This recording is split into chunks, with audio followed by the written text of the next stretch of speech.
Welcome to a work session of the Pitkin County Board of Commissioners on Tuesday, October 24th. We are still talking budget, so strap in.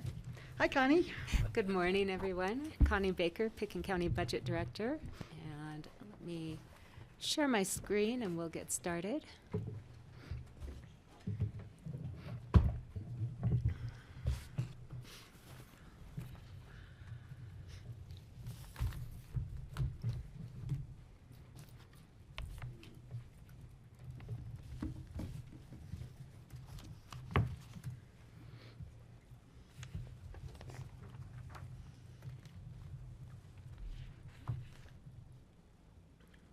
Okay, today we are looking at a core focus area of the Pitkin County Strategic Plan, the flourishing natural and built environment.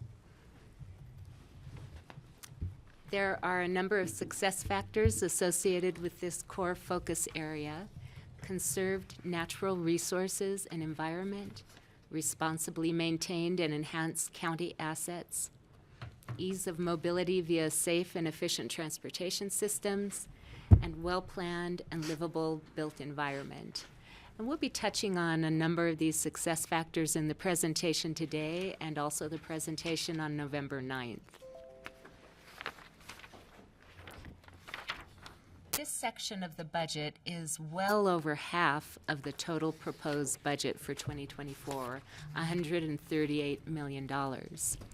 The reason this area is so big is that it contains most of the capital projects that are proposed for next year. So this is very capital heavy, as you'll see as we're going through the presentation, both this week and the following meeting. The pie chart in front of you shows the proportion of flourishing natural and built environment compared to the week before with livable and sportive community, and then prosperous economy, which will be coming up in November. The airport is the largest section of this budget, and you'll see they have a number of different projects, most notably pavement maintenance, but they'll be talking about those. And then transit sales and use tax is next in line as far as size. Now, transit sales and use tax doesn't have a lot of capital projects, but it does have about $23 million of pass-through sales tax. Sales tax we collect and then pass through for transit priorities to RAFTA, City of Aspen, and Snowmass Village. Then there's open space and trails and solid waste center next in line. So just the proportion of different funds within this section. We always show you a 3-year comparison chart. The last complete year, 2022 actuals, so you have an anchor point to compare to, the 2023 original budget, and then the proposed 2024 budget. So first you see the different general fund departments that are in this section. We'll be going through a number of those today, except for community development. And then other funds, capital fund, where we've got microgrid, deed-restricted housing, building electrification, and other projects. And the others, as you see here in this section. So we'll be diving into more detail in the numbers here. I have a question here, yeah. if that's okay, Connie. So under open space and trails, when it has 14 million, I mean, we don't really know where that 14 million is going, right? So is that like a projection estimate or? No, so the 14 million is actually items that are budgeted for specific projects. Like partially from this year held over and that sort of thing? No, it's more items like the Aspen Village to Rio Grande Trail Bridge. and other trails and projects that they'll be Okay, so presenting. this is before acquisition, new That's acquisitions. correct. Okay, great, So thanks. their budget, there's usually quite a large change between the original budget and then the adjusted Right. budget afterwards. Okay, I get that, thank you. One thing you'll notice as we're going through the presentation is that when we're presenting a fund, you will see a 5-year plan at the end of the presentation with a decision point. When we're presenting a general fund department, instead you'll just see a 3-year comparison. And then once we've gone through all of the different general fund departments, there'll be a decision point for the general fund at the end. So today we've got airport in the general fund, infrastructure, facilities, public works. We've got solid waste center, road and bridge, fleet, transit sales and use tax, and then we'll end the day with land management. Since this is such a large section of the budget, we've split it into 2 meetings. So November 9th, that's a Thursday, we'll have community development, REMP, open space, healthy rivers, translator, and public safety radio. So we're going to dive in with infrastructure, and Rich Engelhardt is here to start us off. Well, good morning, Board of Commissioners. Rich Engelhardt, Deputy County Manager, and I get the honor and privilege of running this infrastructure delivery team. And we've got a flow chart of our organizational chart. Are you running the slides? Okay, you got those. As Connie mentioned, we do. Oh, we're missing some pictures. Uh-oh. I believe they showed up in the board's packet, what's printed out, but they... Wait. I know what all those guys look like. No, This doesn't mean we're cutting them, okay? Oh, no. You guys put that Dan picture in here just on purpose. They're in here, so. They're in there. Okay, all right. Yeah, we take pride in getting those pictures all put together here. But We know those guys pretty well. you probably know them pretty well. But I do get the privilege of working with just a great team of managers who, Connie said, we do invest a lot into this community as far as the infrastructure team goes. So it's going to be great today having them come up and speak to their individual budgets. And I think you'll enjoy it. This team does a really good job of adding a little humor as well. So hopefully you'll see a little bit of that. And that's not to distract you from the numbers. Maybe that means they're out of the office. They may be. Oh, look at, hey, they're popping in. Here we go. It was user error, sorry. Oh, no problem. But as Connie mentioned today, you're gonna hear from most of them. The one that you maybe not as much familiarity is Myosha. Right. She was brought in this past year as part of a budget approval by the board as an administrative assistant to help us out. And her time really is split right now 50-50, pretty much between assets and employee housing and the engineering and construction departments within the infrastructure team. She's helped to, she does a lot of the rent collections for us that come in and then does a lot of work in the contract administration side with both of those different directors. So you'll hear later, you won't hear today from Jeff or Gary, but the rest are on deck here to be able to talk to you. Whenever we, go ahead and switch. That When we picture look of at Dan, though, has gotta go. I asked him. You can certainly grill him when he comes up I here. already did, I already That's, did. I beat him when Okay. we walked in the Yeah, door. I questioned it too, Patty. So we're on the same page on that one. The core. Gonna sit there and take it? I know. He can do that with my back to him right now. I have no idea what his facial expressions are, but as Connie mentioned, we do transition between a lot of the focus groups or the core focus areas, and we hit on all three in all of the work that we do. And when you look at the strategic plan itself, the bullseye in that is a high quality of life, and we really do feel like all the work that we do and contributes to this board's desire to really improve the quality of life and to maintain that and work towards offering as many opportunities as we can for our citizens. So our purpose statement, the infrastructure services, provides a wide range of support services. For our county government, we focus on best practices and that those are in line certainly with all of our values. So I'm going to give just a quick overview with the next slide with our emerging trends. So you're going to see this this year with our delivery is that in last year, actually 2 years ago in 2022, we reorganized and formed this team. So we have now been able to start delivering on a number of projects. The employee housing programs are being assessed more frequently, or accessed more frequently, and I believe that's with some of the positive changes you all made with the deed-restricted program. We're starting to see an uptick in that. We do have some strategic planning and policy development that's going to be needed at Phillips that we're going to begin to really embark upon. Our long-term asset management plan, we're looking at 5 years out, really trying to take a look at all of our assets. We've talked about our mining claims. We've talked about properties. We're looking at really trying to bolster that program itself. But assets, it does support the facilities electrification implementation and support the jail project that the board is going to be certainly discussing this coming year. With the engineering and construction department has transitioned from public works with organizational focus on the microgrid, the public works master plan, and Phillips. And again, those will be coming to you independently. Certainly the master plan, we owe you a conversation on that and where that's at. And Phillips, we know we've got a work session set up to really get into the details on that portion of it. Airport, certainly safety, noise emissions all continue to be our main focus with the Airport Advisory Board.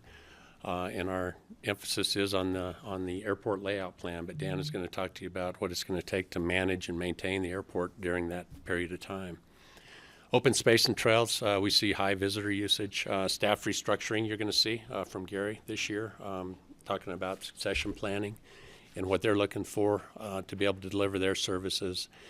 And then telecommunications, we really are moving towards more of a maintenance mode. I believe in your retreat, the broadband side fell towards the bottom, but we had the opportunity to support a third party maybe still in doing some installation with some broadband throughout the community. But telecommunications, even though we say they're working towards maintenance, there are a couple of projects that they're working hand in hand with the airport on a radio system strictly for the airport that the airport is funding. And then they're also doing traffic counters. Their staff is amazing. The technical expertise that they bring to the table there to be able to step in. I think we had bid out traffic counters and the prices were crazy. I think Jeff stepped up and said, hey, we may be able to build these. Give us an opportunity to take a look at it. So he's in the process of working with the EOTC on installation of those. So that is kind of a quick overview on our emerging trends, and then we're going to jump right in. Now, I believe the airport is the first one up. So, Dan, I don't know if you want to sit by me or not, but you certainly can. He doesn't. Not particularly. Always an easy topic, this one. Come on over. Can I ask a quick question to Dan? Is this takeoff? Yes. So when you land, you have those same arrows when you land? No. Maybe that's what we need to do so they don't fall off the runway. No, anything helps, I think. Yeah. Just a thought.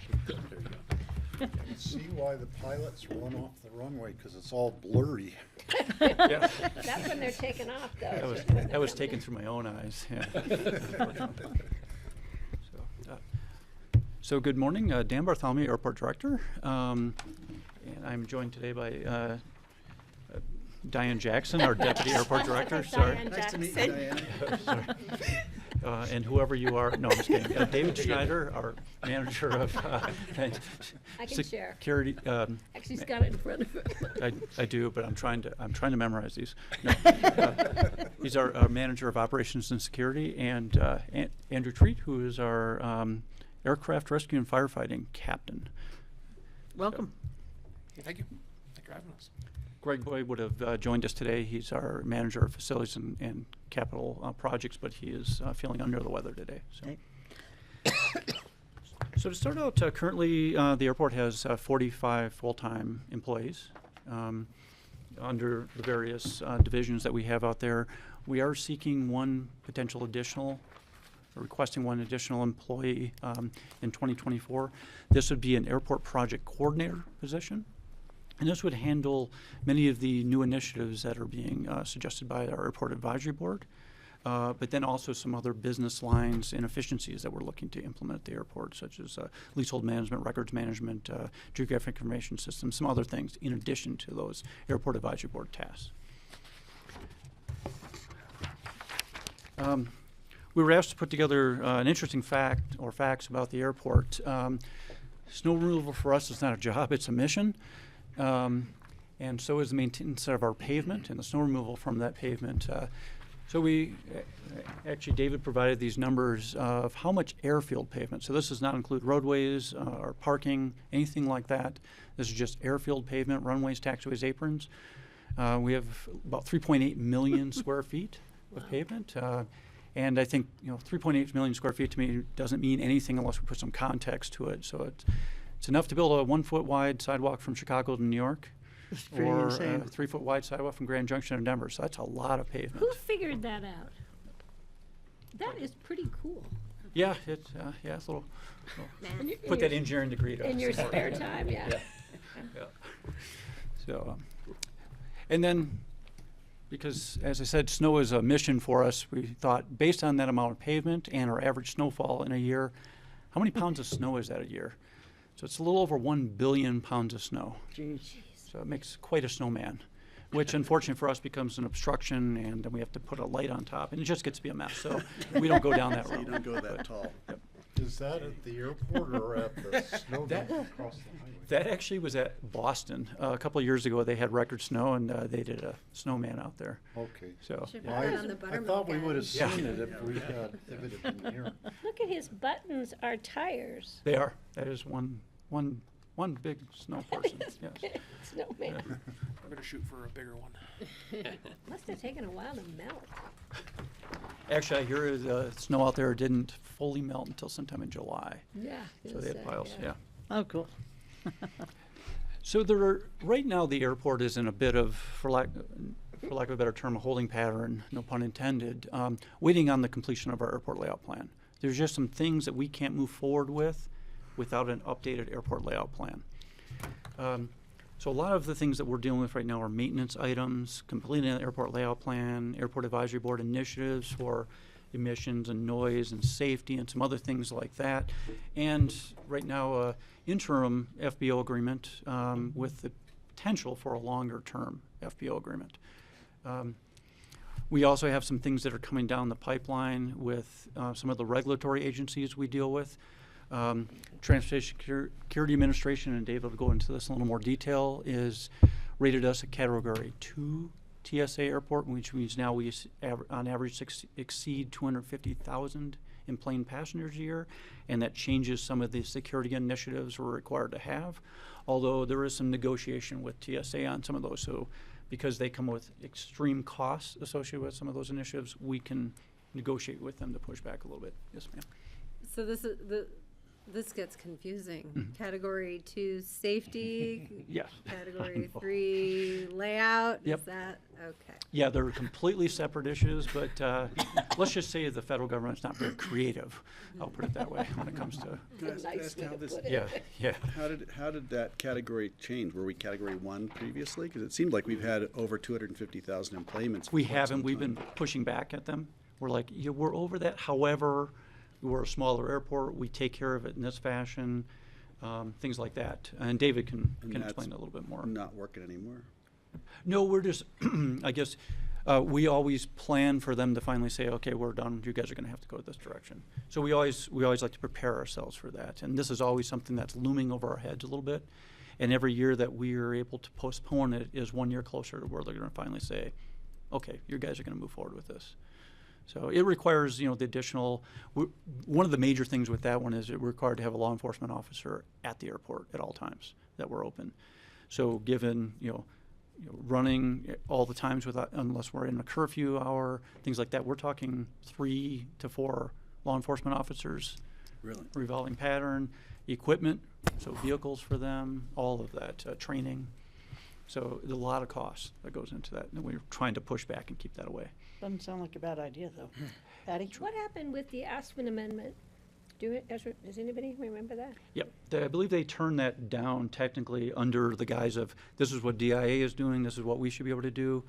But I think it did make a relatively decent case for them to say, okay, we get your point, however, we're not going to follow that, but we'll work with you as time goes on. So, for those who don't know, that was when we were pulling out the National Guard. And FA wanted us to have a law enforcement officer all the time. And we said, wait a minute, if, because of our proximity to the sheriff's office, distance-wise, it'd be like having a sheriff's officer at one end of DIA and having to send him to the other end. It was about the same distance. So we kind of were able to say, rather than have a deputy in the facility, they're still as close as you would be at DIA. So, and actually, when we proposed that, we had all these small airports in the same kind of circumstance lining up behind us to help support moving it through the federal government level.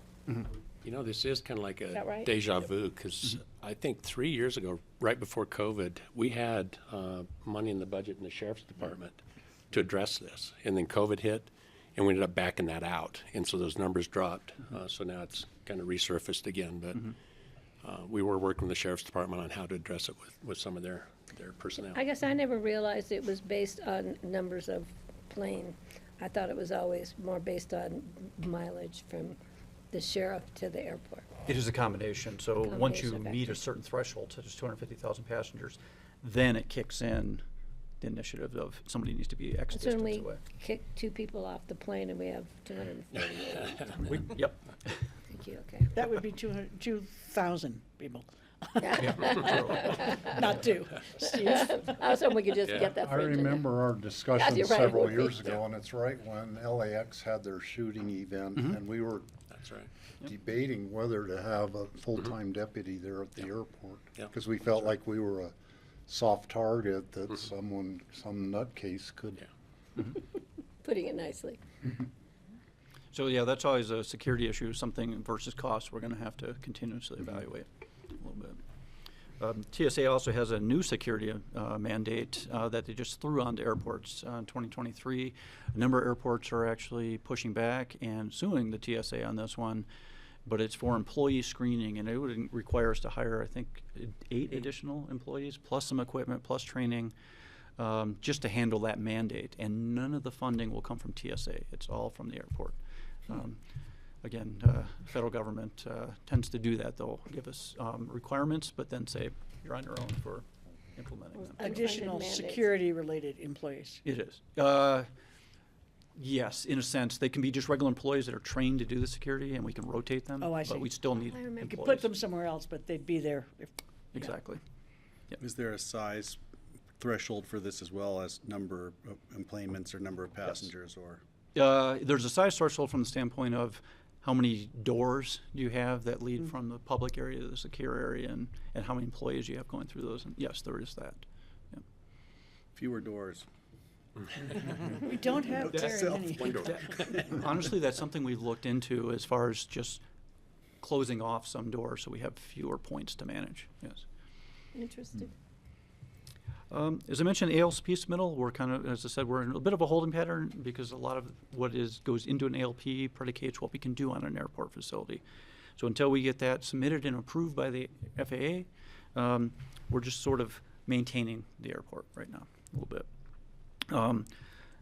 A long-term FBO agreement is something that's still on the plate. We'll see where that goes. That's just a trend for this year. The aging airfield pavement, that's always something that is concerning to us. It's just something we'll maintain until we have the ALP and we have an opportunity to address it. This year is our triennial exercise. Every 3 years we have to do a full-scale emergency exercise. And Andrew will be talking about that a little bit. As I mentioned, the airport project coordinator request.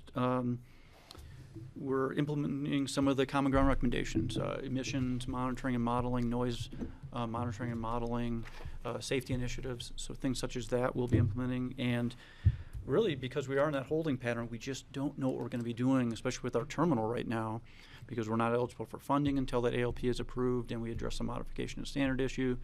We're just limping the terminal along right now. And Diane, as Greg's proxy, will be going into some things we're doing. Roof leaks, we're deferring, replacement of our HVAC system, which is aging fast, but we're just hoping it holds out, those types of things. Because those are millions of dollars that would go into something that we are hoping to replace in the very near future here. Okay. Let's see. I guess, David, this is you. Good morning, David Schneider. Operations Security Manager. So as Dan had said, that we are now designated as a Category 2, which brings new TSA requests and mandates. The Category 2 is what drives the national amendment that he was talking about, where we would need to have screening and everything like that. We were Category 3, now Category 2, and because of that, we're under the national amendment for that. And as he had also said, that may bring in the request for law enforcement officer at the airport. We're in negotiations with TSA right now for that. We became Category 2 in September of last year, so we're coming up on it for about a year now. Security system software replacement. We have an integrating system that takes biographical information, submits it to TSA, FBI, gets background checks, lets us know that we can issue badges. Our current system software may not be supported any longer for airports, so we're having to look into a new integrating system. Go ahead. You mean somewhere off-site that we're trying to connect with would no longer be compatible with what we have? No, it's just an entirely new program that sits at the airport. It's a software system on servers at the airport. And it's where we enter our biographical information, and then that shoots out to several different areas, TSA, FBI, and everything. And then we receive those results back, and then we can print badges and grant access to the airport. And it's currently not up to snuff? It's up to snuff now, but we may not be getting support from that company any longer. Oh, I see. Okay. Yep. So they have made the decision that they may not be supporting airports any longer. So, Jeez. yep.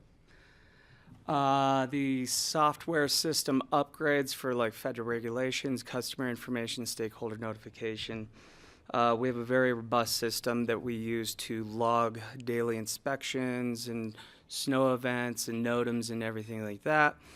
That helps us meet our federal aviation regulations. We have to log that every single day so that we meet those requirements. Customer information, we have software called Everbridge, and actually Pickens County uses it just itself, but we have it so that we can notify customers and stakeholders of events that are occurring at the airport. Security backflow preventer replacement. So we have one in place, but it's not meeting TSA requirements. And so we've had to have the need to go out to another company, and we vetted this, and it fully meets TSA requirements. And so it would be able to replace what we currently have. Electric vehicles, looks like we're on the books for 2 electric vehicles, 2 electric trucks to replace two of our trucks at the airport now. Light duty? Yeah, kind of a light medium. It sounds like we'd be able to plow with it, so. And then our enhanced education and training opportunities. So our operations team, this is a big thing for them. This was based on the comp and class study that Pickens County had done. And the operations team is very driven by education and training opportunities, because the operations side of things is knowledge driven, really, how best to do it. And so we were able to send them to conferences or get them specific training in maybe airfield painting or snowfield removal or operations and security. And so that's a big kind of driving force for them. Quick question? Yeah. About the backflow preventer. Is that on this year's budget or on next year's? That is on this upcoming year's. Okay, and it will be, that replacement's happening fairly soon, right? February. Oh, really? Slated February, for okay. February. So it's gonna Is go this that. the one we wanted to try and get done before? Yeah. Okay. Supply chain issues had pushed us out to February. We're hoping that it was available much sooner, but it's looking like February is the first point that we can get in with. God, thanks. Thank Sorry you. if I interrupted No, you And you Dan, think alike. just remind, we got time frame here. I know that Connie's got this pretty well planned out here, so. I have to be a timekeeper too. Okay, sorry. sure. Not Connie has it planned out, not Connie? You're doing okay. Okay. We're good. Well, I will squish this down and condense it as much as possible. Diane Jackson, Deputy Airport Director. I'm filling in for Greg. First item that we're focusing on for facilities and construction is our aging pavement. I know we've had many conversations with you about our aging pavement. We have the 3-week closure planned for May 6th through the 23rd, and currently working on priority areas for that, focusing on the runway, some taxiway work, and some North GA. We also have terminal roof repairs. You probably saw that in last year's budget. We're continuing more this year just due to the roof of the terminal. We plan $200,000 to repair that due to winter conditions in spring for the terminal. And we also have, and Connie, please correct me if I'm wrong, our snow blower and our runway broom were both budgeted last year. They're rebudgeted for this year due to supply chain. We're hoping January, but that does keep getting pushed out on us. In addition to that, we did budget for a loader for this year. And that's to handle our snow that Dan was talking about earlier, so.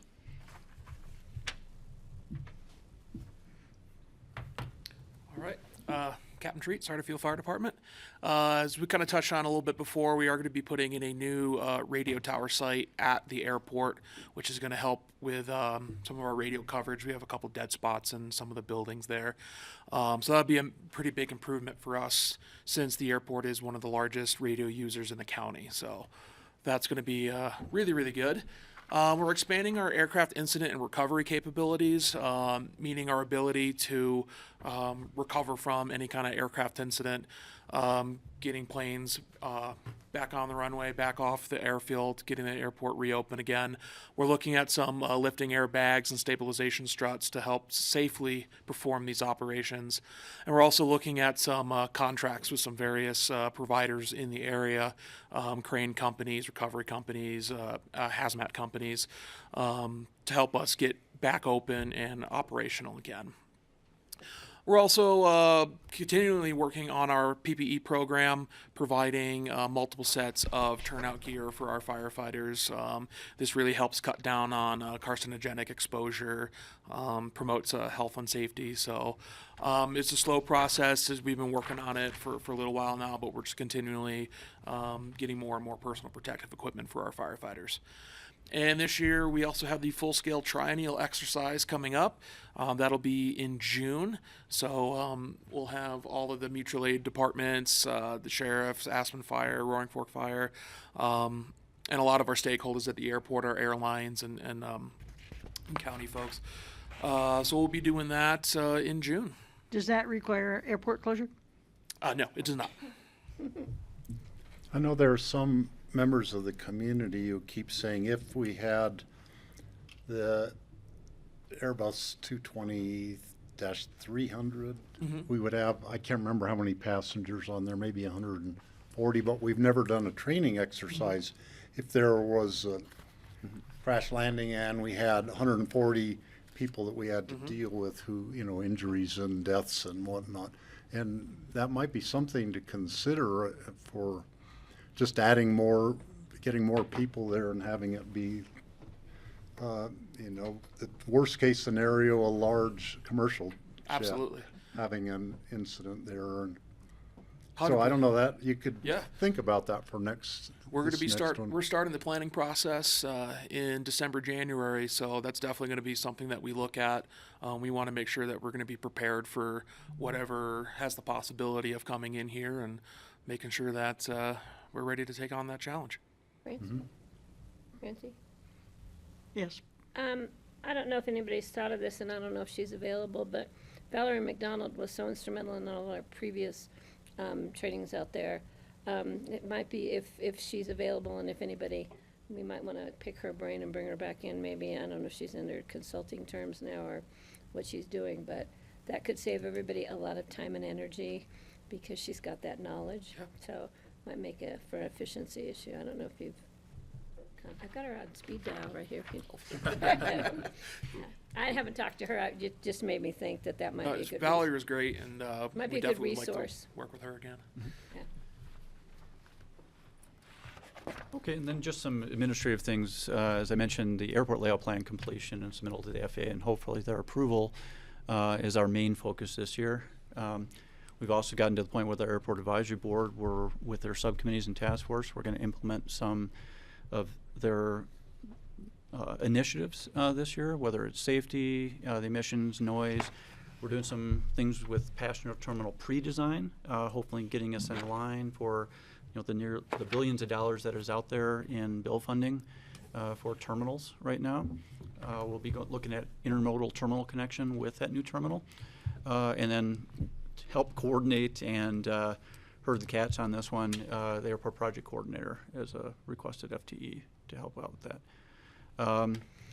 We're still going through FBO agreement things right now and making some decisions on that. But and along with that is, and this kind of goes into the airport advisory board initiatives, but also the airport in general. We're making some enhancements with our comms team to our airport website to make things easier for the traveling public, but also pilots to navigate our website and get the information they need without having to reach out using alternative methods. Outreach and communication, along with the ALP, but the modernization of the airfield and things such as that, we're enhancing our efforts on that. And as we mentioned, 2 trucks that are replaced, but we're also replacing 1 additional airport vehicle with an EV as well, because we're putting the infrastructure in this year. Our airport operations center is putting in a number of the infrastructure for electric vehicles on that side of the airfield. And now we're 2024, we're actually going to start implementing the vehicles to go along with those charging stations.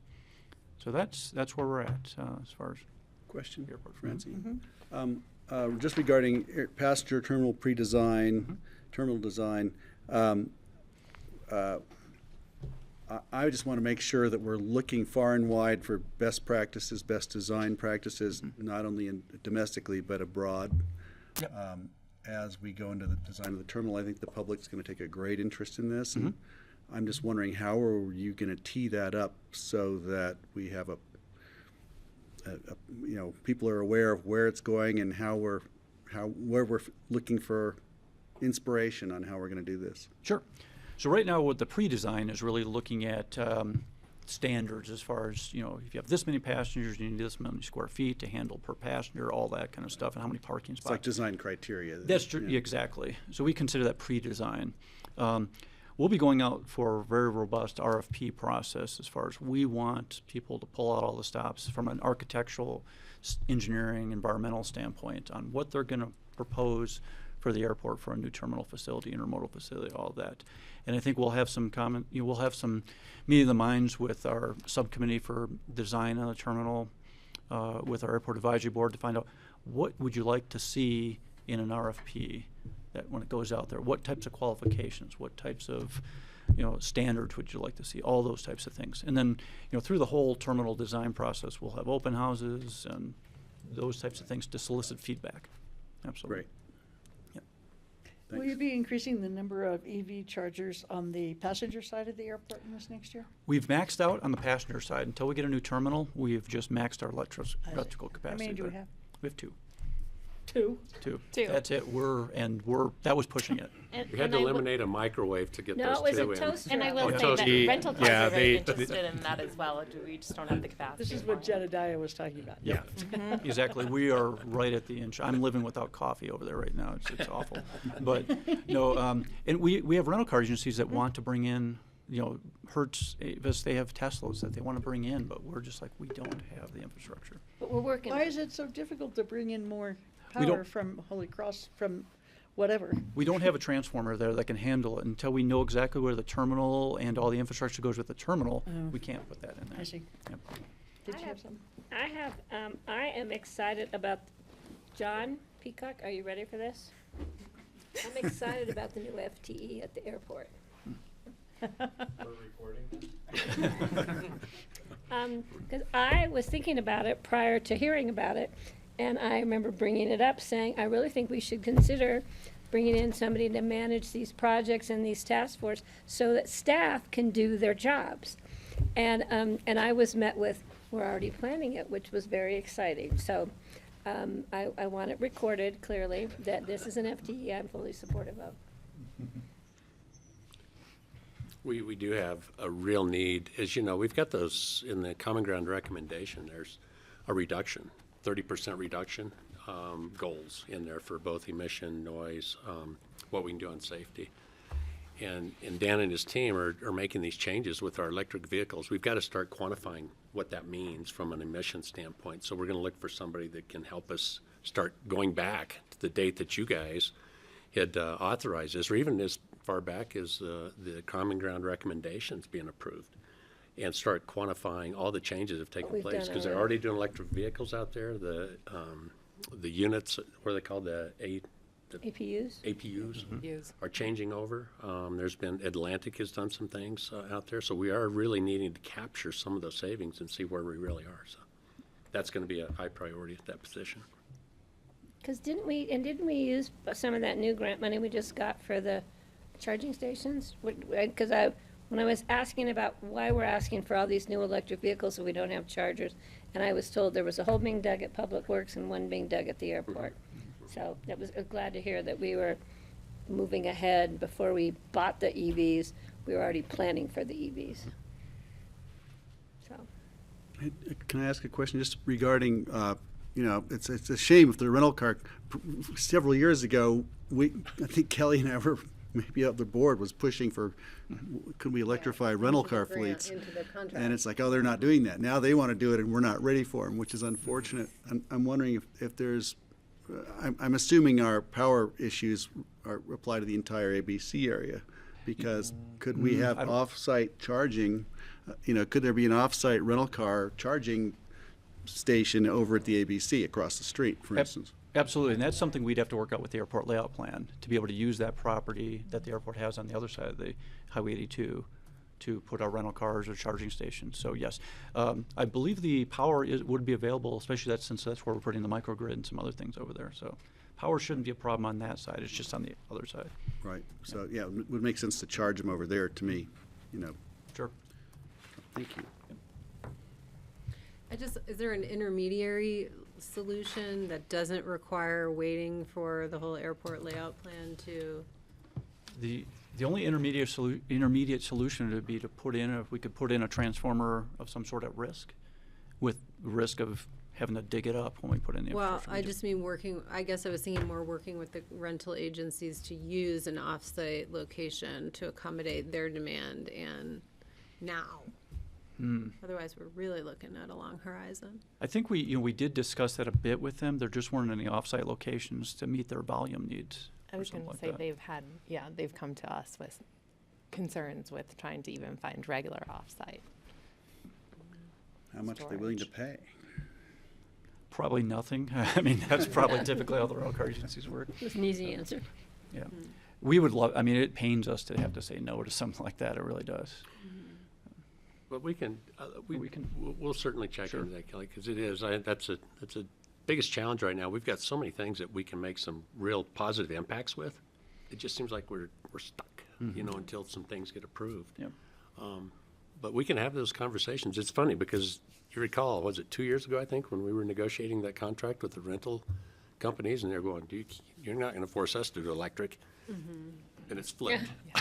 So it was pretty interesting during those conversations. They pushed back so hard, but now it sounds like they have really evolved with putting those into their systems. Right.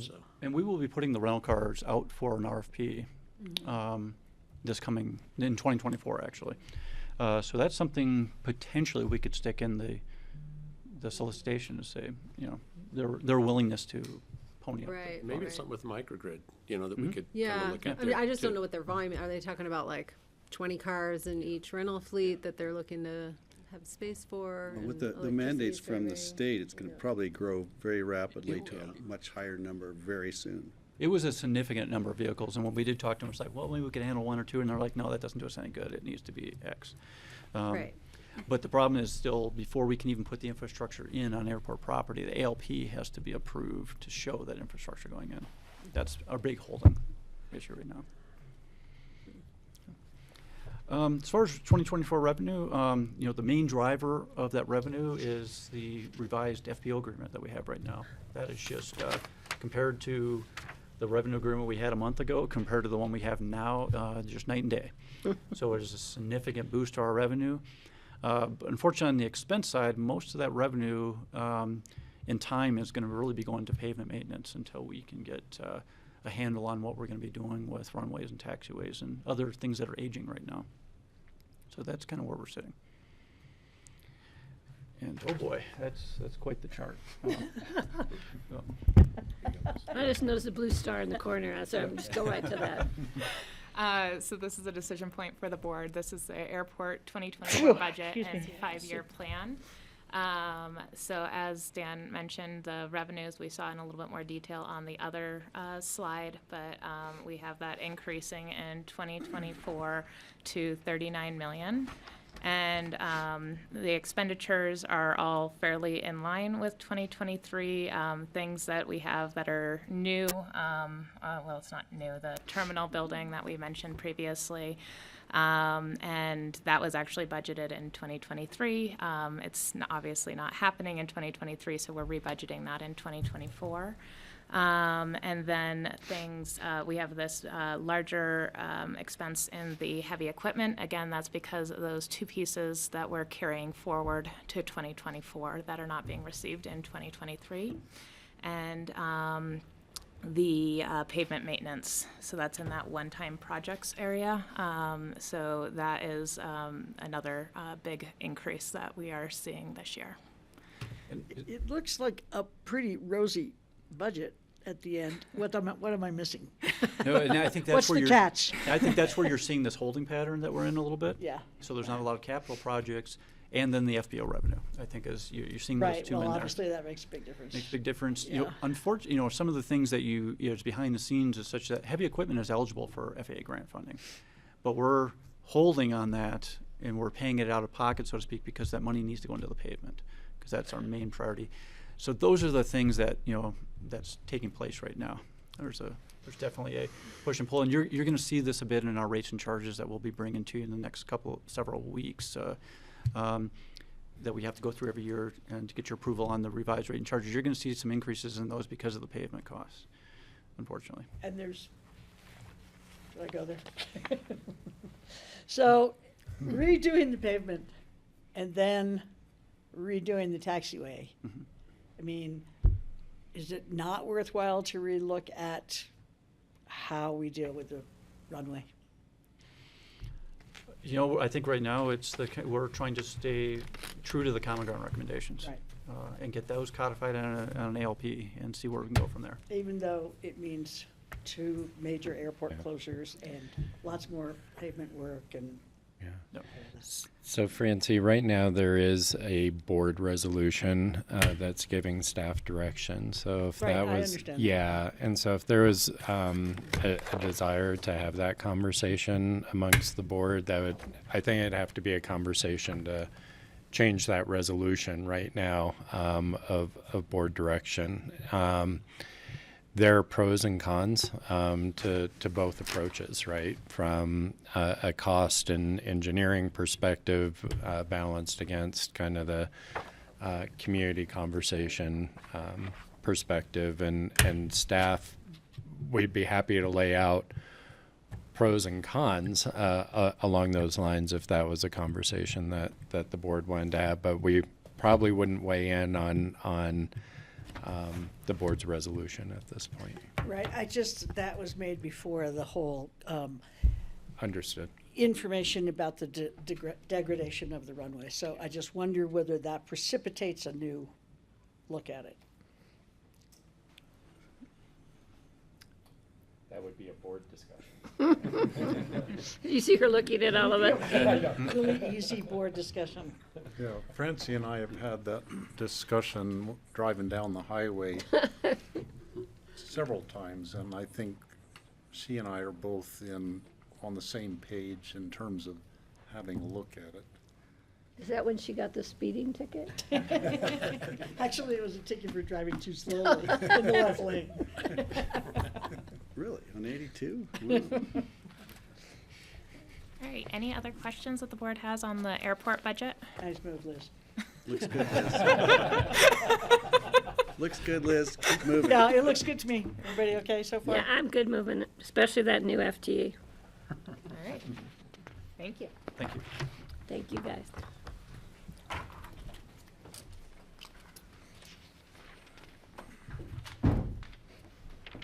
That wasn't so hard, was it? Oh. Is Liz gonna be the airport controller with all these projects? Good job. She has been, certainly Liz has been playing that role with the airport. I think as we get into a broader scope of projects, if and when that happens, we may need to deepen our bench a little bit. Deeper. Not that Liz is capable, it's just a lot of volume. All right, next on deck, we've got GR. Thanks, everyone. I am GR Fielding. I am the Engineering and Construction Director, and I work in the Infrastructure Department. Our department is vast and wide. It's supported by MIOSHA, and I'm the department. So our budget, our departmental budget's a little bit simpler here than at the airport. So far. Till we get started. Till we get to Phillips. So, capital projects, looking at issues and trends, we just met with the board for supplemental requests on the microgrid project. We are still battling lead times and inflation. That's something that we're experiencing in real time as we're getting all of our equipment orders in. The other trend that we've noticed with this project is that we're out in front. It's a difficult, hard-fought project because there isn't there's not a lot of templates out there. We did gain some knowledge from the microgrid out in California that Kelly set us up with a conversation on. But at a Mountain Towns conference even last week, presenting the project, we were ahead of all the other people ready to present their projects by about a year to 18 months. So Good job. It was really cool to experience that portion. We are ordering all of the equipment right now. During our supplemental request conversation, we said that we'd bring back our 2024 project budget to implement this phase 1, and that's what we have before us today.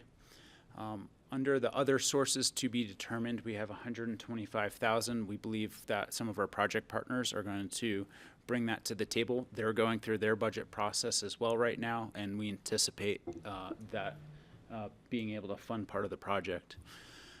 We have a request for another $400,000 towards phase 1 from the general fund and $500,000 from the REM fund. And surely that's a zero problem on that next number. It just looks huge.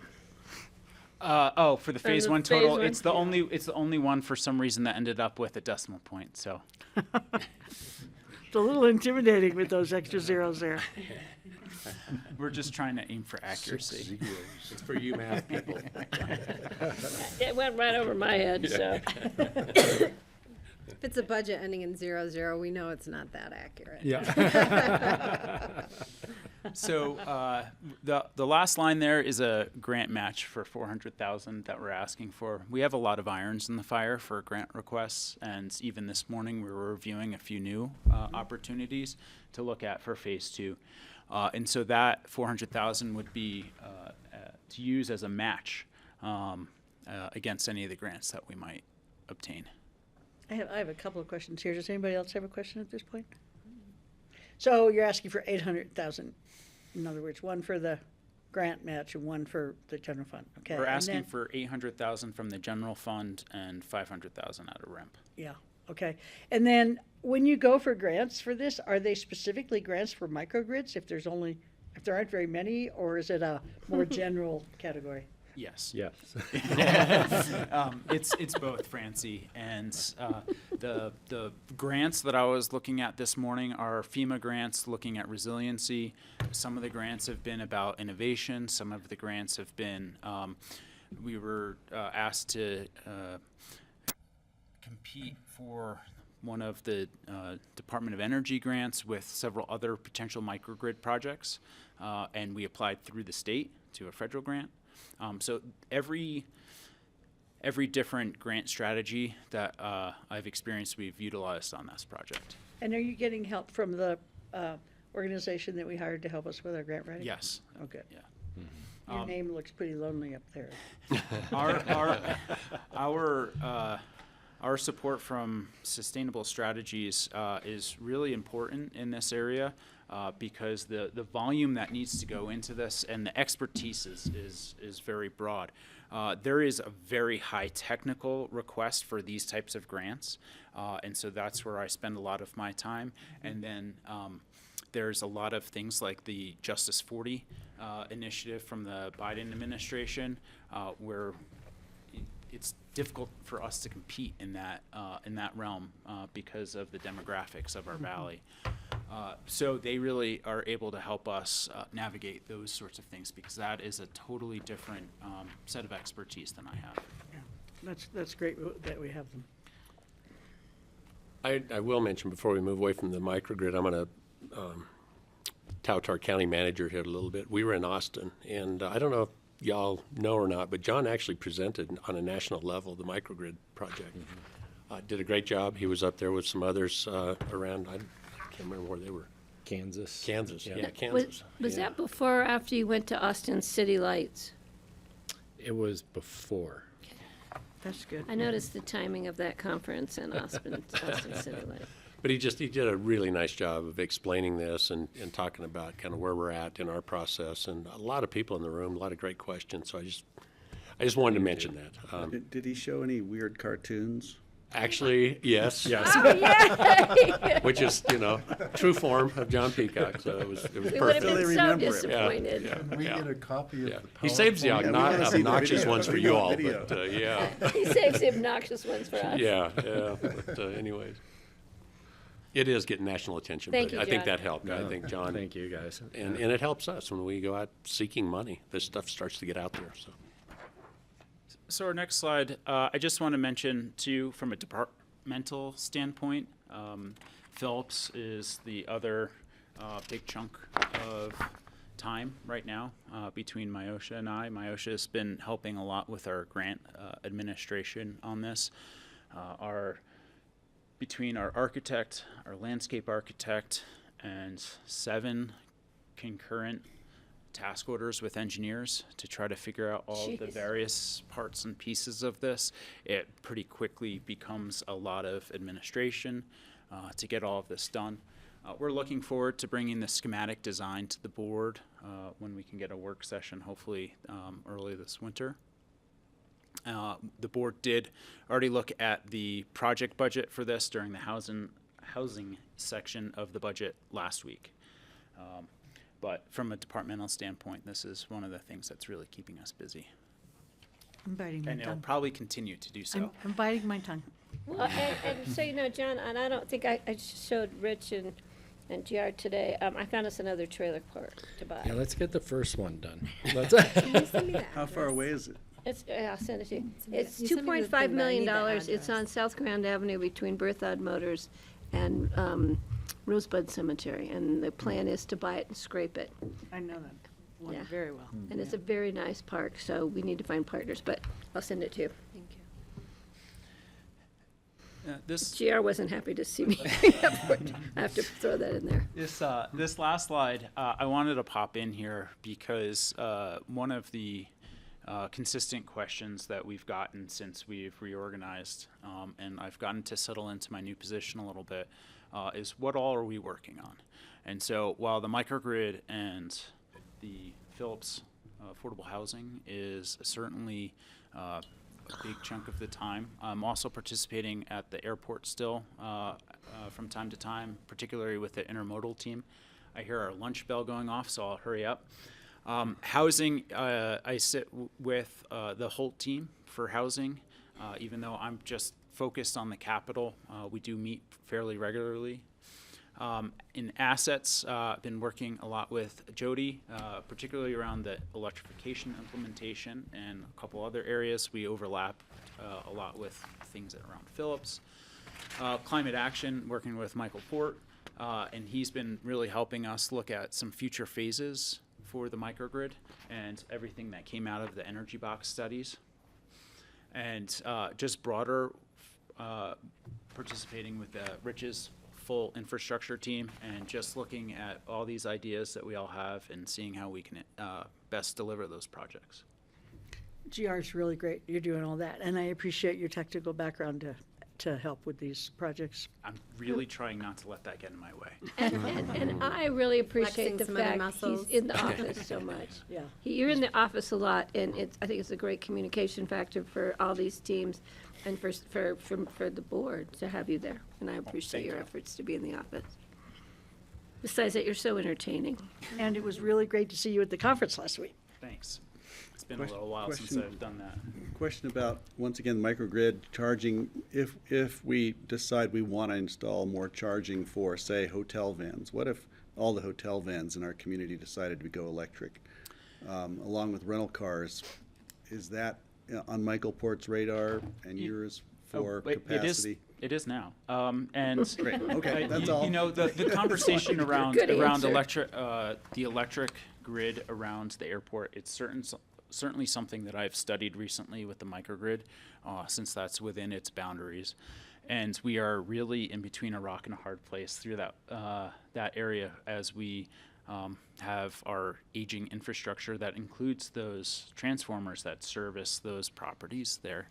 And so the current transformer at the terminal is, they're not really joking too much about, having to unplug one thing to plug something else in there.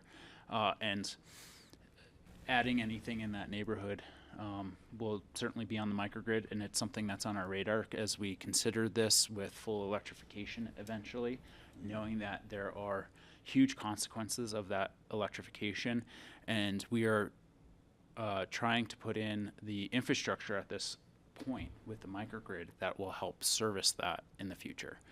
That's something that portion of it is certainly on our radar. Great, thank you. Okay, the budget for the little infrastructure department, most of the work that GR does is budgeted in other areas, in the housing fund or airport or the capital fund, so you don't see much here. Good job. And that's what we have now, and we'll pick up after lunch. Okay, thank you. Thanks, guys. And Dora, we'll be back at 1 o'clock.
Hi, Caitlin.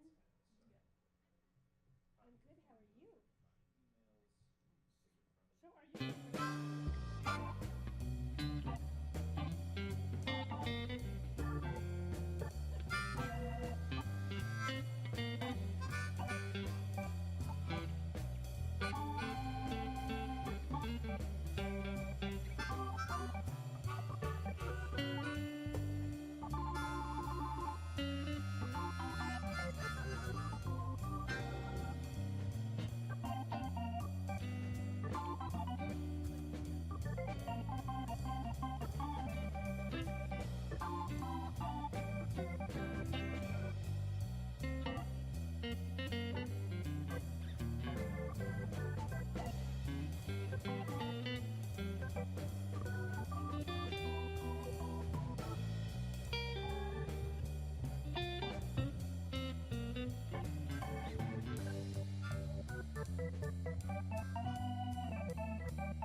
this, or is it just see us so?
Welcome back to the work session of the Pitkin County Board of Commissioners on Tuesday, October 24th.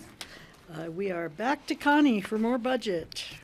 Okay, we've got a lot of departments that will be presenting their budgets this afternoon. As you can see, we've got a full house here, so we're going to kick it off with Jody and assets management. Let me share my screen. Welcome, Jody. Thank you. Great to be here. So I'm the Director of Assets and Employee Housing.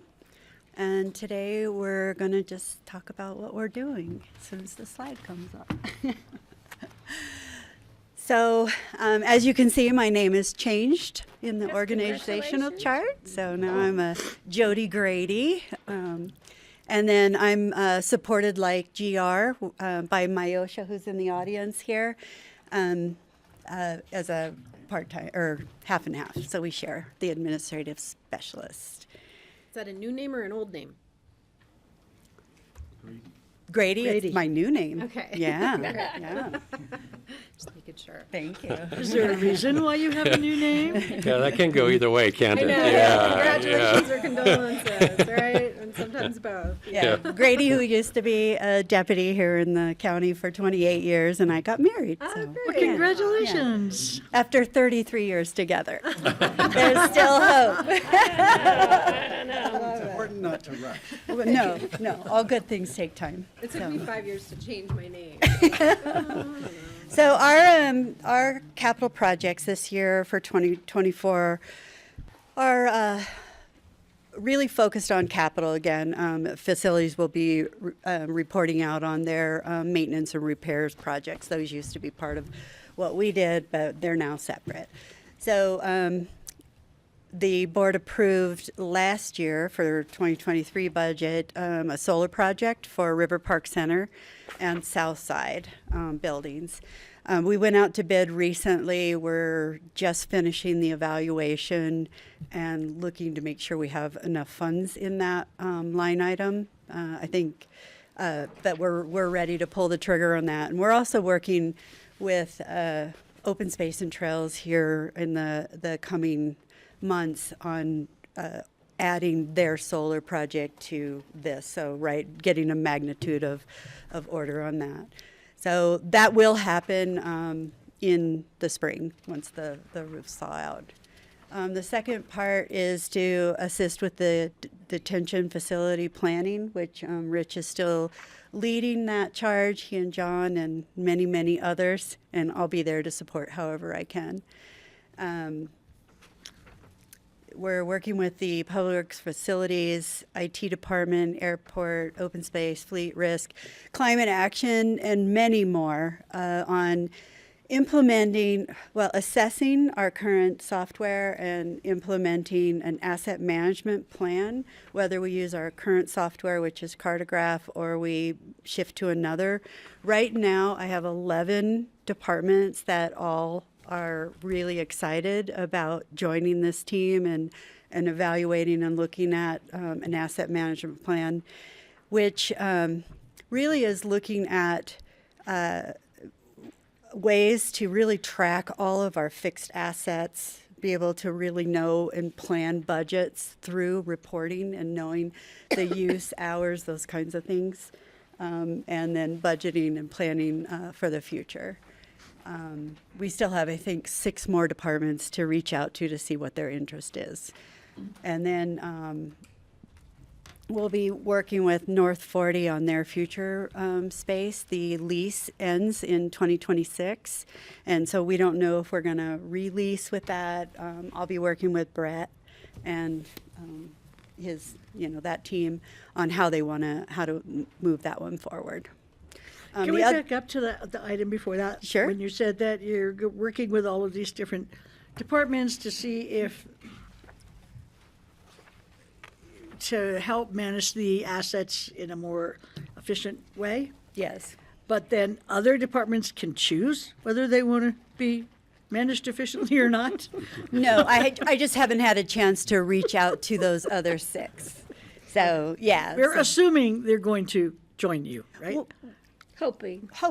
Again, it's a committee to come together and talk about what we have, what their needs are, develop a purpose, a scope of what an asset management system can do, and how do we use it. So the airport was looking at doing their own system, and instead of doing that, we're going to join and see how we can better look at a whole system for everyone. We've talked to Fleet and the Assistant Public Works Director and the departments he oversees. We can track climate action on our use and utilities and metering. We can track, there's many, many things that we haven't done. And this has actually been on my list for many years to be able to do. But when you're running a whole facilities department, and doing capital projects, it was just impossible to do. But so I still don't understand, do departments have a choice of opting out of this? That'll all be part of the conversation. So, right, we want to make sure that all the departments are looking at what is out there, and then hopefully we'll come to consensus and have a single platform. So right now, I am the keeper of many, many, many floor plans and manuals, and they all need to be centralized into a single place where people can access them. Example, the risk management office needed a floor plan for the insurance brokers. They couldn't get a hold of those because I was out of town for a month. So we just really need to centralize. Risk management is excited because, right, insurance and all of that can be put into a single platform. So that's the overlooking thing of it. And I guess I would hope that, we come up with a plan that works for all, that you really don't have people that would opt out, that we just make sure that there's components that we're talking to them about that could be included in this overall software program. Okay, thanks, Rich. So can I add to that? That's a really good question. Of course. So we're going to create this because it obviously would be more efficient. I've heard that many times, and it's going to save us money, and we won't need more full-time equivalent employees. Can we, if we do that, can we maybe see that come to fruition? Because I'm still waiting for Munis to prove me wrong on that one. So, we need to really come up with a solution that's functional. Yeah. And that really, truly is efficient, time-saving, and works. We'll make that one of our goals. We should come back at another time and let you know about everything that Munis actually can do and has done for us. And Yes, you how do need much to come more back, we're because able all I to ever hear do. is, Munis is down, Munis is down, Munis is down. So I would love to hear that. Thank you, Connie. Are you going to talk to us specifically about these individual projects? No, so I was just going to follow up with Yeah. the Thomasville lime kilns. It's been 20 years since we did a stabilization project on there, and they're 27 miles up the frying pan. They hold snow and ice, and the freeze thaw has deteriorated about maybe 3 feet down. Last time we had to take them down, quite significantly. So this project would come in and restabilize, regrout, and get that solid again, and so we can protect this asset. It's And a historic. It is, and they're on the State Historic Preservation, and they're actually listed as saved on there. And what's the price tag on that? It was quite a bit, I thought. $265,000. How much? $265,000. And I am going to go Yes. for, the last time we did this, we got a CMAQ grant. And so we'll pursue CMAQ and state historic funds. That comes out in April, so we'll be ready to go on both of these projects, That's the great. courthouse and the Thomasville lime kilns, for grants on both of those. And is this based on real bids, or is this just an estimate of what you think it might cost? I had a stone worker give me an estimate, so we don't really know. till we know. Seems really expensive. Yeah. Well, and the same thing on the courthouse. Can we go for grants for that? Yes. Yeah, and so the courthouse entryway stabilization, you can see we have a lot of calcium buildup on there. It's missing a lot of grout. There are some stones that are shifting, especially on the main entrance. So what Susanna Reed and she's the county historic Preservation preservation, officer. and even Amy, or they have new people now on the city side, but we'll work together to make sure that we meet the requirements. And part of it, especially on this west side, it really needs to have some stabilization blown into the cavity so that it stops leaching, and we've done that before. And that's 180,000 or something? 160. Yeah. And again, we'll go for Wow, grants. that just seems so, both of these numbers seem really, really high for, especially the courthouse steps. Like, I walked around and looked at the courthouse steps, and I was like, can we just have somebody come in and fix this for, less than $160,000? So we've been regrouting them for years, and because of the deterioration, you have to actually take the stone out and clean it up and put it back into place in some of these areas. If you notice on the courthouse steps, every time we shovel, the grout comes out and the salt eats away the grout. I mean, we can just grout it, but it's really not going to, you'll notice that some of the stones are actually pulling away.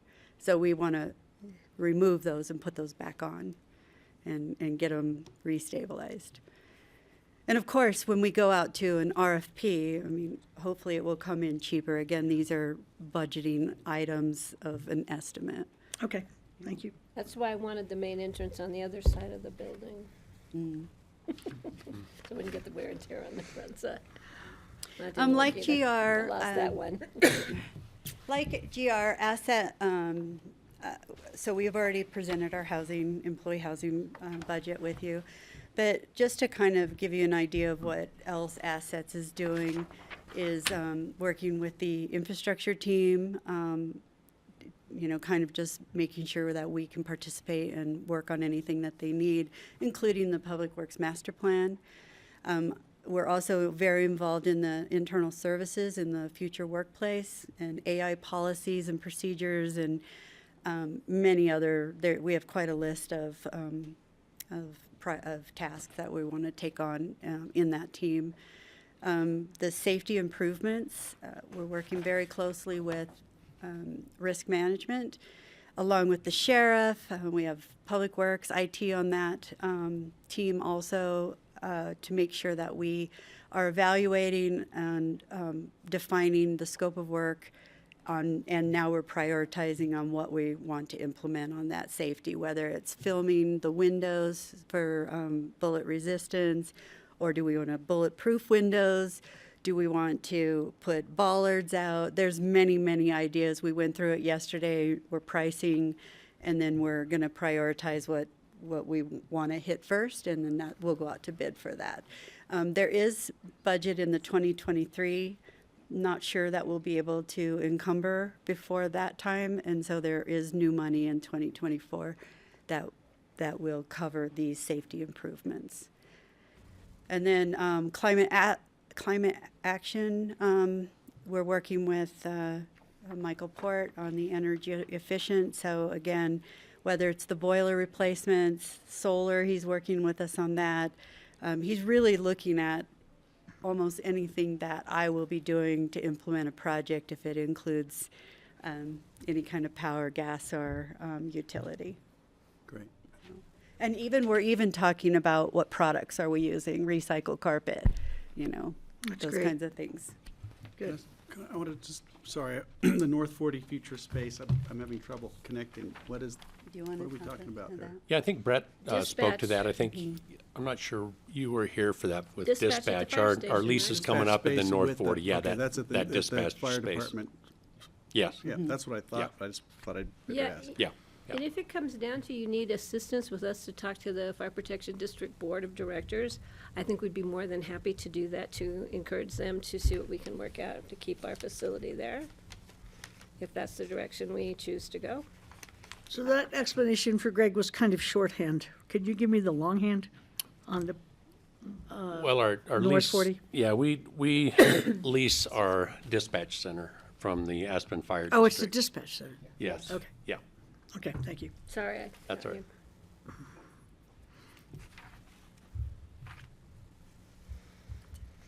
Okay. Is that Okay, it? now this slide shows just the facilities projects that Jody is overseeing. And we have a mix of both general and capital fund included here.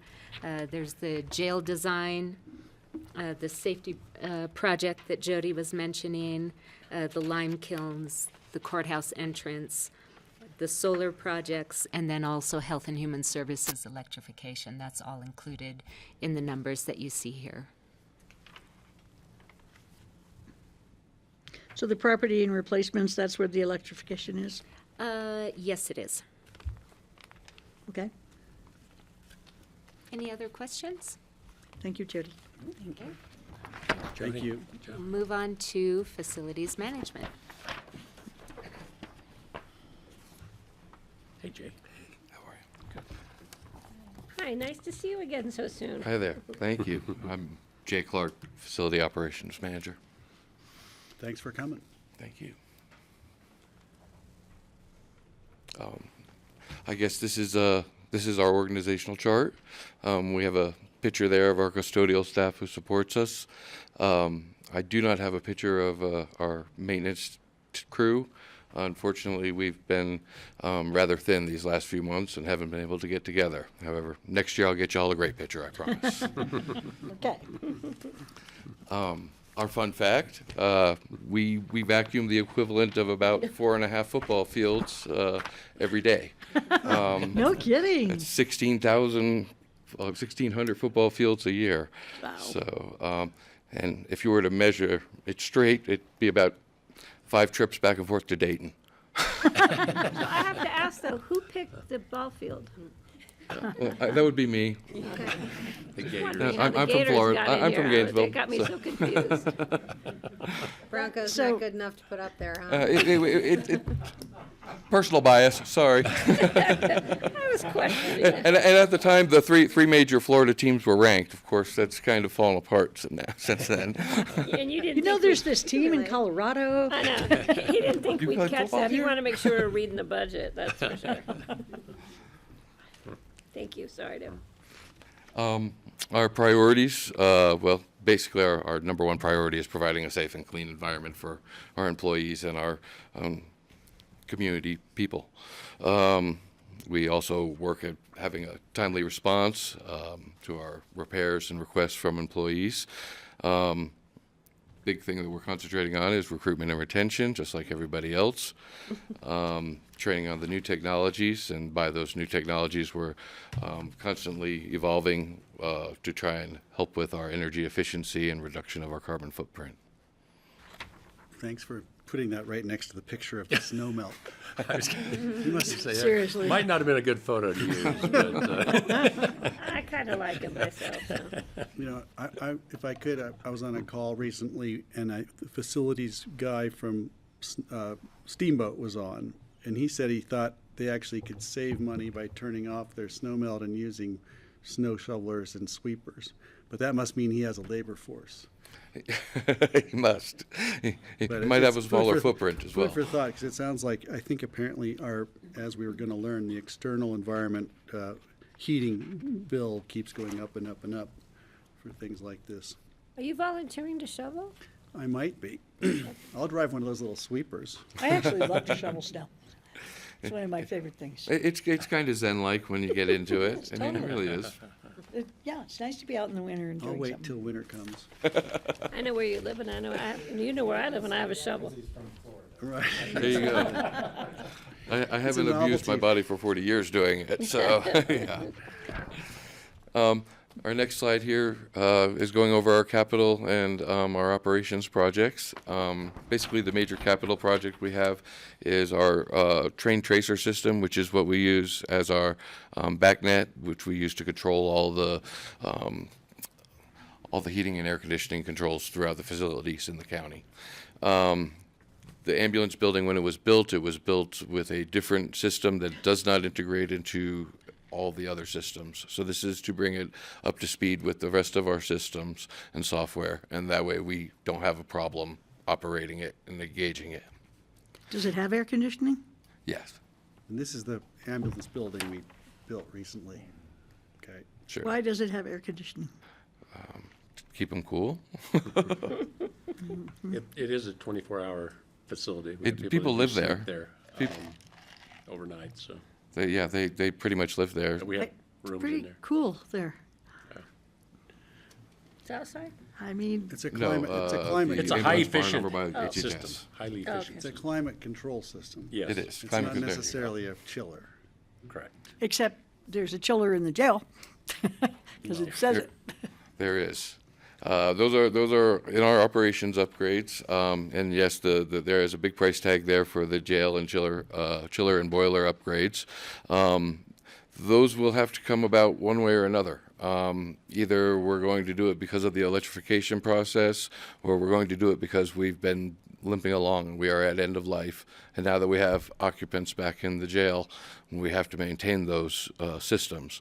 So that's why we've included it in the budget this year. But it has a gas boiler right now. It has 3 gas boilers, yes, ma'am. And so what is the plans for replacing that boiler since it's not on our electrification list right now? It should be, at least when we separate the buildings, we'll have to separate the umbilical. But like I said, even if we don't change it for electrification purposes, we have been spending almost as much money to keep them repaired as we would to replace them. I thought just Health and Human Services and the library were on that. So, 2 different things. So we've got right now for replacement of boilers. We do just have the library and Health and Human Services. We do have this campus on our 5-year plan. This is, my understanding, not full replacement of these. Right.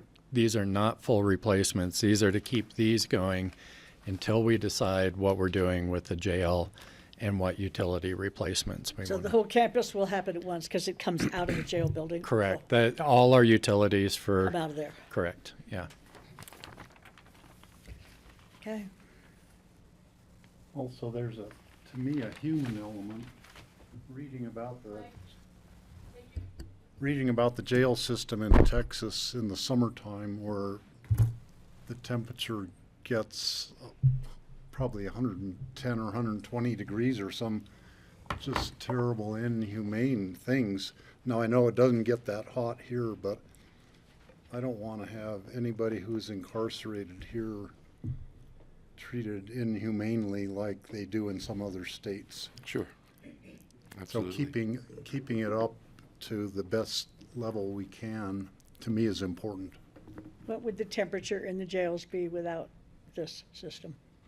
I imagine it would be a little hotter or a little cooler than the ambient temperature. Probably hotter when the sun's out and cooler when it's not. I mean, it's a cinder block building, so it would retain heat and cool. I had a question. It's great because Connie's here and you're here and GR's here. Maybe Ann Driggers and Liz also. It's just, and I talked to John about this earlier. You know, my concern lately has just been we have so many buildings coming up that need replacement heating systems.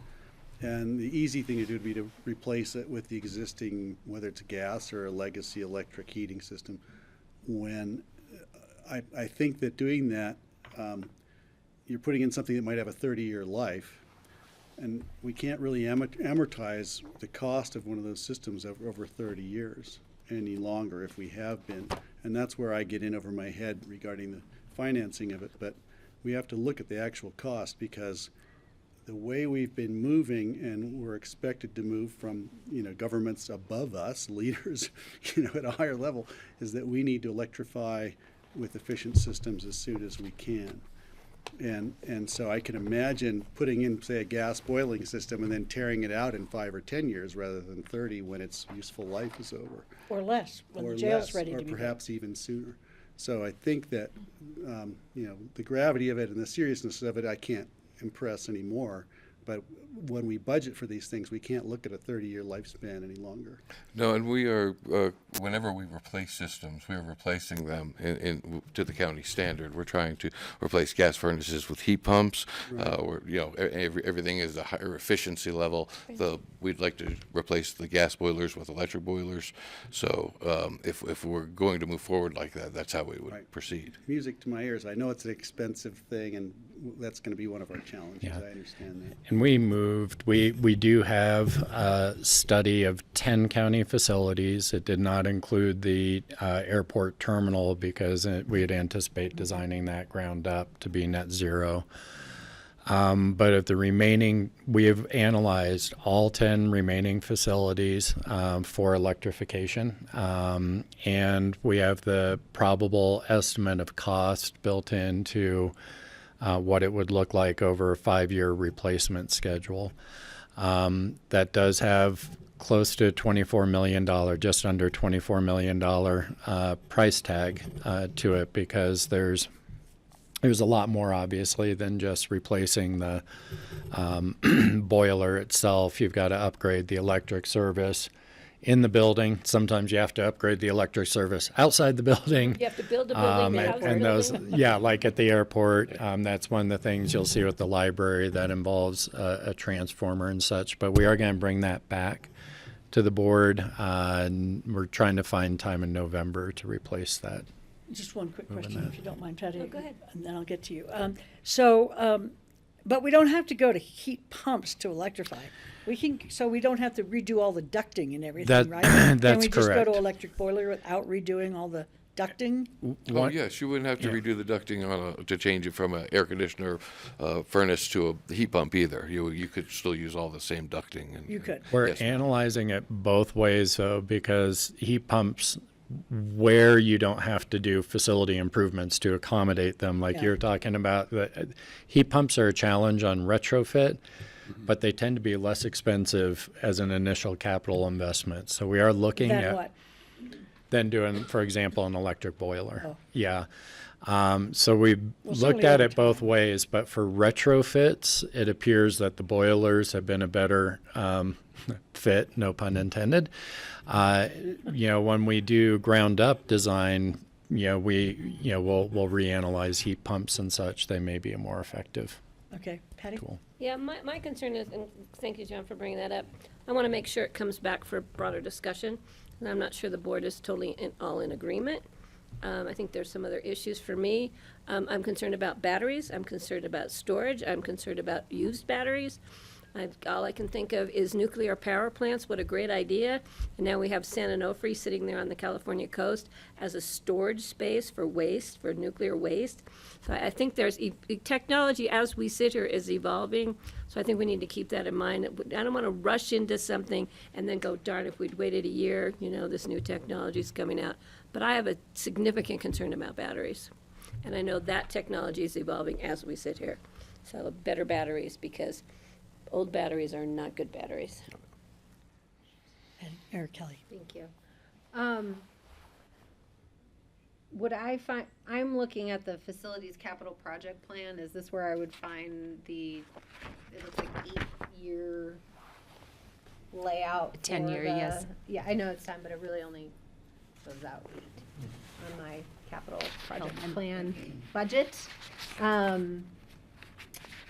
Is this the right place to look at the pacing for these conversions? Yes, it is. Okay, so where the jail conversion is listed in 2031 for $6.5 million, is that related to the whole campus? So even if a new jail is built, that still stays in I the think budget because it. timing could be modified depending on what happens there. Okay, so help me think through this. So $500,000 for the upgrade to the chiller and boiler is anticipated to get us for how long? Good question. that's hard to say. I would say that you could probably stretch 5 years anyway out of it. 5 years? Before you start to expire any warranties, and then you could probably extend through repair for another additional 5. I don't know how much longer you want to go than that, because as Ms. Clapper would point out, the technology advances so fast that Sure. you know. Okay. I'm just trying to think about how that connects to this. And the timing of a new jail. Right. Yeah, thank you. Is I that like that. boiler then, let's say we redo the jail in the next few years, and we need to put in a whole new system at that time. So we pull out this boiler that we just spent $500,000 on, is that able to be used in another facility somewhere at that point in its life? I don't imagine, I imagine that you could utilize it somewhere else. Or we could sell it, or, You could do something with it, yes, ma'am. You would still have warranty at that point, so it makes it a valuable product still. and we can't creep along right now with the one we have, We're, like the we're library creeping did. along. It's a matter of how much, we're going to spend in repairs in order to keep creeping along. How much are we gonna spend, might we spend in repairs? Tens of thousands anyway. Is that a system that has redundancy built into it at all? That's why we have as many as we have. Yes, ma'am. We have three. They feed three buildings, but they're not set up to feed one boiler to a building. They're redundancies in themselves in case one fails. We can actually operate on two if we have one down. So You have 3, yes, ma'am. and it says it's singular. Is that replacing one of them or all of them? It would be the series of them. Yes, ma'am. The system. So it's the same size system basically as the library. Close. Yes, ma'am. And does it feed outside snow melt from those boilers around the jail? No. I Jody's nodding. Yeah, he's saying, yeah. where? We tied it in, didn't we? The driveway for law enforcement. Okay. Yeah. And That's right. Yeah, we tied it in.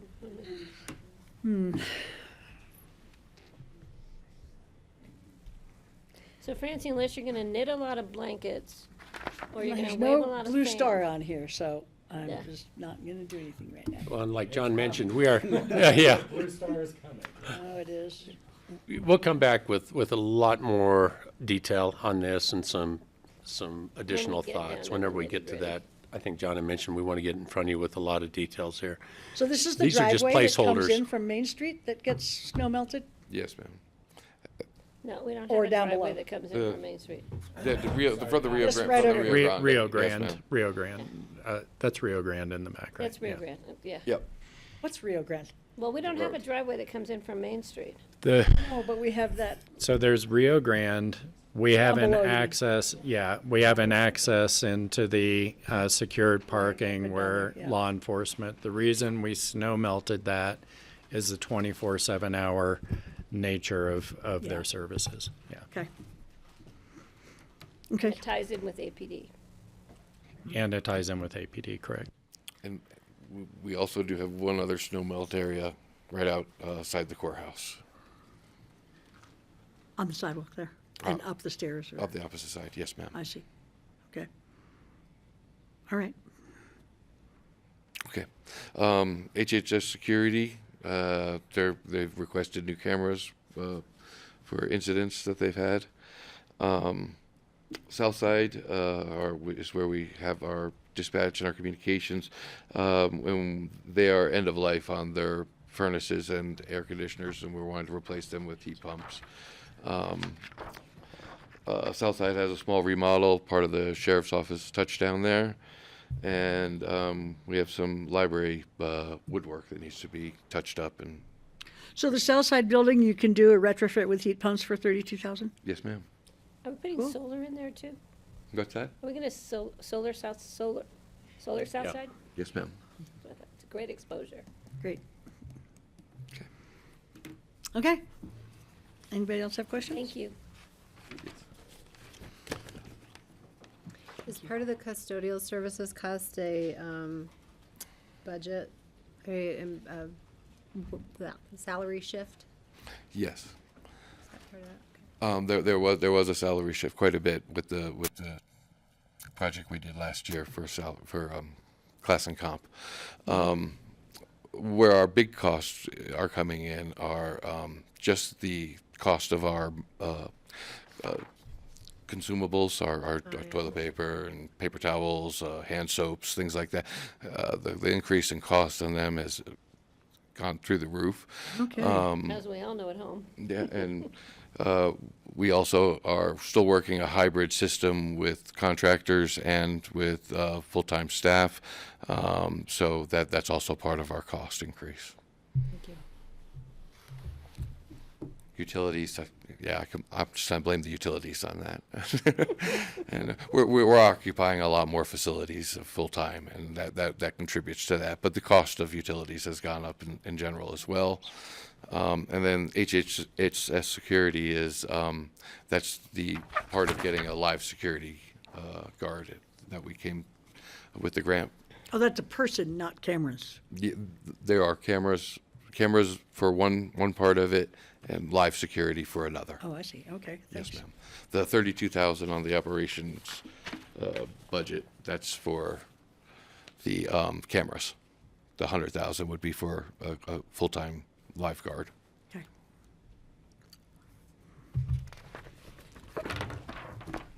Okay, the slide you see here shows the facilities operations budget. So this is separate from Jody's projects that she's overseeing. This is the custodial and maintenance, and then the projects that Jay just told you about.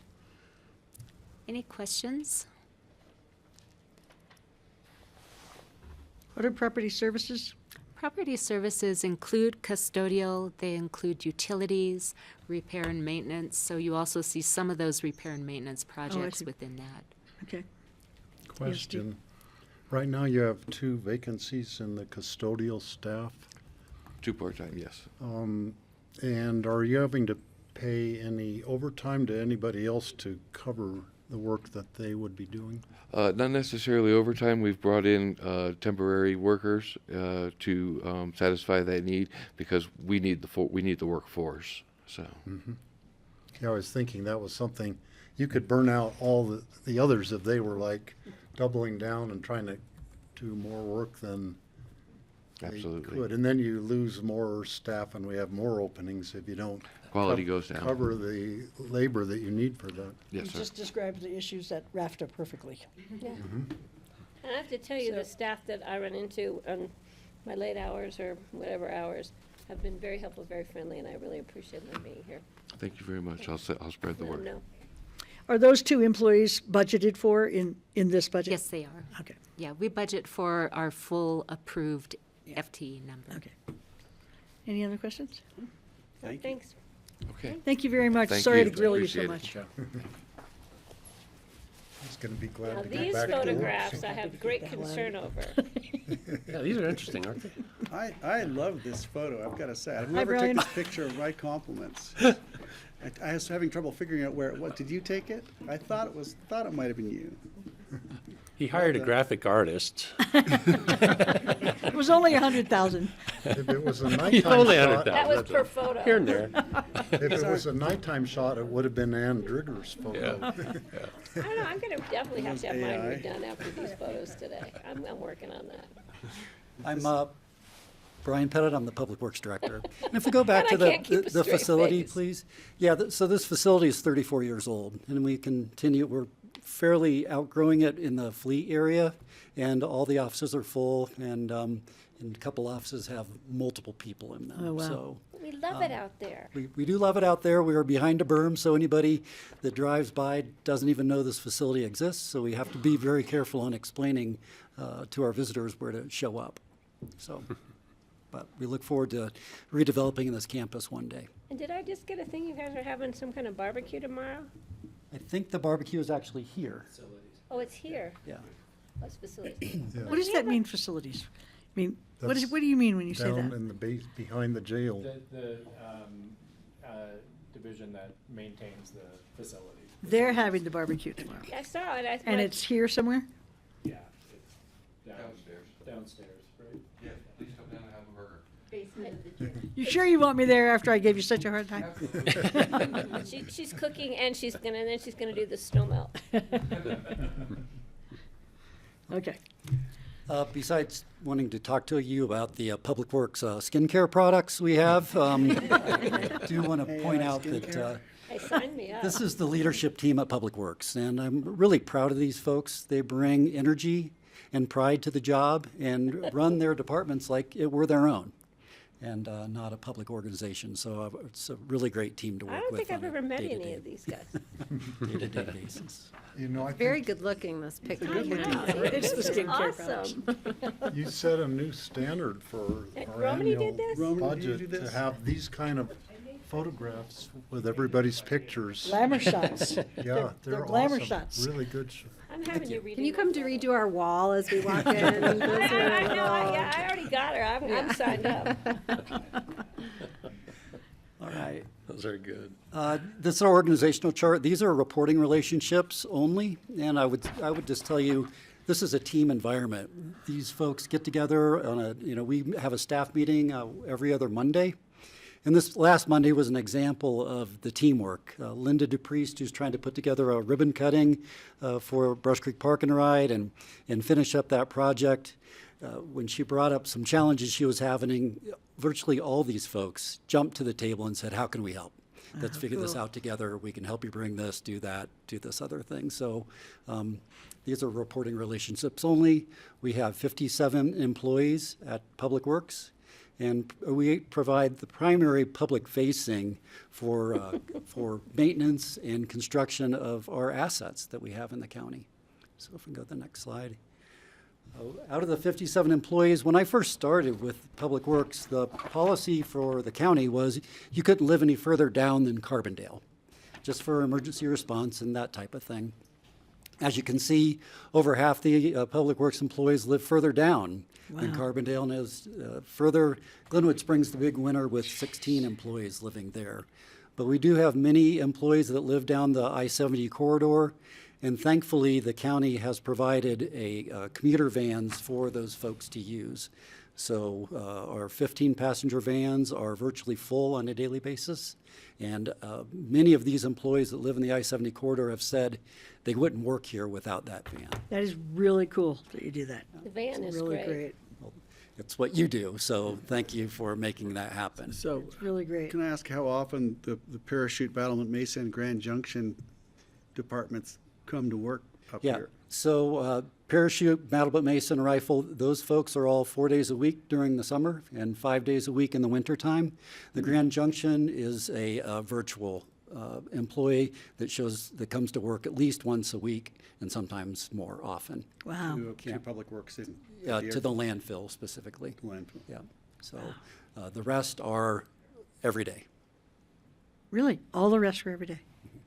I also think the vans really incentivize or encourage or facilitate that teamwork, because when you're spending that long driving with somebody, that means you know more about them than just what Yeah. job they do. You know their families, their lives. Yeah. And that's what makes the county a family. How many vans do you run? I think we have 4 vans going right now, Matt. And there's, 5, 3 are out of Public Works and then 2 are out of the airport. That is great. It's really great. So, if you could I don't know how many people you could actually house at a revamped Public Works campus. If you'd want to house them there, I don't know. I'm just wondering how many would opt to take advantage of that. Have you surveyed your crew? We hear now and then people say, oh, some people don't want to live up here. But I'm not sure I'm ready to accept that, and I'd like to know how many people. I'll give you their names and phone numbers, Greg. Well, I know, but when you say that, it rings back to the 1950s in the South, and so I'll just say, I think I didn't that get it'd be nice to slam. know how many people would want to live up here if they could, and what are we doing about that? We haven't surveyed the folks at Public Works. I know we've had these type of discussions before. And it depends a little bit on the generation of the type of employee, because many folks want a garage. They want a shop to work in. They want some land to take care of. And when you're living in an apartment setting, that's a different lifestyle. And it typically lends itself more to the young folks that we have. And we have those people in Public Works. In fact, one comes to mind right now that works in the engineering department that would jump on it. And I think that you would have those people that would want to live there, but then folks that would prefer to have a little bigger space. And beyond Public Works, because I think there are individual preferences. There's no doubt that, folks will want land and such. That's probably not going to be realistic up here, as Brian said. But beyond Public Works, there's certainly housing needs, and housing is identified as one of the major concerns. People either leave the county or are trying to come to the county. So I have no doubt that if we were able to develop housing on the Public Works campus, that we'd be able to fill it. And will Ashley's and the Housing Coalition study, which seems to be pretty Can you speak up in-depth. a little bit, Kelly? I heard the first part. I'm tired, so I tend to talk quietly. Will the housing study that was presented to us by Ashley and Heather Henry dive into some of those more detailed questions about, I think, because I do think this notion of like, it gets to the bigger question of like, how much housing do we need? Who wants it? Sort of thing. Yeah, whether it gets granular down to our department level, I'd need to talk to Ashley about. I actually don't know. Like an employer survey Yeah, or something yeah. like that. Okay, thank you. Good idea. Okay. Thanks. Sorry for that. But That's thank okay. you. No, it's a good diversion. I'm glad we're having that discussion. It's important to our employees, I know. So some priorities for 2024, if the board may know, for the Buttermilk Park and Ride, we had a 5-year intergovernmental agreement with the city of Aspen to provide management services for that and enforcement. That has expired, and so within the next couple months, I'll be bringing a proposal to the board to provide a different strategy on how to take care of Buttermilk. We'll see how receptive the board is, but spoiler alert, it involves the Aspen Skiing Company. So I think we have had a good partnership there in the past, and there may be some opportunities to further involve that partnership in managing Buttermilk parking Is this lot. just the park and ride or the entire park? Remind me, how big a space are we talking about? Yeah, you're going to pin me down on a number. I think it's 376 spaces at the Buttermilk parking lot. That So we it's own. it's most of the parking at Buttermilk that the county owns. Does it make sense to wrap that into the parking management study that EOTC approved for Brush Creek Parking Lot? I think it's part of it. I Okay. think that is specific to the Brush Creek Park and Ride, but maybe through our RFP process, we could add that as an option to help us out there. But this is really just to basically manage it on a day-to-day basis and provide enforcement. I don't know if you've been by Buttermilk this past month, but there was a lot of violations out there, a tremendous amount of people camping on a daily basis. So that's one of the things we would want to alleviate. Were they problematic? I'm sorry? Was it problematic, Cam? I think that Oh, I the see sheriff's lots of heads office was nodding. patrolling that on a regular basis. Yeah, okay. Musical taste. Just musical as differences. patrol or called out for an incident? Say it again, Francie, I'm sorry. Did they just go out there on patrol, or were they called to an incident? Patrolling it, yep. More just to provide a public safety awareness at Buttermilk. The other thing that's happening in the county and is a priority for us to monitor at this time is the explosion in e-bike use. And that's causing a few things to happen. One is there's a capacity issue on our paved trails now, and there is a use change that we're seeing, and it's pushing more road bikes onto the county roads. And we're seeing more and more bike use on our county roads that we're not able to accommodate right now. So it's just something we're monitoring, and hopefully when we redo roads, we can provide a little better space for bikes to be safe. I don't understand that. You said regular road bikes are pushed onto county roads Yes, because of electric bike usage on bike trails? correct. And why can't we accommodate those road bikes on our county roads? Well, a lot of the roads are just wide enough for cars. And so we're having a capacity issue with the competition between a car and a bicycle. There's not a lot of shoulders on our county roads. And as that bike travel and car travel pick up, we've got a safety issue Okay, we're dealing with. yeah, I was just wondering if that's what you meant, yeah. Yep. Yeah, if you would picture McLean Flats Road, because the e-bikes are making Rio Grande Trail dangerous for regular bikes and walkers. So then they're going up to McLean Flats, or at least some of them. And that's already with so many cars driving that way, and it's a narrow, no shoulder kind of a road. Yeah. Brad, I don't think we've seen this here, but let's see if we have. There's been an issue with electric bikes and lithium batteries and fires and fatalities in some cases. It's being tracked on a national level.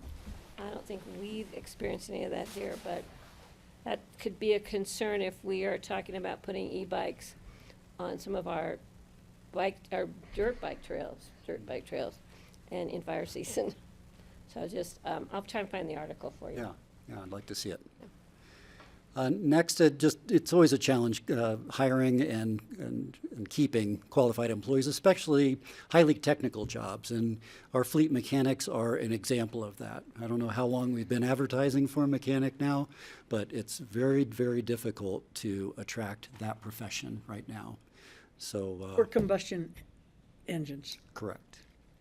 Yep, our fleet mechanics. How about maintenance of the E EVs?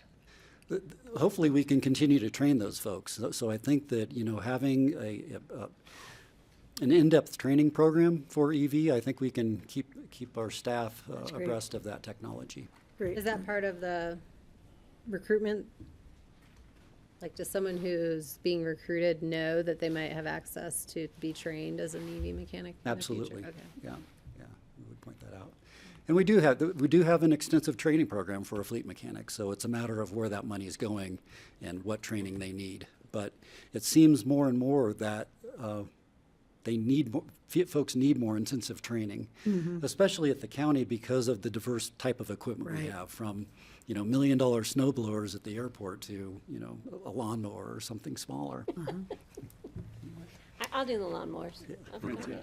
If I could, I'd love to do whatever we can to incentivize building this workforce. And I propose it to Raft, I propose it to the county. I think that we could be offering scholarships in some way to kids at CMC or kids even in our high school. If you're interested in pursuing something like this, let us help you. The scholarship programs need to be revamped anyway because the scholarships just don't do much anymore. But we still need them, and I think that it'd be great if the county could participate in the scholarship programs, and same with RAFTA, same with CORE, same with others who are looking to recruit these technical skills, the HVAC workers and the electricians and the bus mechanics and so I'd love that to be something we consider in a nominal amount, just so we're in the game when it comes down to handing out scholarships to kids who might want to go this direction. Great, thank you. Yeah, I know Matt Bergstresser's in the room, our fleet manager, so we'll take note of that. Thanks, Craig. Next is, while we talk a lot about jail and needing to replace a jail, I would argue that one of our top priorities is expansion of the landfill. I think in the next 4 years, we've got to make sure that landfill's expanded, or it will become a transfer station and the cost of trash disposal will go up dramatically. Both the cost to our residents and also the environmental cost of shipping that trash down valley. Brian, I was at a conference this last week called Mountain Towns 2030 on what mountain towns are doing in terms of climate action. And I spent quite a bit of time with these two guys who I told GR about this, and he said this is like areas of study when he was in engineering school. But anyway, about trash burning where they're actually, it's in an entirely closed system and they're capturing the gases, and then the gases help to fuel the burning and so on. And it just seems like, if not necessarily Pickens County right now, but if our whole waste management program could move that direction, it would solve so many problems for so many people. And as GR told me, they can't make predictions based on hypotheticals, so waste management and those companies just keep going the way they've been going because they know where it's going. There are some discussions that we've just started having to explore some more recent technologies with smaller kind of, I don't know if you call them digester units or whatever they are, to look at, are there some options for converting? I know it's been Steve, I think you've brought it up every budget year, and I think Francie beat you to it. About I'm just coasting now. I don't have to say anything. yeah, the opportunity to is there an opportunity to convert municipal waste to energy in a clean and safe way that's available at the scale at our landfill? And so we're continuing to look at those. Those technologies are advancing, and matter of fact, I think we're going to be having a meeting coming up here pretty soon with another firm that's looking at those sorts of things. So we do have that on our radar screen. I think our challenge has been scale and reliability. Good news. Yep. Can I ask Brian a question? Kelly, go. What risk do you see with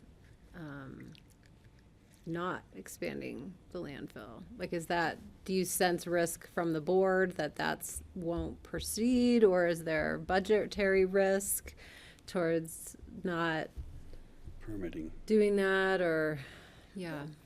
I think we need to have a clear financial plan because it's an expensive proposition.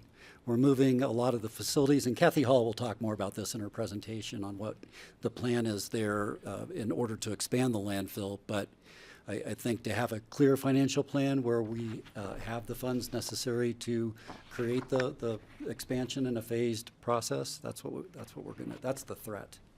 Is not to have that done correctly. We are anticipating the need to either issue bonds or certificates of participation, some kind of financing in 2025. Great. Thank you. Second to last bullet, I want to talk just about the importance of collaboration with Fed, state, City of Aspen, Basalt, BLM, Town of Snowmass Village. I mean, nothing great really happens without that collaboration and that community process to get things done. So that's always on our radar. We are part of the Intermountain Transportation Planning Region. There's a meeting this Friday. If anybody wants to attend, the public's welcome. But that involves Summit, Lake, Pitkin, Garfield, and Eagle counties. And that's an important group, too, from a transportation funding standpoint. So, and then the last bullet, I just want to reiterate, you've heard this before, the importance of adequate funding for our road infrastructure. Right now, we do not have timely replacements planned for our bridges, and we have no funding for infrastructure enhancements. So, small shoulders for bicycles, a roundabout at Smith Way, McLean Flats, and Upper River Road. That type of thing to allow traffic to flow more freely or more safely. None of that funding is in place right now, and now or in the future. So I just want to. How do we do that? Do you put in a request for a specific project at budget time, or is this like, do we need to increase your budget overall? Why don't we have funding for some necessary things? What's the process? Yeah, so the funding we have right now just kind of takes care of basic maintenance for our asphalt roads. It's a maintenance program, not really a capital improvement program. I think there's a few different ways we could do it. We could bring individual projects to you. We could prioritize the projects that we feel are most important. And I know the last time we went out for a tax question to the community. 2008, right when the economy took a dive and the timing was as bad as it possibly could have been for a tax question. We had the list of all the projects that needed to be done in order to make our transportation system more efficient. Well, honestly, Brian, when I looked at our budget originally, I was surprised at how small the budget was for road and bridge. And I did talk to John about it a little bit. I mean, it's like 1.2 million for next year or something like that. Is that right, Connie? I think it was closer to 2 million, 1.7 for road maintenance projects. And then it was like 5 or 20 something million over 5 years, as I recall, something like that. And I did think that was small. And so that is something that I'd like to look at is, releasing more, particularly something like the roundabout at Smith Way, where it's just so damn scary there some days. And We're not talking on the highway, we're talking Smith Hill at the bottom. Correct. oh, I thought you were talking about the exit at the highway. No. Oh, at the bottom, before the hill. Oh, interesting. Do you have issues down there? I think that's kind of a It's just waiting to historic happen. relic, and it's not safe. Yeah, it has Okay, well, anyway, problems. I would like to look at that again, at how we allocate funds to road and bridge, and just have a chance to talk about it at some point. I think when Andrew Knapp's up here, I think he'll take the opportunity to have that discussion too. How many votes did it fail? It wasn't a lot. It was just over 100. Yeah. Yeah, it was very We close. worked hard on that ballot question. We worked really hard. Right. Thank you, Brian. Thank you. Thanks, Brian. Thanks, Brian. This Always is- interesting. How many of those projects are still on the list? All of them. All of them. Beat you to it. Keep those good pictures coming, Romany. Yeah, I'll call you, Romy, and we'll set up a Tiny photo budget. shoot. Public Works Administration is not in the Road and Bridge Fund. This is general fund, and it provides Brian's oversight, engineering, other support for all of Public Works. And very little change here in this budget area. Any questions before we move on? Doesn't look like it. Okay, we've got Solid Waste Center next. Hi, Kathy. Seems like you were just here giving us all this information. We talked about recycling. Yeah, That that's was a right. fun one. I'm Kathy Hall, the solid waste manager. Here's our org chart. There's 19 of us currently staffed at the landfill, so a fairly large department. And this time of year, we are busting butt, so a lot of leaves on the ground. So we were told to provide an interesting fact. And my interesting fact is the landfill at its tallest waste column height is 170 feet. Wow. The Wheeler Opera House is 67 feet. The courthouse building is 62 feet. And the average human is 5'9" tall. Wow. The average human is 5'9". Yeah, I think when male and Oh my female. God, I'm so short. I know, wait a minute, Francie, where do you even fit in that? That's the most interesting fact about Yeah, this. Francie is so short. So yeah, God, so my into answering machine bananas is for right us? on the mark. So our 2024 priorities are two things. Compost and soils program improvements. The compost program continues to grow. The soils program continues to grow. So we need to improve kind of keeping material on the ground. We're expecting food waste to double next year with Aspen's new ordinance, which is a good thing. We need to increase faster processing times to get stuff off of the pad, screened, and make a final product. We want to process soils and compost simultaneously. Right now, we have one piece of equipment that does both jobs. So when you take it offline to switch screens to do soils, is you're down for a day, compost sells out, then we got to switch back, make it. It's just a back and forth. We can improve that by having separate pieces of equipment. And I'll go into that in a couple slides. And then also maintain continuous inventory. So right now we're out of soils. Right now compost is on hold. We're waiting on testing results. So it's just not ideal. We could be selling quite a bit more if we could improve the process. I love that graphic. It's one of my favorites. Do you have inventory? Where the compost goes through Is and there turns into- inventory or is it all gone? We do have inventory. We had a testing issue, so it had to go back out to testing. What does that mean? We have to test the compost before it goes for sale. What? For fecal coliform, salmonella, they test germination vigor, they call it.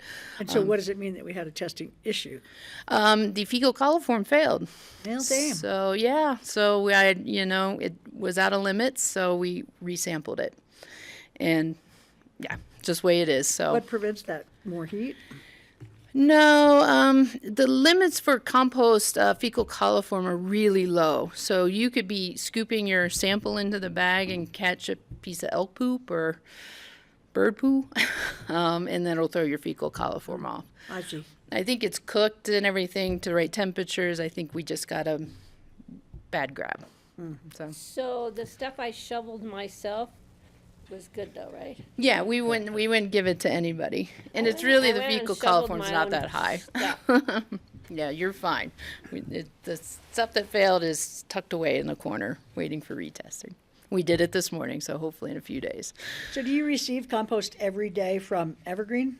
Oh yeah, yeah, they're the primary compost hauler, the food waste hauler. And how many trucks do you get of compost? From Evergreen, the food waste, they have 3 trucks on the road, so they have 3 compactor trucks of food waste. And they come to you every day? Yep.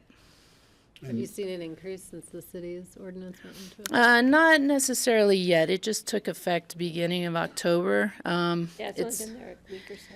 not fully rolled out. We have all of their bear-proof bins sitting at the landfill. They're slowly streaming out Evergreen's distributing them through their customers throughout the city. So I imagine early next year, around the holidays, we're going to see a real big spike with the busy tourist season. And now it's required for all the restaurants. You had 30 voluntary restaurants before, and now all the restaurants have to do it? I Is that believe right? so. I believe so. And then they'll expand that over the next To the few years residents, to it's not residents and residential. all that.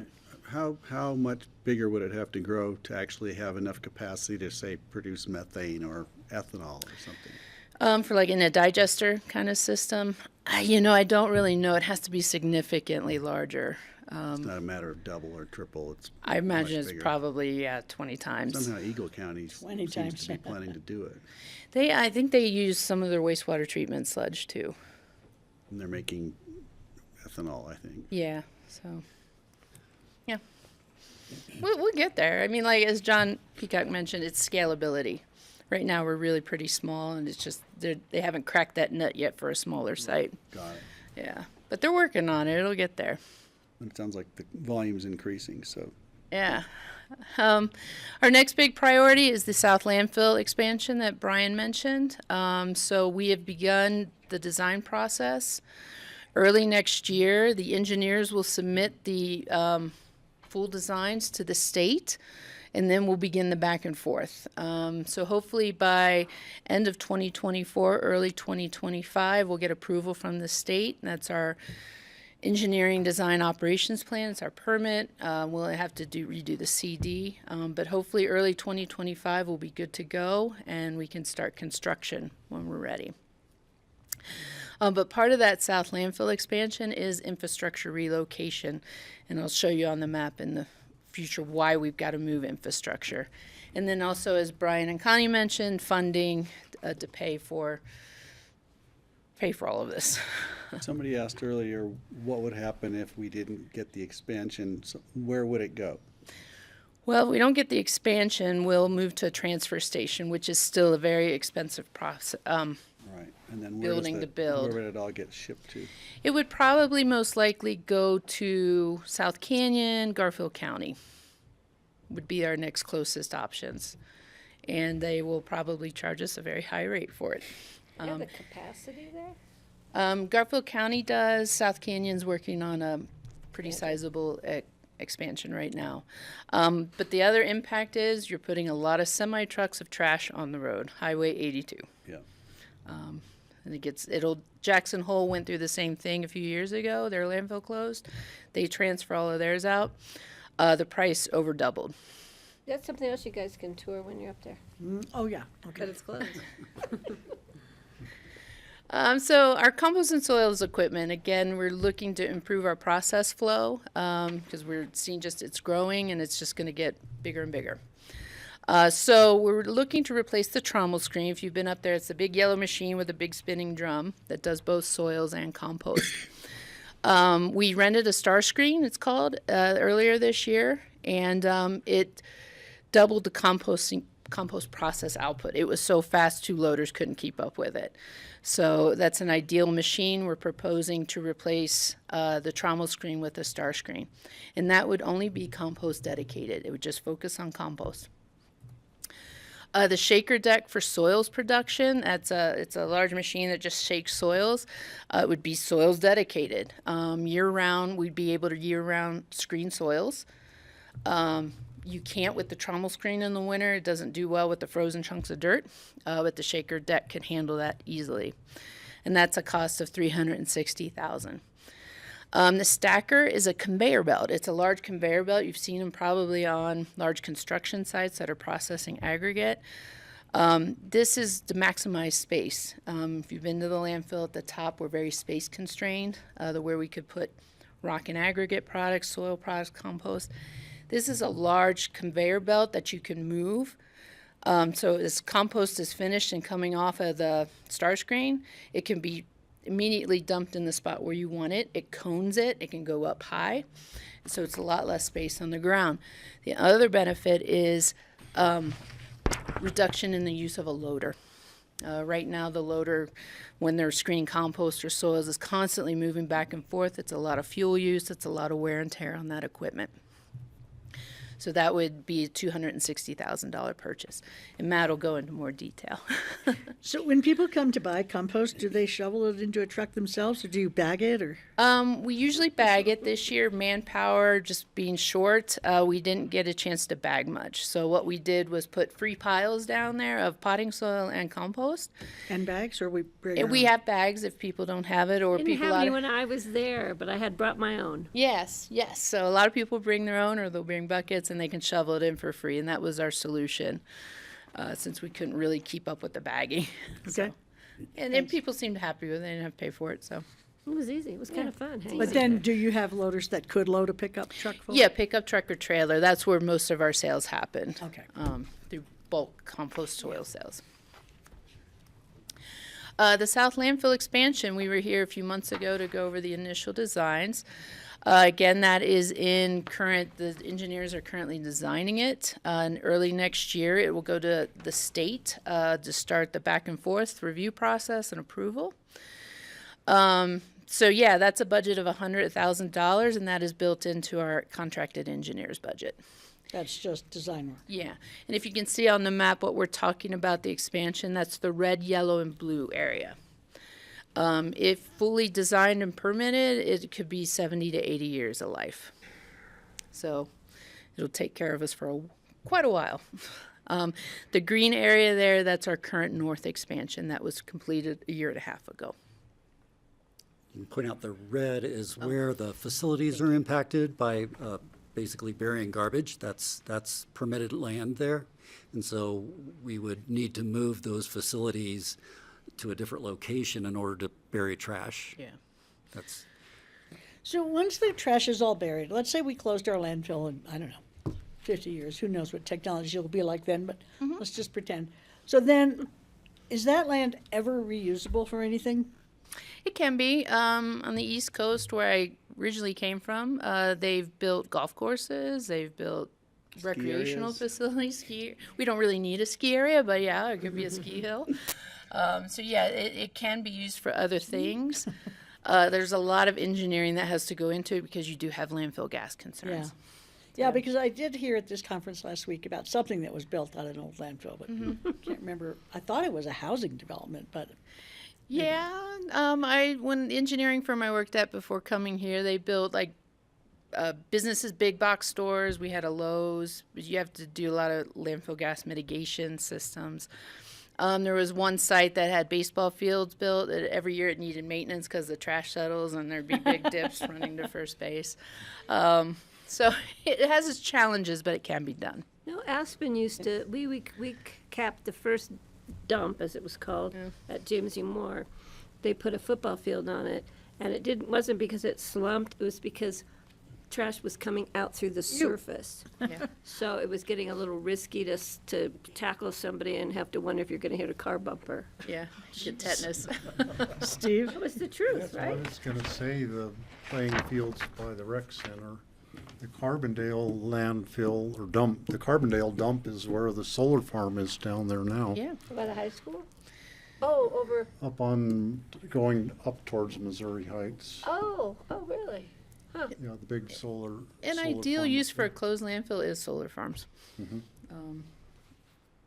They make flexible solar panels now that will adjust to cool. the settlement and everything, so yeah. So I think in the future, the landfills will be where the mining operations will be to recover the That's- metals from that at That's a some point in time. possibility too, for Because that'll be sure. the highest concentration of metals, way more than they find in natural situations. Well, absolutely, can be done, for sure. Other questions? Okay. So, yeah, again, as Brian mentioned, the infrastructure relocation. So that red, and what color was it? Red and yellow, we're proposing, we can do it in 2 phases. We're proposing to do it in 1, just in economies of scale. You just save money in the long term and be more efficient. So the infrastructure relocation is the scale house, household hazardous waste facility. We need to move recycle transfer, the mud load mercantile, and the access road would need to be rerouted. We're putting in a very comfortable budget of 5.5 million because there's a lot of unknowns. We don't know how that road's going to go and building in a new area. So we're just putting in a good buffer zone to get that design started for next year in engineering. So the 5.5 million is for what specifically? The entire rething or just the relocation of the? Engineering and design of all of those new buildings and road. No building yet. Is that money mostly coming out of budget reserve? It's from our fund balance. We have that. Okay, our annual tipping fee increase. We put in a 4% consumer price index increase. So you see the 2023 current numbers in the left column. In 2024, that's what we're proposing to increase rates. Unsorted's a little different. We're increasing that a little bit more than the 4% because people just aren't learning their lessons yet. I ran some numbers this morning, and year to date compared to last year, construction demolition is up 7%. It's not slowing down. Unsorted loads, those are the loads that come in with mixed recyclables, if they scrap metal, concrete, cardboard, anything in there, we charge a premium of unsorted. We're going to raise that to $230 proposing because unsorted is 64%. It's 64% of the loads coming in. Last year, it was 54%. Good God. Do you track the companies that are, or the projects? I guess I'm wondering if we're tracking the general contractors in charge and if there's a pattern. We can. We haven't drilled down into that level. In unincorporated Pitkin County, where our ordinance is, it's successful. 80 to 90% diversion rate. It's the other municipalities surrounding us that we can't control. Where they also don't have room to do the sorting on their sites. So we did talk a little bit about the possibility of doing the sorting at the landfill instead of dumping it all. Is that going to be a possibility at all? Yeah, I think so. I mean, I think we continue to look into some kind of processing. It's just equipment and space is what we're lacking right now. But this, just year to date for that unsorted additional $100 fee on top of that regular C&D fee, that's brought in almost $1.3 million. Oh my gosh. Will be over $1.5 million. That's what they call dirty money. So yeah, and that's it's going to help expand the landfill. It's going to help move all of this infrastructure. And if we do find some, technology that can work, grow our C&D processing. So that's the purpose of that additional fee. So if we were able to figure out how to make space to sort it at the landfill, then they'd still get charged $100, and then that would help fund the sorting at the landfill. Absolutely, yeah. So they can, if we eventually get to a point where we can do more sorting, and they'll pay us to sort. Could we let them sort it there, bring it there and sort it there? It's a possibility. Liability issues, I think we'd have to get into. Yeah. But I mean, we sort our loads anyway now. Like we stop and dump the appliance, and then we go somewhere else and dump something else. And just seeing some contractors, they're coming up with some really unique ideas with slimmer bins, the roll-up dumpsters. There's some free market solutions coming in for smaller site footprints. That's cool. So yeah, it'd be interesting to see too what the value of the project is, to see if it's those, $100,000 projects or it's the $100 million projects. Right. And chances are the $100 million projects don't care for the $230. They don't. And Cameron, our new waste diversion analyst who you met, and we can track all that through Green Halo. That'd be interesting to see. Yeah, that would be an interesting. I'm just wondering if 230 is high enough. I mean, if it's meant as a disincentive or just as a carbon fee, so to speak, or whatever, is that? It doesn't sound like it's enough. It's a 13% increase as opposed to 4%. Yeah, it's not a disincentive. It's not much of a disincentive. I'm just wondering if it needs to be higher. But wait a minute. So when my trash dumpster at the trailer court, we have our 2 recycling bins, we have our compost, and we have 2 So that would mean I'd end up paying more money because they would roll the fee over to me? Mm-mm. That's municipal solid waste. It's just construction Okay. demolition debris. No, and this could be raised. Kathy and I have this discussion. Sometimes it becomes an argument each year, and I'm always On arguing which for side? a higher rate for unsorted loads. You want the higher rate. Yes. Kathy does not. I do. She just has to deal with the people that I know, show who up. calls, yeah. That's it. Really, the people who bring you the Superfund trash debris, yeah. aren't paying the bill. No, and that's sometimes a problem.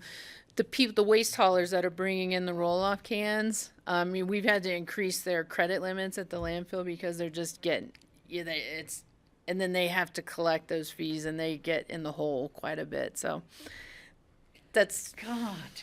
Our I don't problem know. is the landfill, not their. exactly. So maybe the deposits should be bigger. Yeah. I mean, can we raise the deposits required for the C&D? We did 35% in the spring. Went from 25% to 35% deposit, and again, unincorporated Pitkin County is not the problem. We've got to get on the municipalities to start Yeah. having a program. Yeah, so Well, they're Isn't the aware, city but of Aspen working on this? Aspen has started a test of the Green Halo. Cameron has a meeting set up between County ComDev and the city's ComDev on Thursday to try and get them more comfortable with it. We can talk to Snowmass Village too in Basalt. Yeah, that's our next target. So when will you come back to us with a different price structure, or will you? I mean, we could decide today if you'd like. You can always argue against it. I understand why you would. We don't really get it. It's a healthy discussion. So yeah, Sure you wanna do I'm less. okay going higher. I'm okay going higher. with the deposit or with the $230? 230. What is the deposit? How does that work right now? Is that the size of the job? It's based on the size of the job and then their estimated trash. So if they're doing a demo, there's a lot of trash coming off the site. So they put per ton estimate, and there's calculators online. Cameron can help you do that. It's $1,000 per ton of trash estimated. That's the deposit. We now right now have like $160,000, $190,000 deposits. Yeah. Just for that trash. And so then if they don't bring that much, you refund it, and if they bring more, you charge them per load, or? So yeah, the structure is if they mess up, they bring unsorted loads in, they don't try it all, they lose their 100% deposit. Oh. It's significant. Again, and on our Green Halo, most of them are getting it back.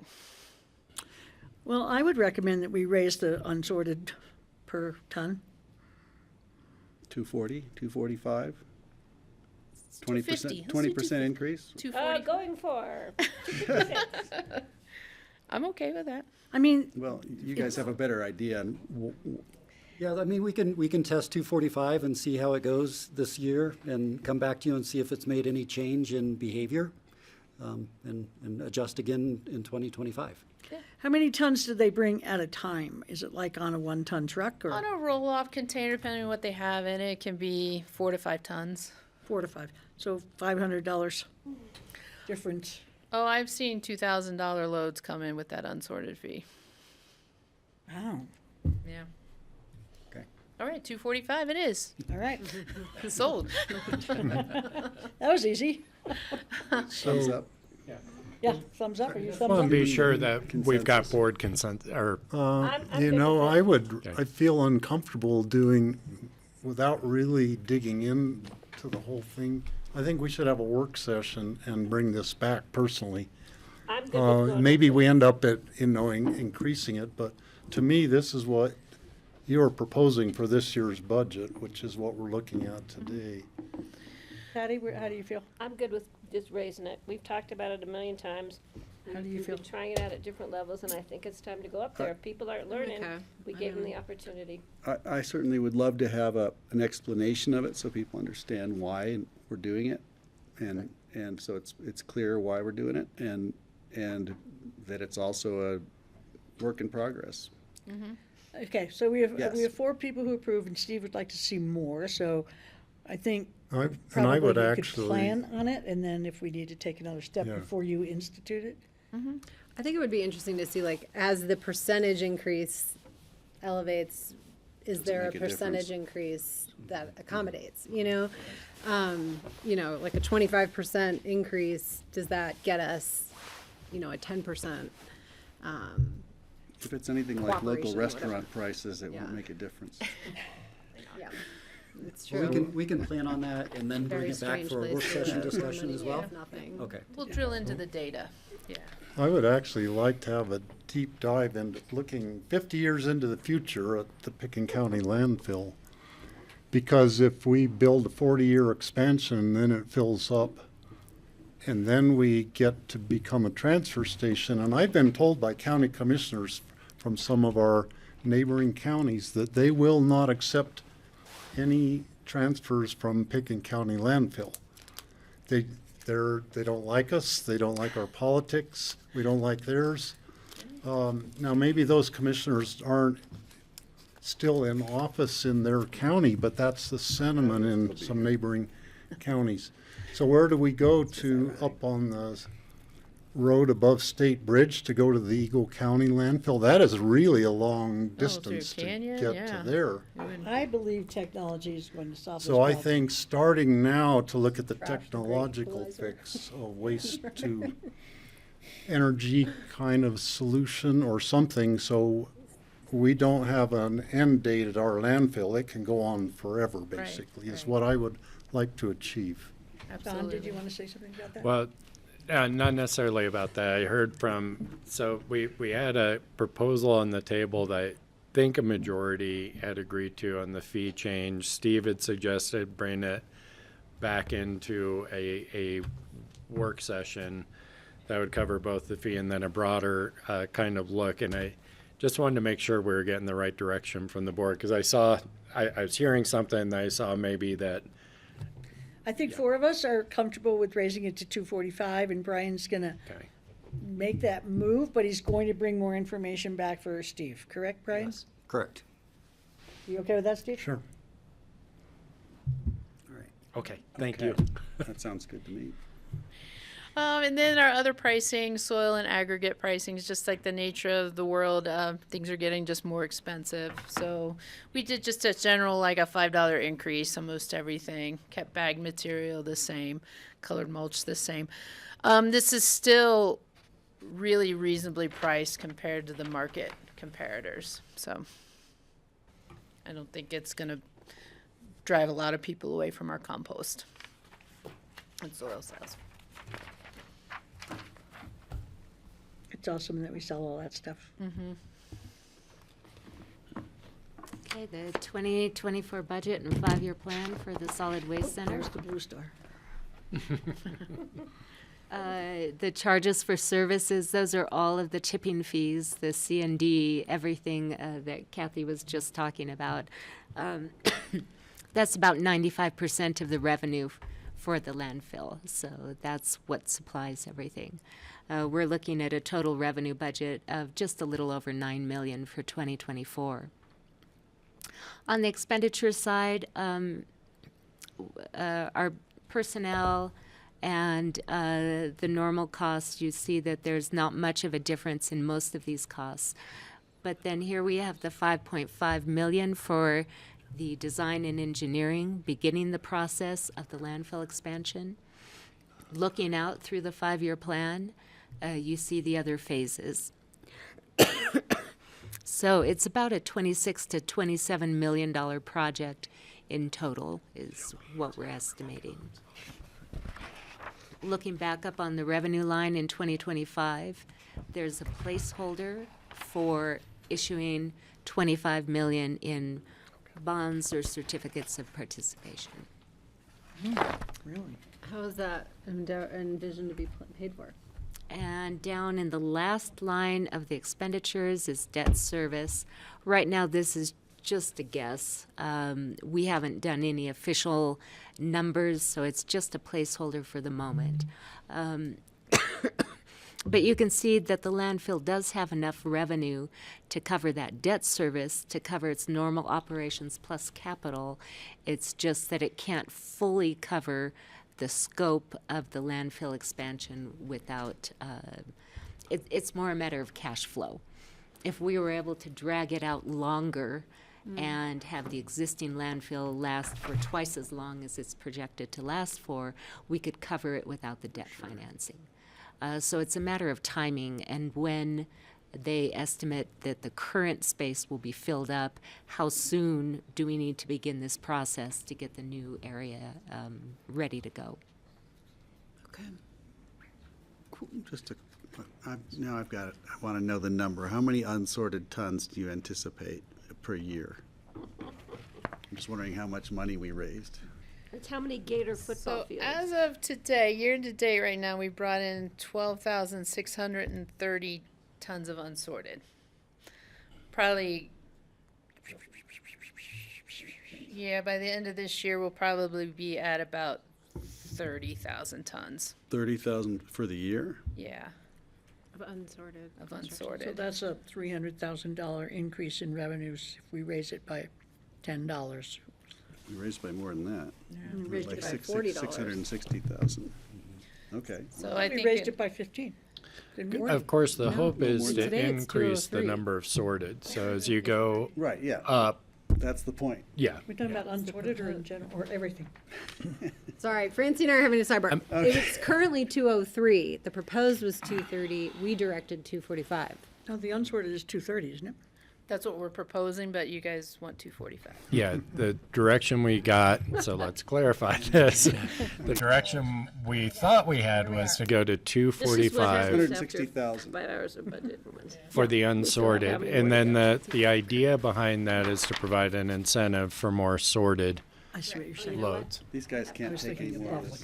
public. So I do have a question about the 2025 budget, the big numbers that are out of the park. Behind here. The other revenue jumps to 25 million. Where is that Right, 25 million that would coming? be the bond proceeds. That would have to be a bond question Yes, in it order would. to pay for then the That's 15 correct. million in infrastructure things and others. Yeah, Do we do the bond It's question? for the not a jail, the transfer bond from question? our general fund no. or some No. magic Or like that. the bond question Okay. for- Do we have other questions before we approve of this? I'm okay moving it forward. Likewise. I'm okay with moving it All right. forward. Okay. Thank you. Thank you, Kathy. thank Thanks, you. Brian. Does the Always board, informative. does the board want to take a 10-minute break? Stop arguing out there. Board needs a 10-minute break. Yeah, we are behind. We are behind schedule. We're about 20 minutes behind schedule, but I would recommend a 10-minute break, and then we'll come back and get back on pace. Let's make it 8 minutes. We'll be back at 2:40. Andorra?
pretty quickly.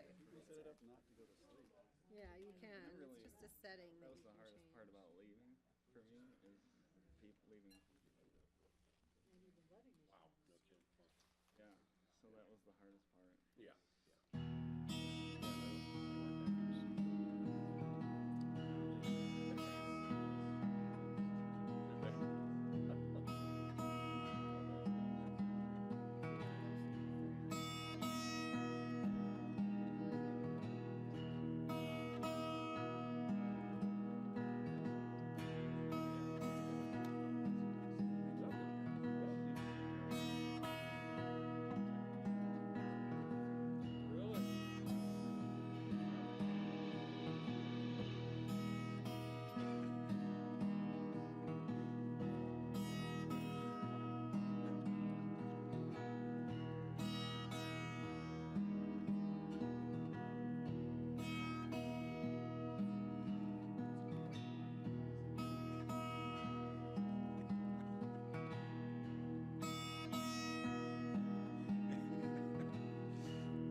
No. Cool. I would like to have it. What is that? Okay. I was going through a divorce. That's the start. Welcome back to the work session of the Picken County Board of Commissioners on Tuesday, October 24th. We're going back to Connie. Okay, we're back with our budget in the flourishing natural built environment area, and we've got engineering next.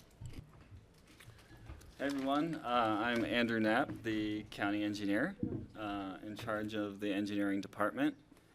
We do a few things, road and bridge, capital maintenance, our major paving projects, bridge replacements, and the like. We are the right-of-way permit issuing authority. So if someone needs to do a road cut for a utility tie-in or anything like that, we'd be issuing permits and doing inspections and oversight on that. And we also have a robust traffic counting program throughout the county, counting vehicle traffic and bikes on all of our county roads on a fairly regular basis. On our highly traveled roads, we try and do those every year. Some of our more outlying roads get counted less frequently. Here's the organizational chart. As you can tell, we've got a pretty small unit. Myself, Chris Peruti, our project engineer, and Kevin Castanon, our engineering analyst. And instead of giving you fun facts, I thought I'd give you guys a fun slideshow of some of the work we did this summer. Some before and afters here of Owl Creek by the airport. Is that Owl It's Creek? beautiful, by the way. Thank you. Yeah, that's Owl Creek, just past Buttermilk on your way to the Airport Operations Center.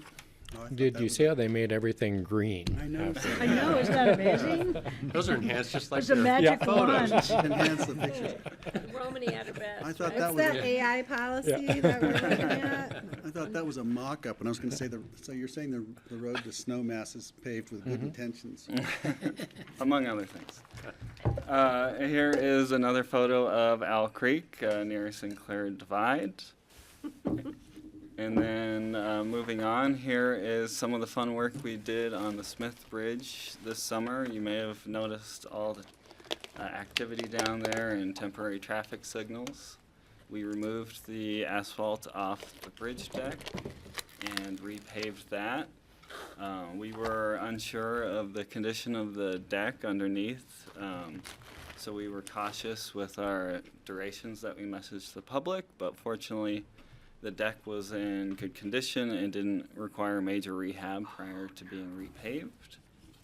And then Smith Bridge also saw some significant timber repair work on the glue laminated timber arches. There you can see significant amount of rot being removed from those arches, and then having epoxy placed to replace the rotten wood to fill the voids, and then we capped that with metal flashing to protect those timber arches into the future. And So he injected with epoxy. I wouldn't call it injected. It was placed in the void. So you can see in the top middle photo, the tape measure showing a depth of about 8 inches of rotten wood that was removed.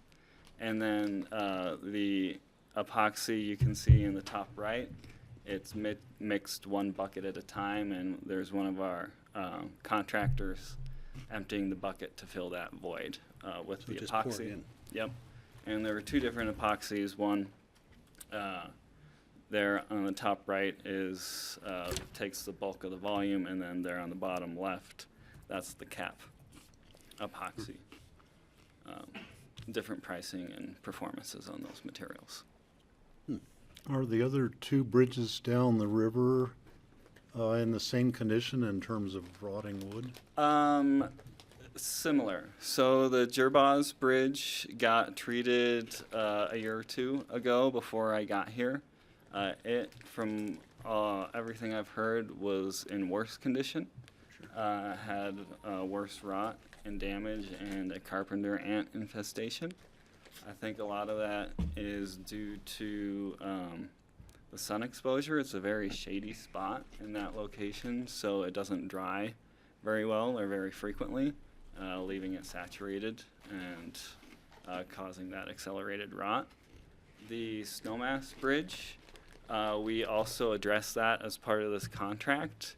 It did not have any rot that needed to be removed, but we went ahead and placed the flashing on that bridge as well. To protect it as well. So you'll see all 3 of those, I call them sister structures, have the same treatment on those arches.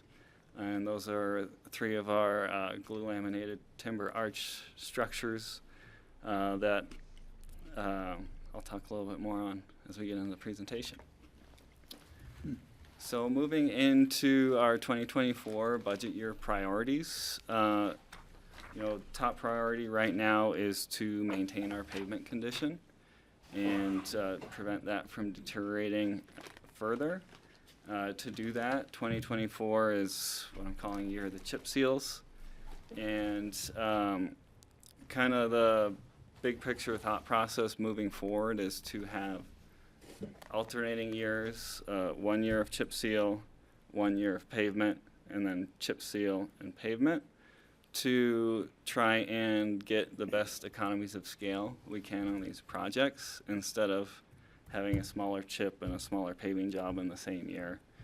Bundle those together and get better pricing that way. And we are also planning on beginning some structure replacement designs. Right now, we have the Soapers Creek Culvert identified in our budget for design for replacement. That's right at the junction of East and West Soapers Creek, that location.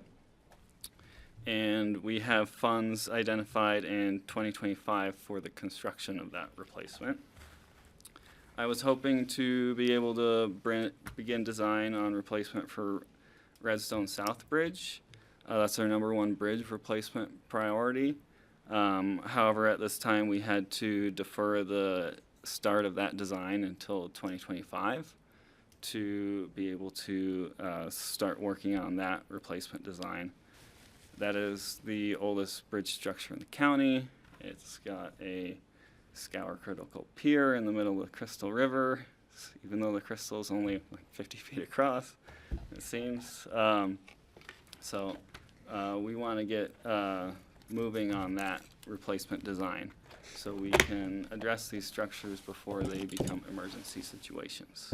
So if there were adequate funding, would you complete that structure design sooner then? Yes. Okay.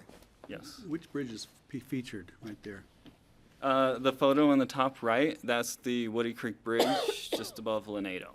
That is also on our list. There in the lower right corner, those are a variety of culverts that were removed from Woody Creek Road as part of that road construction project this past summer. You can tell they have lots of perforations in the bottom of the pipe, which is not ideal for a culvert. You want to keep the water in the culvert to get it through and under the road.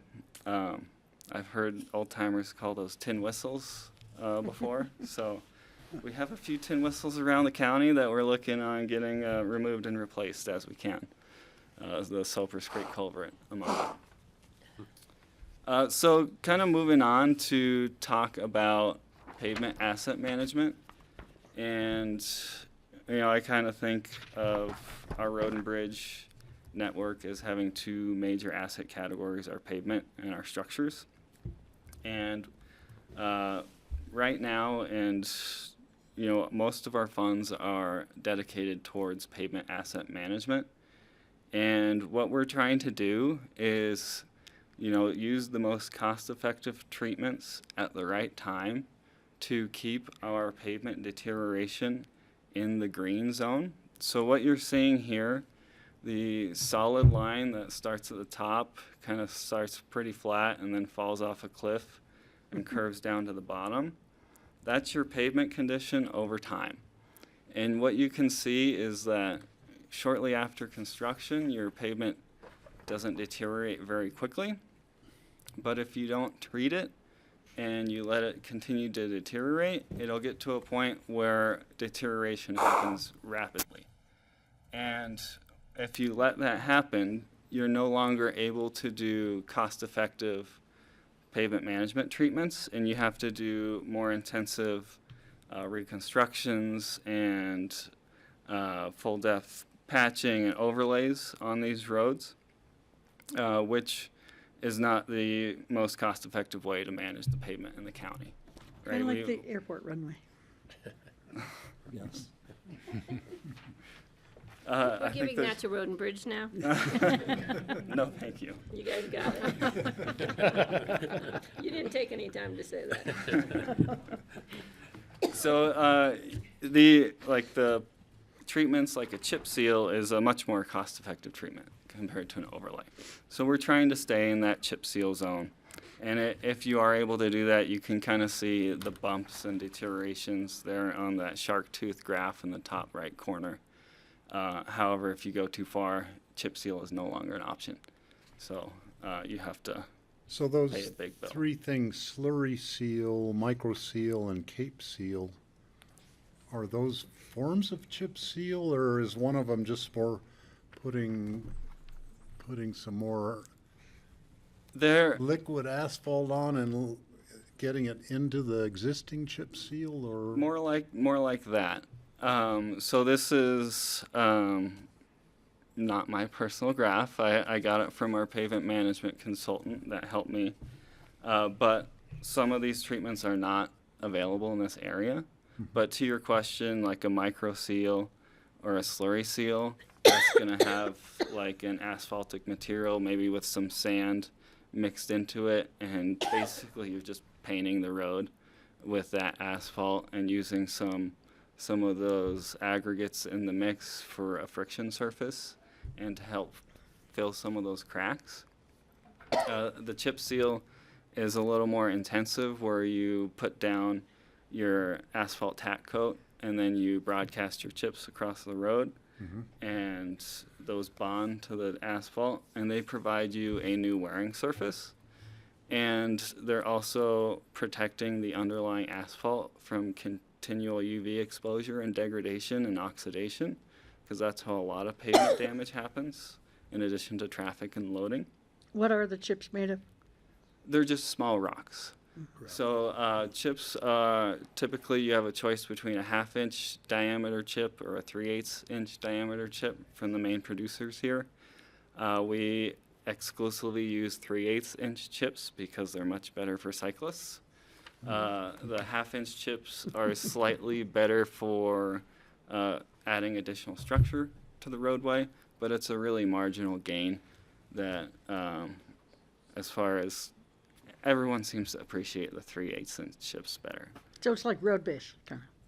Not quite, right? With a road-based material, you're going to have what you call a variation in the gradation of materials, where you have different sizes of materials from 1/2 inch down to very small fine materials. That way they can pack in together Fill in, yeah. and form a strong structure and base. You need those different sized material to be able to lock everything in together I see. and fill those voids, because you don't want voids in your base, because that's future settlement. The chips are uniform size. So the chips are almost exclusively 3/8 inch in size, and you're not going to have much variation in their size. You're going to have variation in shape and colors of rock and the like, but they're going to be all roughly the same size, and they provide a good wearing surface and coverage of the road, but they would not be a good road base. And what's the seal? The seal, so if you're doing a chip seal, the seal is the chips. The chips are the chips. The chips are sealing the roadway. Usually when we're doing a chip seal, we do the asphalt tack layer. We put the chips down. We let traffic beat the chips in. You sweep away the excess chips, and then you come back with a fog coat, another layer of asphalt, and that's what you might call painting it black. It turns the road black instead of the chip color, and that helps lock everything down into place. It gives you an additional tackiness to hold those chips in place. Thank you. That was so helpful. You're That was welcome. great. Can I ask a question about that? Of course. Just you asked this earlier, and I wasn't able to follow. Micro seal maintenance versus, is it Cape seal? Yes. Thin overlay. Which is the chip seal? Or is The that in chip that? seal is not specifically called out in these. Got it. Okay. Here. And what is the cost compared to asphalt? It's probably a tenth the cost. A tenth. Yeah. It's much less costly. You have much less material. You know, when you're doing a chip seal, you're trying to have a consistent 3/8 inch coverage of your roadway. With an asphalt overlay, 1.5 inches is kind of the minimum you want to do. Most typically it's 2 inches over the entire roadway. As you can imagine, that's many times more in depth, which equates to trucking, quarrying, much more expensive. the asphalt refining and all that goes into it. So it's much more expensive to do that. A chip seal is one of the most environmental ways to maintain your road pavement, minimizing your additional quarried material. So at one point in time on Capitol Creek Road where I live, they did a major rebuild, and the thickness of the road went up perhaps 6 inches or a foot in some cases. And when you go in a ditch now, you don't drive out of the ditch. You used to be able to go in a ditch up there and be able to drive out of it. You can't do that anymore because the road was raised so much. So in a chip and seal, how much is that raising the depth, the height of the road? Typically only that 3/8 inch layer of a single chip. And with a chip seal, generally you're not having to do any adjacent tie-in work or rework of those ditches, because your final profile grade of the roadway is really minimally changed, right? If you're doing an overlay, 2-inch overlay, or even more, like in a reconstruction like you're alluding to, that depth is greater and has to be accounted for with shouldering, access road tie-ins, and other things you have to consider as part of that. There was, at one point in time, the process that was used was a thing that kind of ground up the existing chip and seal and left it like a really good gravel road, and then they put more asphalt on top of that, and I think rolled that into the existing road base that was there. It sounds like you're describing... Is that still a viable technique? Absolutely. Yeah, what you're describing is called a full depth reclamation of the roadway. It's something you would consider if you have lost your pavement structure of the existing roadway, if you have extensive alligator cracking or other issues with the roadway that can't be easily addressed with just an overlay because those issues are going to reflect through to the surface. You can come through with a full depth reclamation and recompact that material in place. It forms an excellent pavement base for you, and then you can come back with an overlay. For example, up on Highway 13, north of Rifle, I designed a project that received full depth reclamation for the roadway, for the existing roadway, and then it was widened in addition to that. The road that goes up to Meeker, 13? Yes. Wow. Yeah. So from milepost 12.8 to 16.2, I started designing that in 2010, and hopefully it's done in the spring. Yeah. It definitely had some slowdowns up there. So on all the different road projects you have scheduled for this year, like 10 or so different road projects, are they all getting chip and seal, or some getting just the crack sealing or different treatments, or are they all going to get the chip and seal treatment? All the roads we have identified for next year are going to be chip sealed. They, working with DJ and our road and bridge team, they were able to get all of those roads crack sealed this year. Mhm. So almost all the cracks on those roads should be sealed. And I remember the guys going along doing that. and that's great preparation for this upcoming chip seal. Uh-huh. So on the graph on the right is a collection of a variety of different pavement management strategies that I analyzed to maintain the pavement throughout the county. And what you're seeing here is there's not a whole lot of separation between these as far as the overall condition of the road when you're done at the end of 5 years. What you can't see in this graph is there are some significant cost differences between these strategies. So depending on your strategy, it's going to cost a lot more or maybe a lot less to come to your same outcome at the end. So we're trying to choose the most cost-effective pavement management strategy to be good stewards of our dollars and hopefully have some left over for some bridges elsewhere in the county. So I just wanted to kind of give you guys a sneak peek at some of the level of analysis that went into coming up with these pavement management plans. All I can say is that if you'd been teaching at CU when I was a civil engineering student, I probably would have become an engineer. I actually learned some more today than I ever did there. Perhaps you're paying more attention. To be a professor. Yeah, I'm paying more attention. Yeah, could have been distracted. So I guess moving on to structure asset management, we've got 23 bridges in the county that qualify as major structures that get inspected by the state or the state's consultants every 2 years to make sure they are safe and don't need to be weight limited for traffic. This is our list here. I've got a few highlighted that are kind of bubbling up to the top of my list here. Number one being the Redstone Boulevard Bridge over the Crystal River, this Redstone South Bridge there at the Coke Ovens. It was constructed in 1947. You might be concerned where it says life expectancy of 0 years. That doesn't mean it's going to fall over yesterday. It means that when it was designed, it had about a 75-year design life. And we are at that design life. How old I am.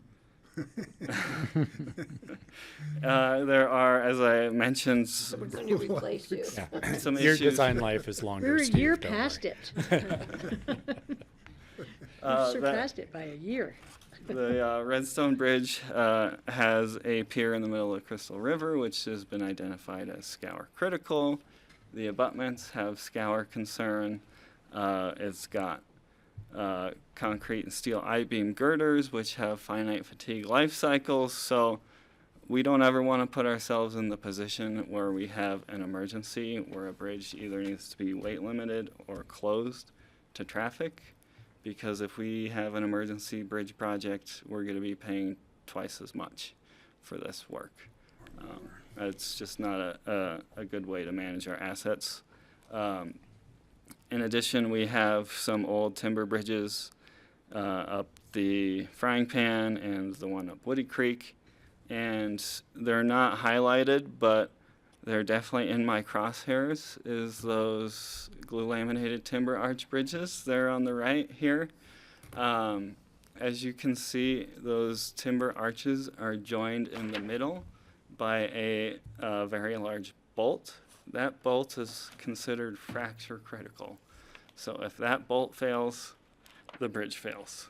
So there's not a whole lot of redundancy in that structure. Now that bolt is not rusted through or gonna fall through at any moment. It doesn't make me sleep better knowing we have a fracture critical bridge or 3 in the county. So I would like to work on getting those replaced in the future as well. The whole bridge or just the bolt in the middle? The whole bridge. Yeah, that bolt, you cannot retrofit that fracture critical element out of the bridge. So, yeah, a couple questions. I also wanted to point out you have the Woody Creek Bridge over Castle Creek on your chart. Yeah, that's a typo. It's so I presume it's Woody Creek. Or, it is Woody Creek, yes. Okay. So on these timber bridges, are you going to put in like a steel beam kind of a bridge to replace those? We haven't gotten to or that.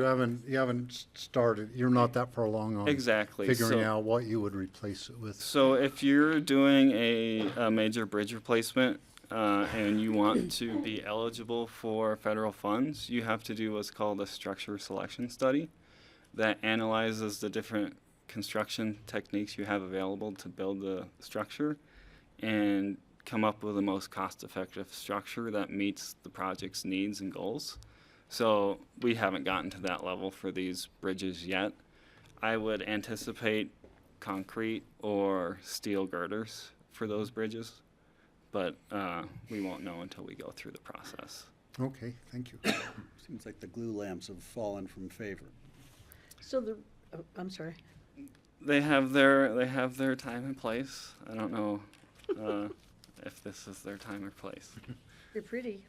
They are, yes. So the Redstone Ranch, I don't understand that because it looks like you're saying you're going to replace it when it's 88 years old, but its life expectancy is 57 years? Where are you seeing that? Redstone Ranch Road, down near the bottom? In the structure asset management list? Yes. Okay. So that bridge was actually built in 1992. Mm-hmm. So that would be a little longer design life there. These numbers I haven't vetted. These replacement year numbers, those came from our consultant. But really? I think that's probably pretty close. So 88 years instead of 57.5? 57.5 years. Is their life expectancy? From now. But your replacement year is 88 years out from the year it was built. Oh, I see what you're saying now. We'll have to ask our consultant about that. I mean, maybe it's fine, I but think it's how many years from 2022. That's right. That's what. more years, 57.5, more years. Thank you, Thanks, Connie. Connie. From the light. Thanks, when it was that's so expected. helpful. Thank you. That makes sense. Hopefully they'll have generally a how we math teacher as a use life commissioner in expectancy. 2079. Years from now? Right. I guess it should say remaining life expectancy. Yeah, yes. That'd be Or clear. remaining life or something. It's math, right? So, little summary of the bridges throughout the county. Average year built, 1983, puts the average age at 40. And we have 4 bridges with less than 5 years remaining service life. So trying to address these bridges is a big priority for me. moving forward. We're going to do what we can with whatever budget we get allocated. I would always be thankful for a more aggressive bridge replacement cadence here to address some of these quicker, because as you can see, as we get further out down the line, it's not going to be until 2040 until we could get that last fracture critical glue laminated timber arch completed. Hopefully we're able to be more aggressive than that with budget figures moving forward. And just to put a little finer point on it, I think coming in, the cadence that, Public Works was looking for, wasn't sure who to assign that to, was a bridge replacement every other year. So go design, replace, with some of the other board's priorities in play that we're using fund balance and such for, that I think very delicately put, but that's the budget constraint that we're looking at, is we don't have the funding right now to keep that cadence and other priorities funded, and so that's a little bit of the trade-off if we don't have another revenue source in place. Go ahead. Do we ever access the off-system bridge grant? Yes, we do. That's what allowed the county to replace its most recent bridge replacement. Castle Creek Road, just shy of milepost 9. That was funded with bridge off-system grant. The way that bridge got the grant was, it was either the worst or second worst bridge in the state.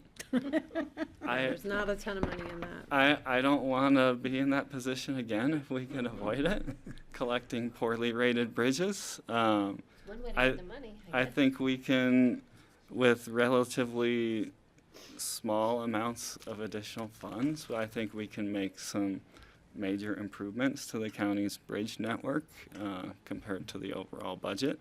But that's maybe a little biased.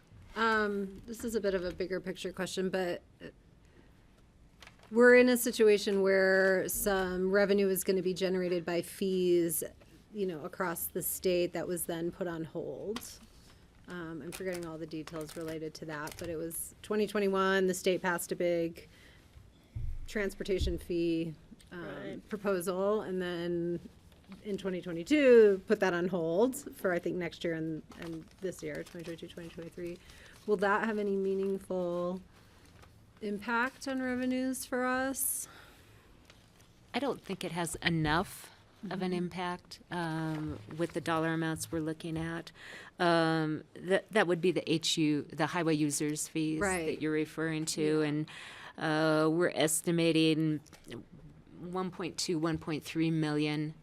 The dollar amounts originally with the plan they proposed with a bridge replacement every other year, we would have needed about $1.8 to $2 million more every year funding in the Road and Bridge Fund. And with other priorities in other areas, that just wasn't possible. We managed to get the one bridge replacement in, but not more than that within that 5-year plan. So a little bit of a fee increase of a couple $100,000 doesn't go quite far enough to make a major dent in that replacement schedule. Sure. Okay. Thank you.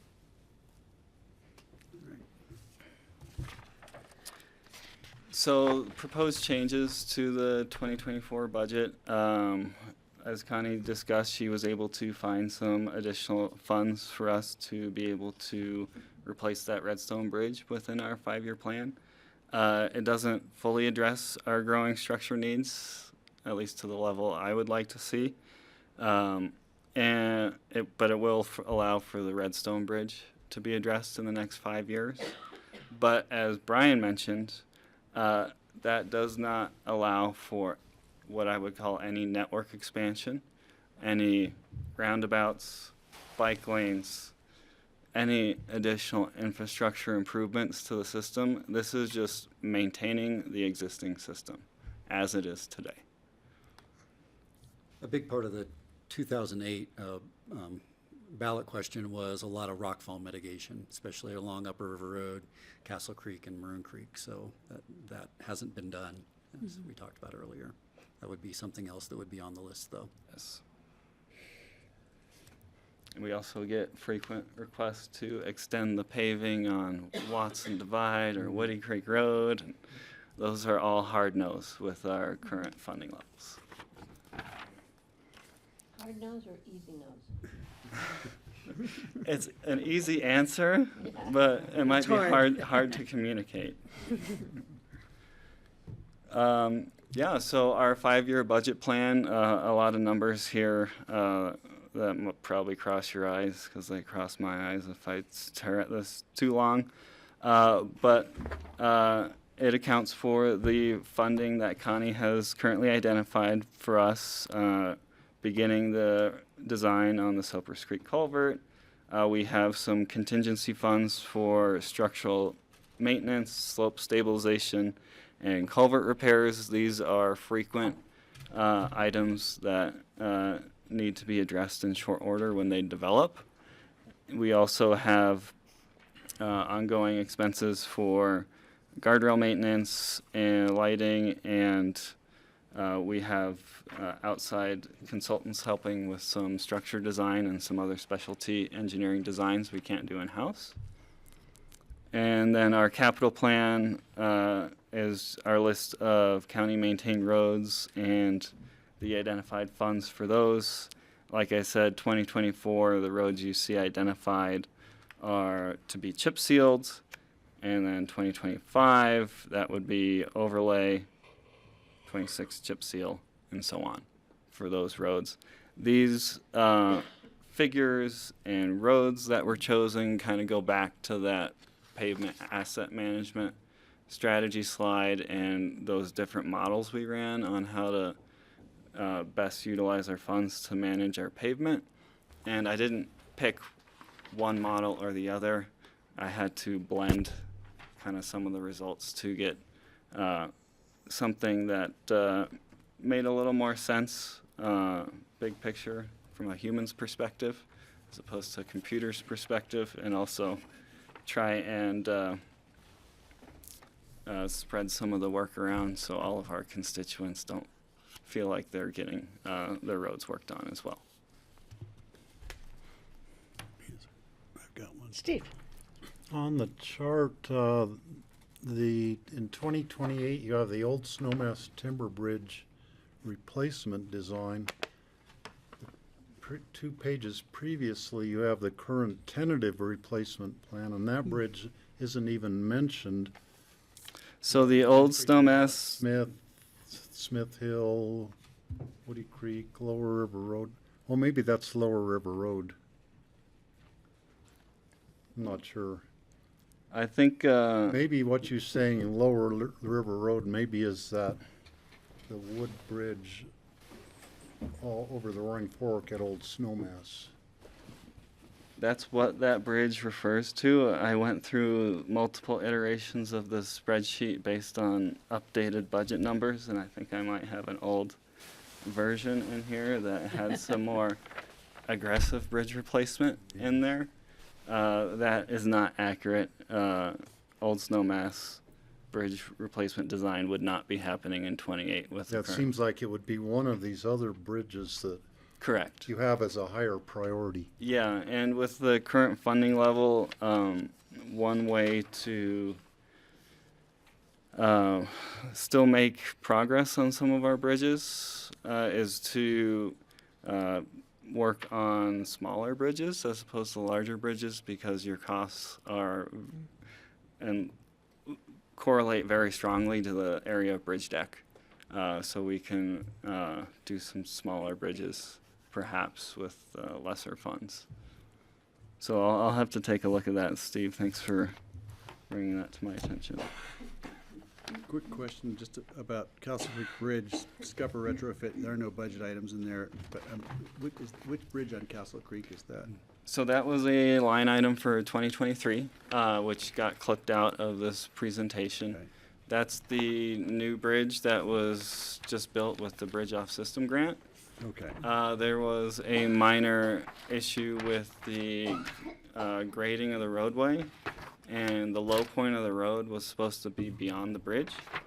Unfortunately, the low point of the road ended up slightly within the curbed area of the bridge, which caused water to get retained in the winter, and it was a nice spot to go ice skating if you wanted to do that on the county road. But we went ahead and we cut in scupper drains on both of those curbs to hopefully alleviate that issue. That's the one that's at mile 9. Right. Yeah. Okay. That's the Thanks. one. Yep. So you might see some shiny new gutters I'll coming go out of the look. bridge. That's what that is. Cool. Anything else? Okay, so there's no decision point yet on this.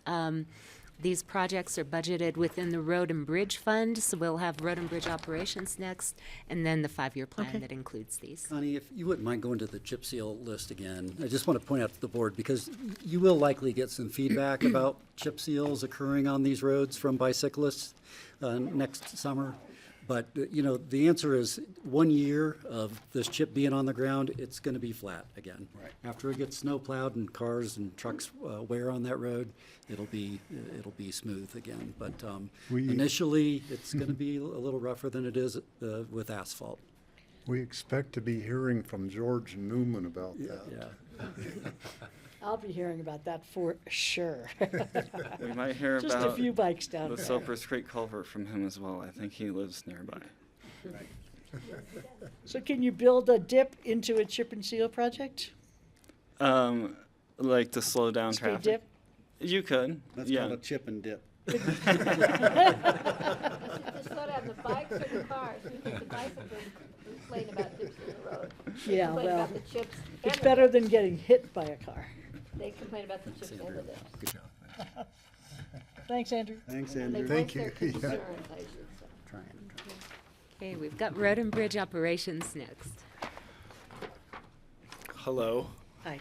You don't I'm have DJ your hat Hughes. on. Everybody in the picture has their hat on. I'm DJ Hughes, Road and Bridge Manager, and on the screen there I present the Road and Bridge team. These individuals play a huge vital role in keeping our communities connected, safe. And each one of them has a different responsibility and knowledge and skill set that is very valuable to our team. And I can't stress and commend them enough for the job that they do. Yep. Agreed. On the screen here, you got the Road and Bridge organizational chart. Pretty simple, cut and dry. There's 10 of us in the department, including myself. Interesting fact for Road and Bridge. Road and Bridge operators plow roughly 150 miles per shift Wow. every day. That is, if you was to take each operator, 1,340 miles. That is straight line distance from here to Guadalajara, Mexico, or Where they'd all traveling. rather be. Yep. Or traveling down I-70 to Dayton, Ohio. You guys like Dayton? I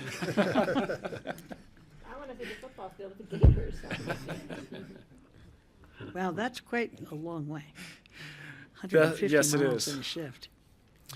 Our priorities for the 2024 budget year, first and foremost, is to provide the safe and efficient travel throughout Picken County. As Brian had mentioned earlier, our continued partnerships, expanding upon our working relationships with other county departments, local agencies, emergency services, Forest Service, our surrounding counties we do work a lot with and have an expanding working relationship with, and of course our state road department. Training is one of our other priorities. It's always a challenge. We're always trying to maintain and keep up with the best practices, technologies. We want to follow up and make sure we're following the correct maintenance trends, processes, and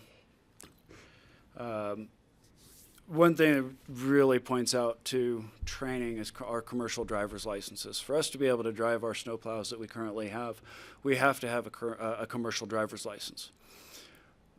Through the federal laws this last year, we can no longer train that in our facility, in our in-house. We have to send that out to a qualified, nationally accredited, certified school.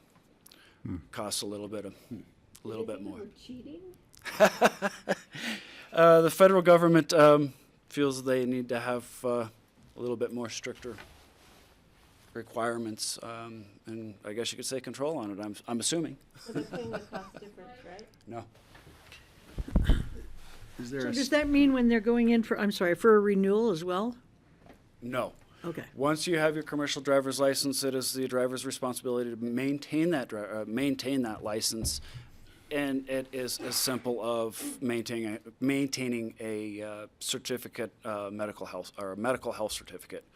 So be in good health and do your biannual or annual physical. And Okay, great. Greg? you're good. just, where's the CDL school? Is there one in Glenwood or is it Denver? Well, the closest one that we have that is in Grand Junction.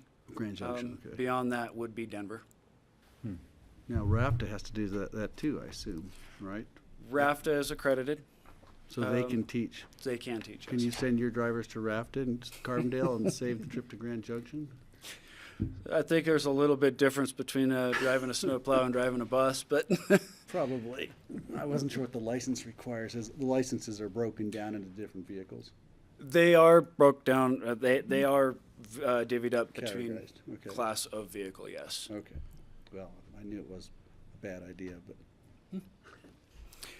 Equipment training is another one of our training That's how good ideas come about. priorities for 2024. As we know, all of our technologies are changing, controls are changing, and we need to be able to stay on top of it to make sure our citizens are maintaining or getting the correct bang for their buck, and we're able to provide that.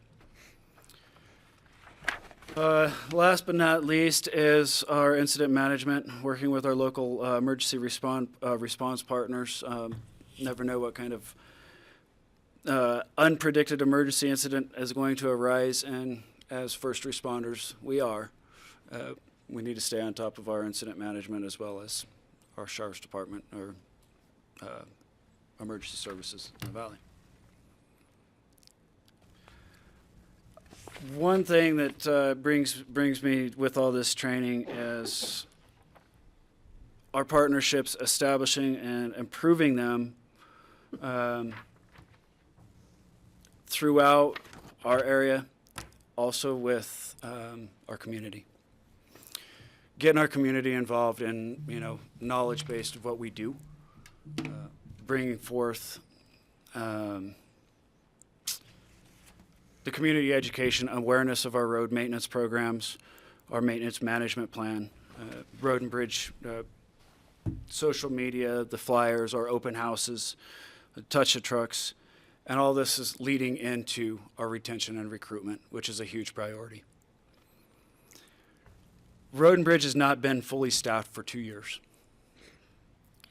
We are balancing the service requests, managing our staffing levels, and our projects with the county priorities, as well as the employee PTO. Our limited paid time off opportunities, we have limited opportunities in the wintertime. We have an obligation for the community. With that obligation, it's a struggle managing our work-life balance, also competing with Mother Nature. Every one of our as Brian said earlier, over half of Road and Bridge employees travel from down valley. We are looking at our commuter vans, our flexible schedules, our on-call pays. What are our shift schedules? What can we do better for our employees? And it's a struggle. Without a doubt, we do a lot for this community. Must have been really tough this last winter. Yes, it was tough last winter, and sounds like this winter is going to be even better. We'll see. Too early to speculate. So wait, do you guys still do yoga? We do in the wintertime, yes. Power stretching. Power stretching, yeah. Keep We forgetting call that it, term. we call it Wellness Wednesdays. And they wear stretch sweatpants, not yoga pants, right, John? No, work boots and blue jeans.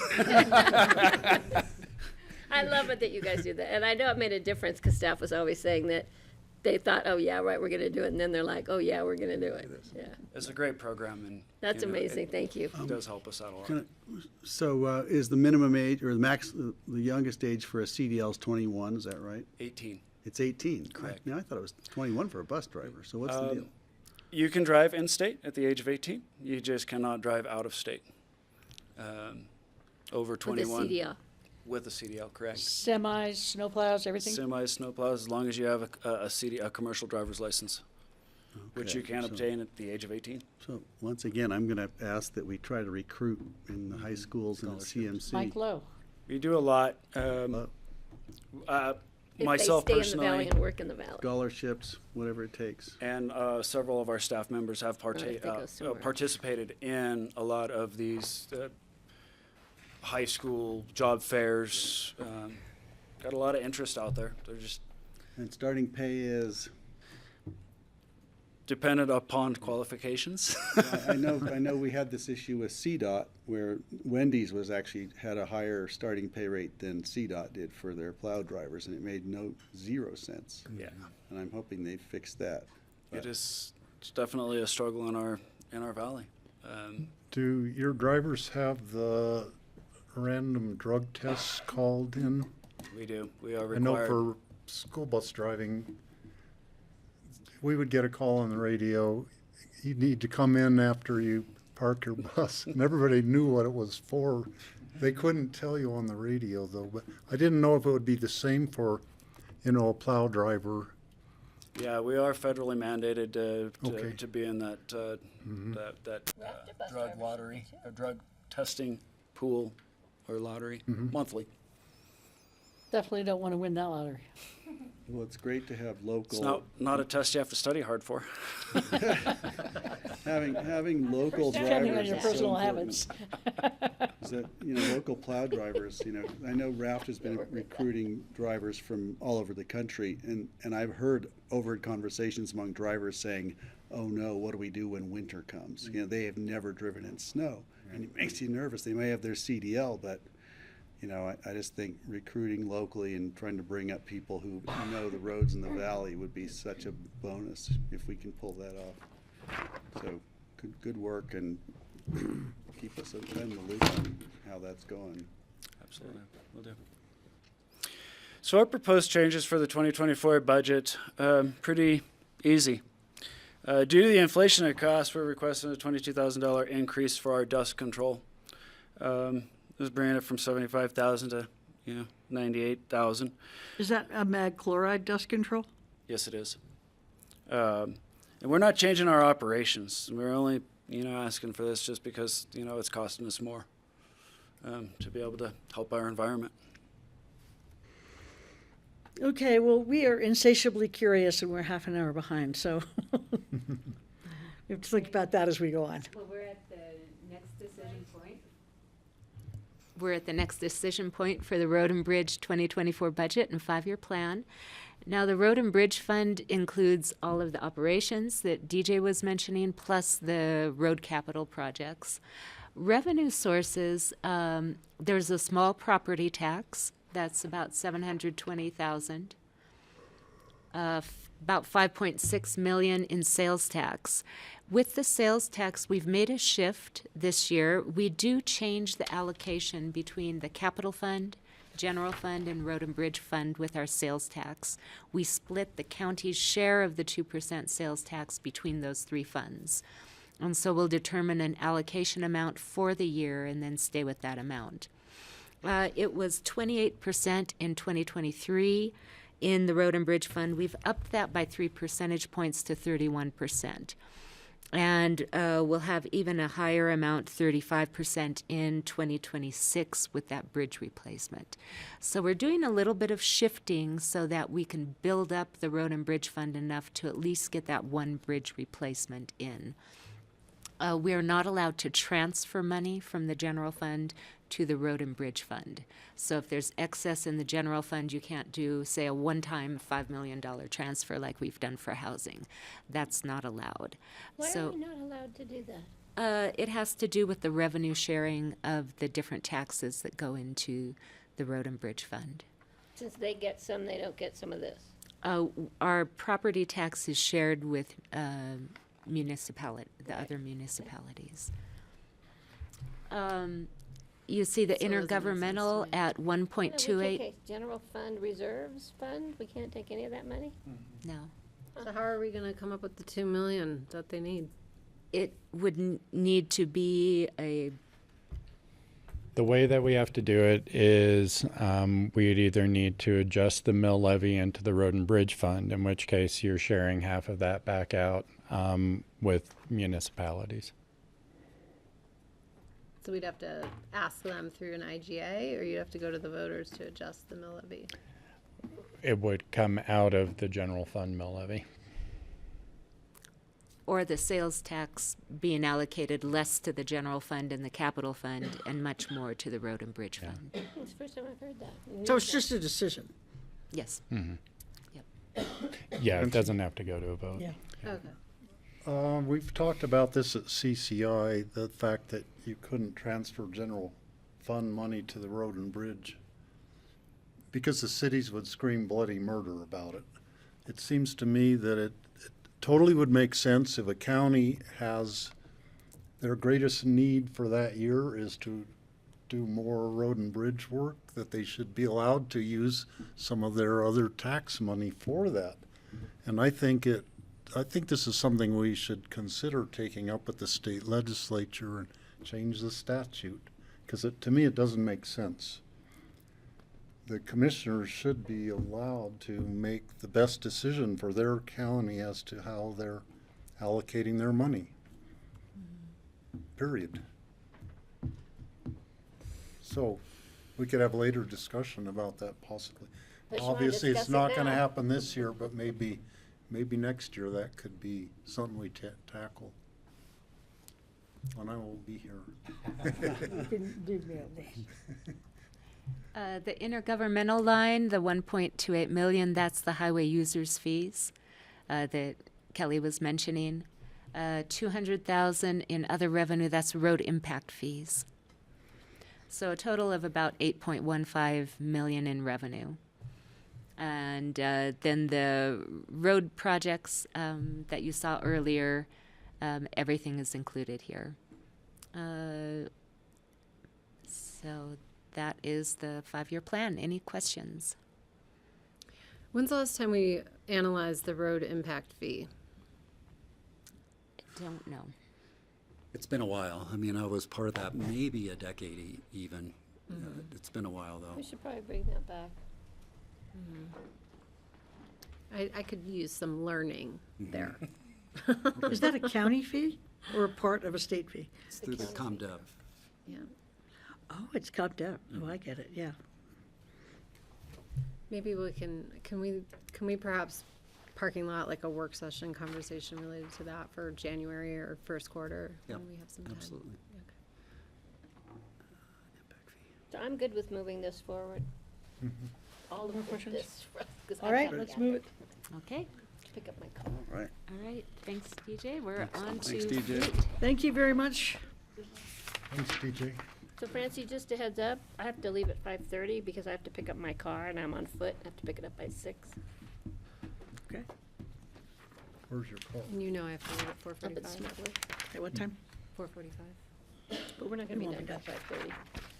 We'll just keep going with And that. I'll call in. Keep on trucking. I think you could probably feel free to.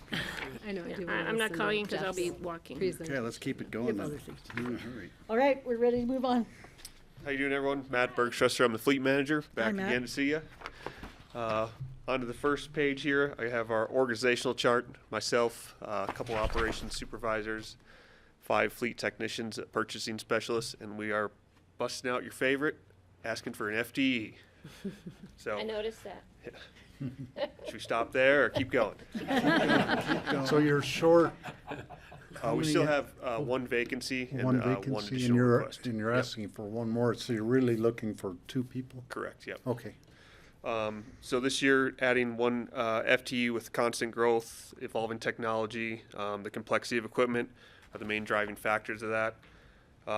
We're adding EV infrastructure, EV cars. All this stuff requires a lot of specialized training, so it's time away from the shop that getting these guys up to speed so they can work on the stuff safely.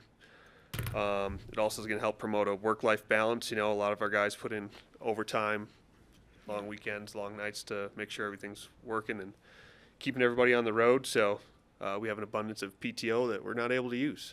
So some fun facts for fleet. Fueling sites dispensed 162,000 gallons in 2022, totaling about $700,000. We have an on-hand inventory of close to $1 million. The motor pool usage was 464 days. Just kind of a reminder on that one, those get reserved for hours at a time, not days. So getting some significant use out of that. We billed out about 7,700 labor hours in 2022 through all the departments. We've disposed of over 100 assets now through some of our auctions, gov deals, stuff like that. Around 1.1 million, everything from tires to, we just sold a large generator for the airport. Here comes Dayton again. It's everyone's favorite. So in 2022, we traveled over 1.5 million miles, which would give us 554 trips to Dayton, Ohio and back. That is It's a Dayton, Ohio. nightmare. Yep. Isn't that where radar was from? I grew up right near Why? Dayton, The only Ohio. question I have is why? Here was from I don't go back. Where did you go? We're just going for consistency with you guys, so we wanted y'all to hear I about can it. mess it up, you know me. Some of the priorities, you know, as fleet continues to grow because of all the departments that we support. We saw some additional requests this year. You know, we're managing and maintaining a fleet of over $35 million with a staff of 9 people. So pretty large fleet. Some of the challenges we face, the advancement of technology. We kind of discussed the help of the FT. You know, these guys are spending more and more time at trainings. You know, we have EV trainings. We have trainings for our heavy equipment that we factor in a lot of the purchases. So it's a pretty large commitment on both ends, the counties and our staff.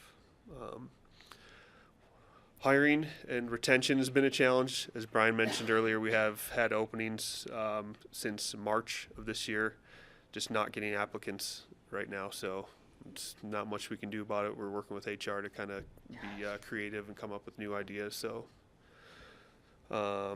short-staffed, obviously. And then the CDLs, which kind of DJ touched on. So we're in the same requirements as them. Increasing lead times, the cost of goods. We've been back for supplementals asking for more money because we've seen 25 to 40% increases in parts, trucks, all of it. We're experiencing excessive lead times now for the actual, when we receive the trucks, 18 to 24 months is almost a normal thing now. So we're pre-planning pretty far out. Things could be 3 years here any day now with some of the manufacturers shutting down. So another big challenge. An EV update for you guys. So we're continuing all the infrastructure at the airport and public works. We broke ground obviously on those projects. Concrete's being poured. Chargers will probably be in the ground the first phase of some level 2 stuff in the next couple months, and then level 3 chargers have been ordered. So hopefully we'll see those in 18 to 24 months. Realistically, maybe March. So optimistic on that one. For next year, we have 7 or 8 electric vehicles proposed, so we're going to expand the fleet, by double, if not a little bit more, depending on just a few more departments coming up with a consensus on what they'd like to add. Yeah, Steve. They always are saying that electric vehicles will require less maintenance than the internal combustion engine ones. Is there a point where you could eliminate the need for a staff member by having enough electric vehicles? I think at a point, but we're going to have maybe about 20 of them here in the next couple of years. We're not there yet, because you replace the internal combustion with infrastructure. So someone's still got to be working on something. You know, you might not have an oil change, but you're going to have charger problems. You're going to have charger downtime. You're ripping out charger cords, stuff like that. So, you know, we're going to kind of shift gears a little bit and more specialize in the EV infrastructure as well. So, you know, long term, if we have 100 of these, I could see it shifting it, but not for the first, 3 to 5 years, maybe even longer. Okay. Francie, what's our hybrid mix? We have 14 hybrids right now that we're using for Do we have mostly any commuters. issues with the hybrids that we've got out there? No, mostly, or actually all Toyota products, maybe a couple Subarus left, but pretty good products, limited, they have the same maintenance schedule. It's just a little bit better miles per gallon is what you're getting out of those. Staff likes them? Yep, staff likes them. I like They're all them. like Toyota RAV4s. I think there's maybe 1 or 2 Subarus left. So. Yeah.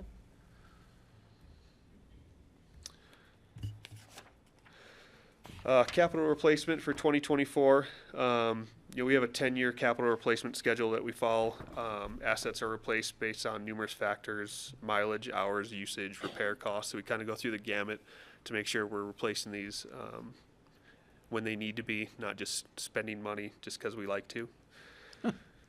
A few of the things for next year, we are adding 4 EV units for the Public Works motor pool fleet. We're going to have quite a significant infrastructure there, so it'll be our chance to kind of showcase what we have and let everyone in the county drive those units. Facilities is looking at an EV Silverado.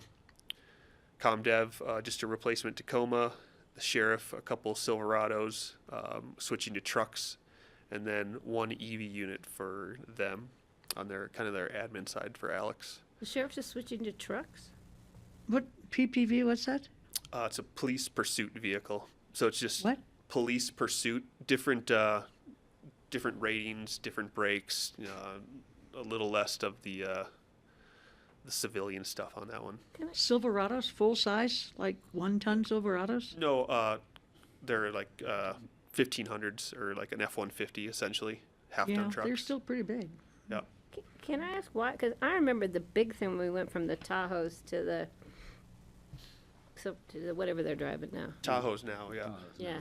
That they needed the space in the back for gear and goods and people, and so the switch to trucks is why. I think it's dual purpose. One is they're going to more remote places. They need a little bit more clearance. We're not putting all of these into the fleet right now. We're testing a few. We brought one in last year that they've had really good success with. And then they do a lot of moving signs, moving barricades, bicyclists. And it looks pretty unprofessional when you put a bike in the front of your bumper to drive someone down the road. So Bungee cord it. yeah, exactly. So just, testing the waters with a few new things. I know we used to have one, Officer Jesse Stiller had one down on 133. Because God only knows what was happening down there. But yeah, it's just interesting. 5 years they're going to come back and say, we need. Shift. Yeah. Why didn't the Sheriff's Department bring that to us? It's a good question for the Sheriff's Department. Yeah. Just wondering. And those are just replacements, so that's part of our Not new replacement schedule, and they just decided to replace an existing vehicle with something different, if that makes sense. Yeah, it's just a really different look, a motorcycle and 2 trucks. It's a different look for the Sheriff's Department. Sure. Additional requests for 2024 were the Public Works admin engineering truck. So what we have currently, the engineer was driving their own vehicle, going to job sites, doing a lot of stuff on his own, unmarked, no safety lighting, pretty unprofessional. So that's one of the requests for next year, along with the sheriff motorcycle, as I'm sure you guys have been prepped for. Can I ask, on the landfill, what's a service body? So that's like just compartments, so they can be able to haul Oh, tools okay. and grease and some supplies for the unit. Boy, Continuation we are of spending that. a lot of money, guys. 215 million, I believe. Yeah. It's obscene. It's so Some much additional money. capital replacement for the other funds, road and bridge, and again, these are all scheduled replacements. Is 1 truck, couple varial message boards, the Landstar, the trommel screen like we talked about, and a replacement loader. Open space and trails, just a dump trailer for them, pretty simple. The airport, we're looking at a EV vehicle, 2 pickups, some runway closure signs, and an additional loader, a replacement loader. And then the ambulance district is a new ambulance. Finally.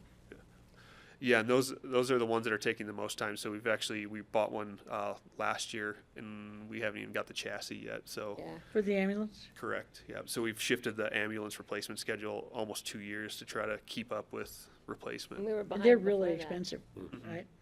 About 350,000. They used to be 150,000. Where's this photo taken? It's beautiful. That was on Independence Pass. Really? It's a great photo.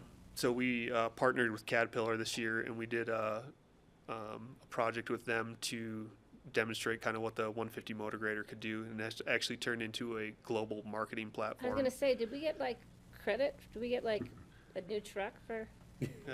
We got hats. I'll bring a hat next time I see you tomorrow. So It's a beautiful photo. Yeah. It's really awesome. Thank you. additional requests, the radio department had an additional employee in 2023 that we were looking to put them in a truck with potentially an EV, and then the landfill with a pickup with the service body, the shaker deck, and the conveyor. Wow. Any questions on those? Nope, we've seen it. We're moving. We like this one. Yeah, I know you guys would. The electrical charging infrastructure, this year we did about $625,000 of infrastructure, and we were awarded a $95,000 grant. That's starting to lay the foundation for what we want to do. So we got all of our concrete done, all of our mounting templates for these chargers is the goal. Like I said, the first or second really round of chargers have been ordered. We have some low level 2 chargers, some higher level 2s, and then level 3 stuff that we should be seeing hopefully in the first quarter of 2024. So when we have our new vehicles arrive, they should have a place to charge right away. And then the expansion will be filling in those voids of, we have 2 level 3s that will be placed at the airport, an additional one at Public Works, and then the grant we were awarded from Fleet Charge Ahead, we'll be able to place one somewhere in town, hopefully. So we'll be working with the city and try to work with them to find a home for that one. What's the piece of equipment between the 2 chargers? Is that kind of a, So that's actually what the power is, it goes into. So you have the AC power off the grid, and then it goes into this and converts it into DC power, and then it goes out to the power links, which are on the outside. kind of, just want to make sure it's all electric. Right, Greg? It's all electric, and it's all That's very a little expensive. gas generator in motor. the middle. Yeah, Yeah, we have a gas motor to fuel the electric to, yeah. It's a little generator. So the charging connector standard's changing, right? A lot of people are going over to Teslas so they can use Tesla networks, some of the car companies. Tesla's now So you have to- allowing the adapters in all of their Tesla. Yeah, they're allowing adapters, and they just signed an agreement with, I believe, Toyota to open up their network to them. So I think it's And some others, yeah. gonna happen. And absolute worst case scenario, you're running adapters. Everything that we're speccing right now will work with the current fleet. Right, got it. Okay. So are these so expensive compared to a home charger because they just they're able to just keep going all the time, or Well, it's the power output. So like a typical house charger puts out maybe 10 to 15 kilowatts, depending on the circuit. If you have a 50 or 70 amp circuit, these things are tied into like hundreds and hundreds of kilowatts. So we've replaced transformers because of these. We've had to put all new infrastructure in the ground. I mean, if you go look at the airport, while the ditch is still open, there's probably half a mile of conduit in 15 parking spaces. That's how much no kidding. we're putting in the ground. So And the level, It's not the charters themselves, it's all the infrastructure to support yeah, them. Right. and the chargers themselves. Yeah. the level see. 2 chargers are pretty, I have a level 2 charger at home, and that certainly is adequate to bring me up to 80% is where I go, but I just wonder how often you need the level 3 unless you're in and out on the road all the time. You might be able to go a full day in a vehicle on a level 2 with a night charge if they charged every night. Correct. Yeah, and I think option. we're pre-planning for heavy equipment. The future Big- of what big vehicles. electricity holds. Got it. Okay. We have some of these are going to be commuters, so and once we move like the first responders into these, or maybe like a road and bridge truck, we're going to have a sheriff vehicle. These things need to charge within probably 5-10 minutes, Right. 15 Got it. minutes. That So makes sense. just kind of prepping for everything right now. I'm on my way to give the guy a ticket. Oops, I better charge him. Yeah. Catch up with him later. Well, and that, that's a perfect example of why we need to be able to charge fast, because Yeah. if you have a 10-minute lull between whatever's happening, you need to be able to get in your car and go, so. Yeah. I do want to thank Matt that he is hammering the grants that come up. I know, it's so great. I know you've seen him up here Thank you. with those things, but he's taken that upon himself to get every grant he can find to help pay for these things. These so. are state, Awesome. federal, State right now. DOE, or state? Yep. Okay, So the last two were from the state of Colorado, obviously. great. Well done, thank you. Thanks for pointing that out, Brian. Yeah. Is he connecting with the consultant firm that we have to Our new generate grant some person? of that? Yeah, we've got a bi-weekly, I think it is, a meeting where we go through with our infrastructure groups and housing and human services and health, Let's and plug yeah, into so the we're keeping Northwest Cog track. grant person with Johnson Gotis. I mean, that's one of our member benefits with Northwest Cog is this new position, so we need to bring that into our loop. John Stevie. Budget increases for Just let me know 2024. if you need contact info. The major one being EV infrastructure, 780,000 to complete some of the level 3 stuff we're working on. The additional technician, about 110,000 with benefits. Some repair and maintenance cost. We had a pretty extended downtime on the roto chop at the landfill, so we'd like to purchase an extended warranty for that one at about $50,000. I think we lost about 6.5, 7 months of grinding because of that, which didn't help with what we needed to do up there. And then technical services, an additional $25,000, just moving to some of the more futuristic hosting and stuff like that. And then a summary for you guys, the general fund will be spending about $675,000, other funds about $3.1 million, and then additional requests at about $1.7 million for a total of about $5.5 roughly.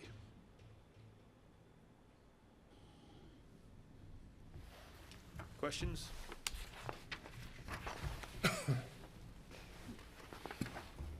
Nope. So the vehicles are budgeted within the capital fund if they are for a general fund department, or within the other funds like the airport or open space or wherever they may belong. So you don't see the vehicle replacements within this fleet budget and 5-year plan that's in front of you here.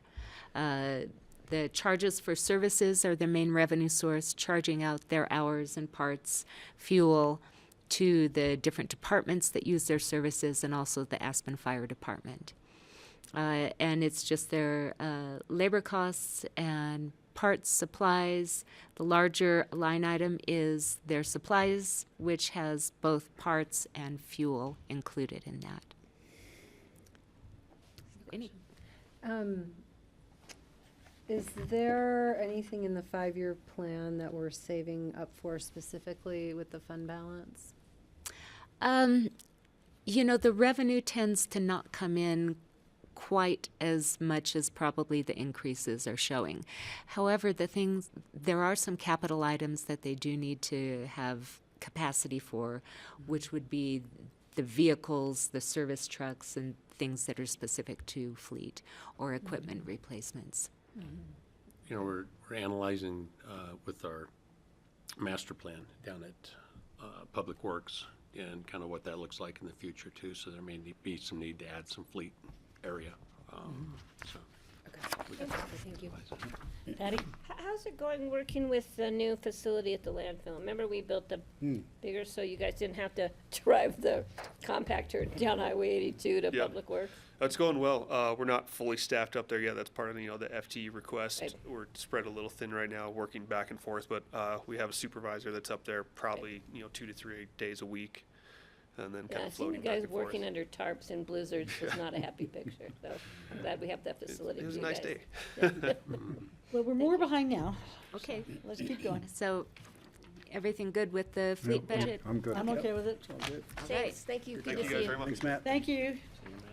Oh, Linda, Linda? you've been, Next y'all have already victim. approved my budget. Thank you for Hi, being Linda. patient. Thanks, Linda. Sure. We Linda put more DePriest. work in it earlier today, though, so we'll catch you up on that. Regional Transportation Director, Elected Officials Transportation Committee. And Our org chart looks a little different because these guys don't report to me as much as I wish they did sometimes. They don't. They're from other agencies, but this is the EOTC. And David's not in the middle anymore. No, he's up there. And sometimes we also have David Johnson, who's the planning director, also is part of our group. So you all did see these priorities for 2024 when EOTC budget approved earlier this year than previous years. So we usually went after the county budget, but we went first. So I don't probably think you guys need me to go through all these items again. If you have any questions from the other time I was up here before you, we can answer those. So these are just our, projects kind of grouped into 3 areas. We can look at the next slide. And these are the costs of some of the key projects. Again, we talked about these in EOTC meeting and the prep meeting. And you all approved them. So pretty simple. I think I'm going to maybe get out of here in 2 minutes. Not that I want to. After all, you've only been here. But I you like all your do. hour-long wait for a 2-minute Believed presentation. everything you okay. said until right then. Right. I always learn. That seems to be a trend. I will say what I said to Brian earlier was that perhaps as part of the effort to look at the buttermilk management, for which the agreement with Aspen is expired at this point, right? I don't know if it's possible or if there's benefits to looking at that in this Brush Creek parking management analysis. Makes sense. So There's so just many an idea to mull over. There's so many similarities. I know you have to Yes. get EOTC as a board to, but just something to think about. Well, at the EOTC meeting, Bill Madsen, mayor of Snowmass, did suggest we make that project a master planning project rather than just an analysis. I think that's a good idea. So we can talk about including buttermilk in that. I think it makes sense. We do have the Brush Creek Park and Ride ribbon cutting coming up Thursday at 9 o'clock. And we will have our transportation commissioner there, who represents us at the Transportation Commission. cool. Who's that? Barbara Bauman, who took over for Kathy Hall Oh. out of Grand Junction. Yeah, I'm sorry I won't be able to be there. I have a Northwest COG meeting that morning. We didn't know till Friday that she was coming. It's a nice surprise. Yeah. We Kathy didn't know. was So great. I've yeah. known Kathy since way back. Yeah. I'll be there. Thank you. Thank you. Decision point? What's our- Decision point? I have some questions on this, though. Oh, go ahead. There's some erratic jumps in this that are surprising. Maybe you could just explain Sure. 1 or 2 of them. So, From 11,000 to 11 million to 2 million. yeah, so this depends on the projects. If you look at the project section, so the operations part of this budget is really relatively small. It's pretty minimal. The majority is spent on projects. So in the 2023 budget, there was $6 million budgeted for the Snowmass Village Transit Center. But you see for year end, there's 0. That's not going to happen this year. And it has not been rebudgeted at this point in time. There's also $4.2 million for the Brush Creek Park and Ride. So just those 2 alone are over $10 million in the 2023 budget. Okay, great. Thank you. So since they're one-time projects, you can have pretty big swings depending on what's happening in a given year, Yeah, and then it drops way down in 2025. because the projects haven't been identified yet. Yeah, okay. The revenue in this fund is shown with the 2 different sales taxes that come in, the 1% and the 0.5%. Total revenue is about $32.5 million, but about 90% of that gets passed through to RAFTA, Snowmass Village, City of Aspen. So the net revenue is not even $3.2 million that is maintained and then spent by the EOTC. And the projects that you've heard before at the EOTC meeting and then shown again in the slides. On the fund balance, There's a total of about $12.8 million that would be remaining at the end of 2024. However, $6 million of that is reserved for use in snowmass, and that would leave about $6.8 million at the disposition of the EOTC. Do you see a problem, Ryan? You could see me. And I saw this perplexed look on your face. Just want to make sure the Brush Creek Park and Ride master plan is in there, and I'm not seeing it. It is. Co-op grant It's match. in. It's not. I don't see it. It could be in the professional services line. Okay. Yeah. Here it is, right here. It's 160. Okay. 160. Well, it was 100,000 and then plus something for something else. Thank you. Wasn't called out specifically then. Okay, Thank you. okay. Everybody else okay? Thank you. Yep. Okay, we're good with that. Thanks, Linda. Now, weeds. No, we saved the best for last, right, Romany? Hey, Romany Iacono, Picking County Land Management. How are you guys? Good, how are you? Good, thank you. Happy to be last. Sorry to everybody who's waiting, we're getting there. These were invasive species control, education and outreach, enforcement. It's basically all the stuff that we do, land management. It's just me, a third of me. I'm about 33% of my job is for land management, depending upon the time of year. That could be more, that could be less. What's the other part of your job? Public Works. I do all the admin for Public Works, whatever they tell me to. She fixes ditches. Yeah, that's me. For my priorities for next year, our grant from the U.S. Forest Service is ending in August of next year. I'm planning on reaching out to them. I'm hoping right now we get $10,000, but as you know, we're surrounded by Forest Service. On the right there is a picture of our contractor. He's a big guy, and that's a very big stand of thistle. And that is off of what we usually do. That is not someplace that we usually spray. Is that like a glucophage, or what is that? I'm sorry? What's that chemical? We do a mixture of Milestone and Escort. It's blue only because we dye it, so people are So you aware can that see we it, sprayed. Yeah. But it's not a glucoside, or it is? No. Okay. Are you looking for glyphosate? Is that what you're looking at? Yeah, that's what I'm trying to say. No, it's not. Where's Steve in that photo with those thistle?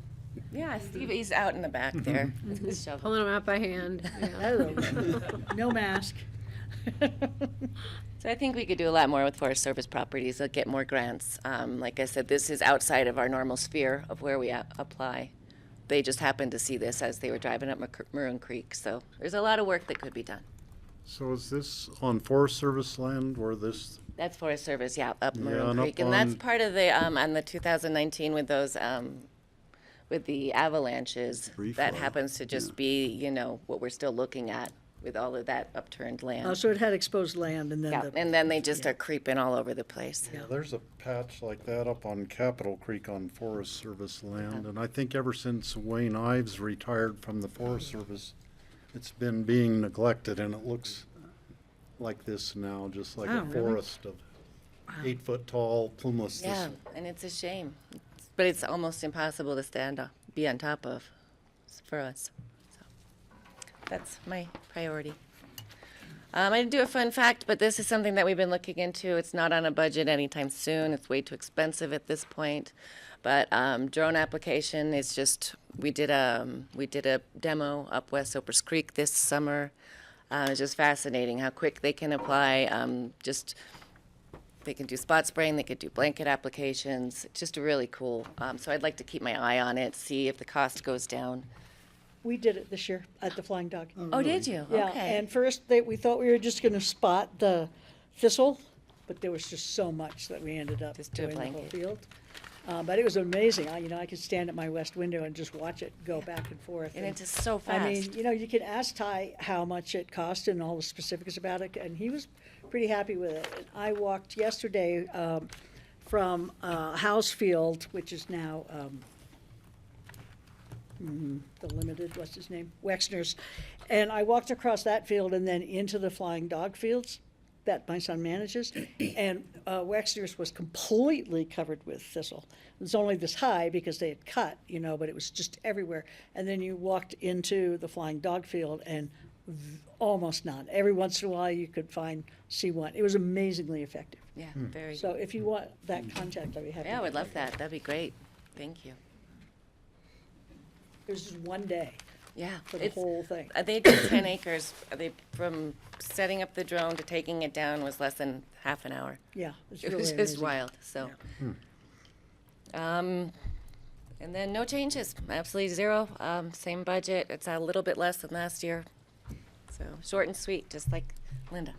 Just like you. Linda's, just- She's not asking for an FTE, so. No, I'm not. Maybe another third of an employee. but- We don't have a line item for a drone. No, those drones are not cheap. Yeah, let somebody else own those. Is this a decision point, Connie? It's not a decision point. Okay. And so we have reached the end of our presentation for today, touching on a lot of the success factors in this core focus area of our strategic plan. We'll be back again with part 2 on Thursday, November 9th. Thank you very much, you, Connie. everybody. Great job, Thanks, as Romy. always. Thanks, Connie. Thanks, Rich. Halloween, everybody. You're welcome. Thank you so much, Brian. I'm gonna run to the Nice to see you. but they Thank can you. get set We'll up. be in touch about, Okay, Yeah, me too. no worries there. Sounds like it's possible with that budget. study it first, we'll see what the speeds are. Yeah, okay, great. You guys want to take a quick break? Yeah. Yeah, okay, 5-minute break. We'll be back at 4:15. And Dora? And right on schedule.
Just stay. Now we don't have a quorum. Yes, you do. Well, oh yeah, you don't, because commissioners aren't here. Okay. Are we on, Andorra? All right, welcome back to the Tuesday, October 24th work session of the Pitkin County Board of Commissioners.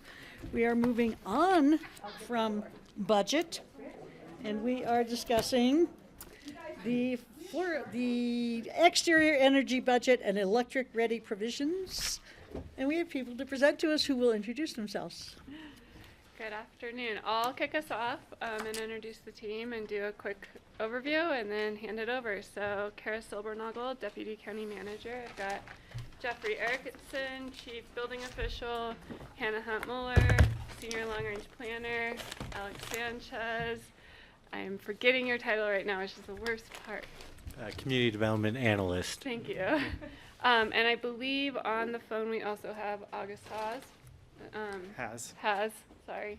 And great team all behind us. So you've got the whole crew today. Great. So I'll do a quick overview and then hand it over to Jeffrey and the team while Alex pulls it up.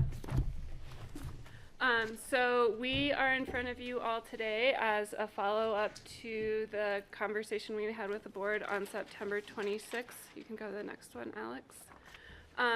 In which staff came to you as an overview of recommendations for phasing for the Community Growth Advisory Committee and what are some short-term immediate actions that can be taken. At that time, the board directed us to bring back a discussion around exterior energy budget considerations and electric-ready provisions. So I'll give a quick background and then hand it over.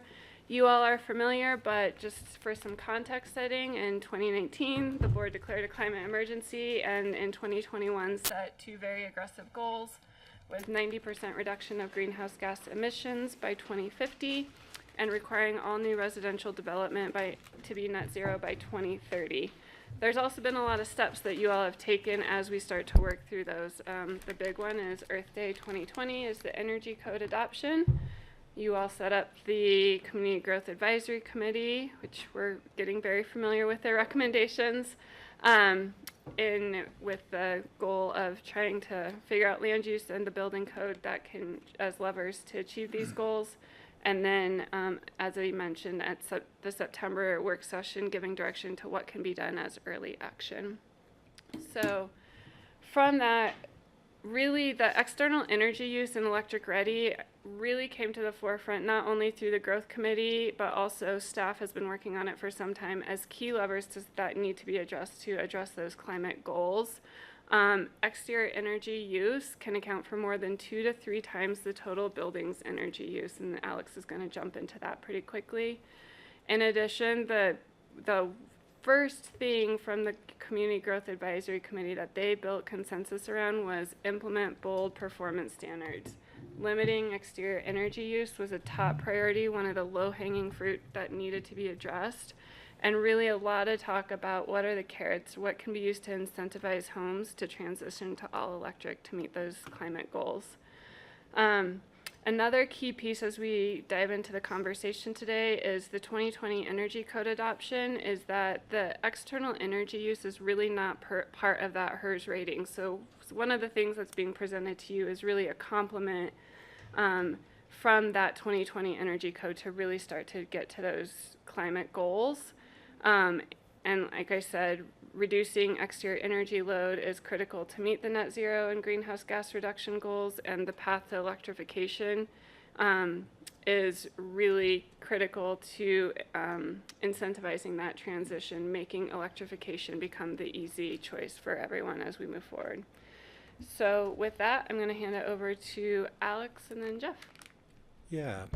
So during the growth committee process, we had dived in and looked at REMP data from 2017 to 2022. At that period, we have since updated that data and sent it over to August with Resource Engineering Group to look at it and provide us this chart.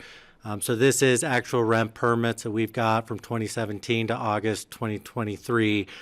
The two lines that you'll see here, we'll start looking at the solid line, the red and blue. That is, the red is average exterior energy and the blue is average renewable energy. you can see that a home from size 0 to almost 8,000, the relationship between the two tend to trend the same. After that 7 to 8,000 period, you see that there's a big divergence between the average exterior energy and the renewables that it's able to produce. And so that's critical as we talk about meeting our climate goals. But when you're looking at this picture, average is only one half of the story, right? Average isn't accounting for that max potential that some of those homes can produce. And so the dotted line that's there is, the red is max exterior energy and max renewable energy. And again, if we're looking just say at a home in that 8,000 square foot bucket, the max renewables that it can produce are around 400,000 kBTU, but the max exterior energy is 600,000, which is 3 times the current cap that is being proposed here today of a 200 million BTU.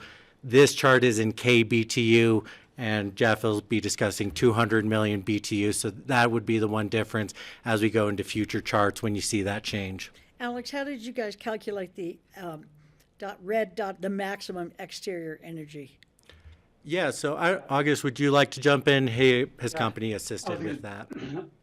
I was going to jump in and just clarify really quickly. It's not the maximum they Hang on, can August. have. It's the maximum that they did in the data provided. So August, we can't hear that's the you. maximum that any. Stop, we Hey, can't August, hear just you. 1 second. Utilize the rim. Okay, hang on. Could you start over? We couldn't hear you at the beginning. Sorry, can you hear me now? Yes, we can. Thank you. Okay, great. Yeah, so great question. And so I want to clarify, it's not a maximum calculated as the maximum possible renewable or the maximum possible exterior. That's the maximum in the data provided. So of the people who chose to be a part of the RENT program, that maximum line, whether red or blue, is just actual data point. It's just the highest data point for that size of range that someone chose to use. So for example, the maximum of the 12,000 square foot house, any of them could have had that. In fact, they all could have been higher than that because there is no limit. That's just the maximum that was submitted in the data set. Thank you. And then and on the maximum renewable, that would actually be set by Holy Cross and their rules, and that would be different than what's here. But that's just what was in the data set. Thank you. That's very helpful. Right, now I'll hand it over into Jeff to get into exterior energy. Yeah, I think we should start probably with the exterior energy use history. In 2010, 6,500 square feet of snowmelt was thought to consume 240 million BTUs per year. The 2010 code adoption capped snowmelt at 6,000 square feet, and the idea behind that was that the remainder, between 6,500 and 6,500 square feet, was to be used for pools and spas. Pools and spas at that time in 2010 were not thought to be a huge issue. It was more snowmelt was the big issue. The intention in 2010 was to cap exterior energy use at 240 million BTUs per year. It didn't get written into the code that way. It got written as 6,000 square feet. It was easier to translate 6,000 square feet rather than the BTUs per year. Over time, we know that calculation has drastically changed. And shortly after 2010, I think August was part of the group for our REMP calculation. The calculator went in to a number of folks who are part of the group that were part of the calculations, but it talks about the usage of snowmelt and the run times and in our local area, and it's more of a dialed in number at this point. So it was a mistake. The 240 million BTUs was just a miscalculation. Didn't take into consideration that they leave it on. Correct. When Yes. there's no snow and that kind of thing. Yes. I see. And I would jump in there and say even this new number, the 523 million BTUs per year, that's assuming that the system is controlled very well. And some people do, some people don't. So it's assuming that it's only on when it's snowing and for the 4 hours afterwards for a cleanup cycle. Many users set their snow surface temperatures higher Many of them have long run times on the cleanup cycle.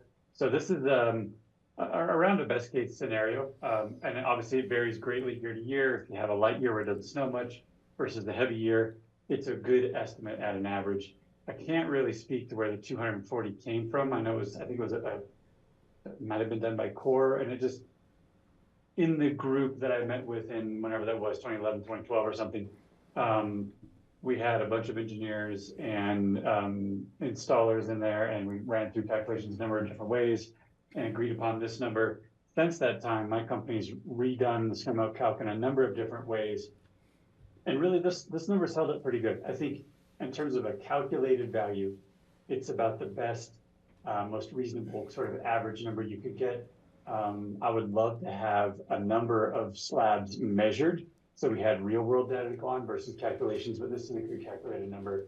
But again, I don't want to call it the best case scenario, but kind of close to it. I would say there's a lot of slabs that are actually worse than that.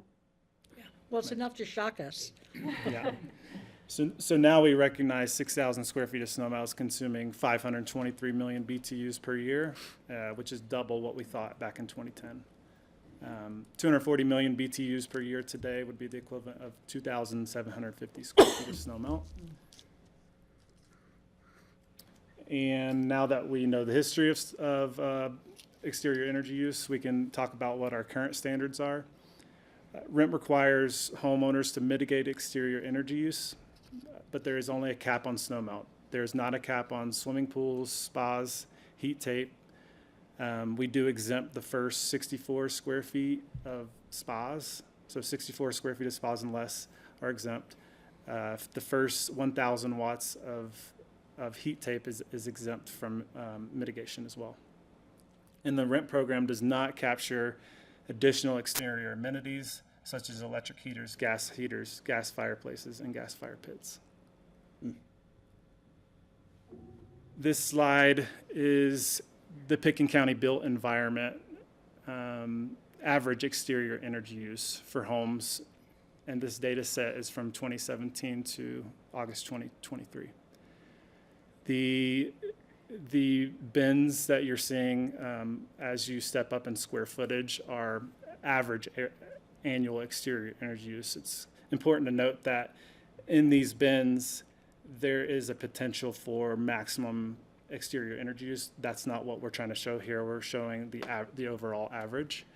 And the block to the far right, the overall average of 125 million BTUs is really what we're looking at. Is that a mean average or median? Median.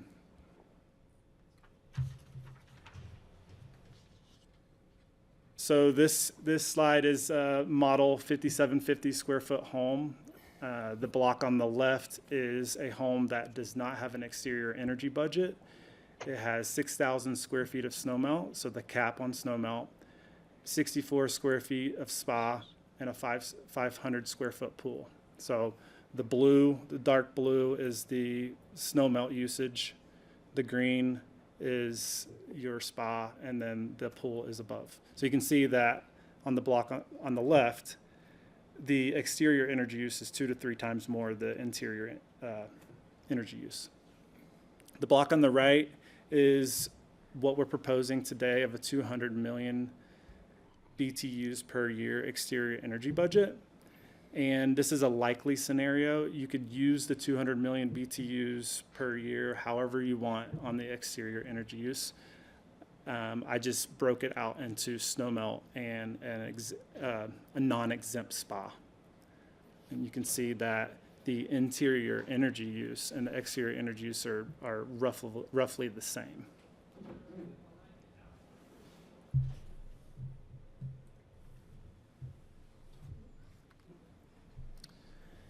Yeah, so these are photos of a home up Red Mountain on Wrights Road, and I wanted to show the steepness of the driveway and about how much snow melt, what it looks like in the field. This is a 14% grade driveway, and the whole driveway here, as you can see, is 844 square feet of snow melt. So the likely scenario with a 200 million BTU budget of 1960 square feet of snowmelt would more than cover the steepness of driveways for safety or fire access purposes.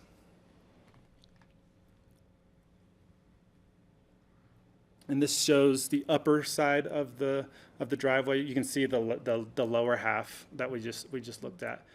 This is a huge area of snowmelt. It's flat, it's southeast facing. It's not necessary that this is snow melted, but it is. And it's 3,200 square feet of snowmelt. So not even close to what we're actually allowing right now. You mean not close, meaning way over? The max. No. Yeah, our max is 6,000 square feet. This is half of that. Oh, I see. Yeah, okay, I got you. Mm-hmm. So this is... And I should just share from the design engineer side, I often hear on design calls, well, you know, we have this 6,000 square feet, we've got to implement it. Where else should we put that snowmelt?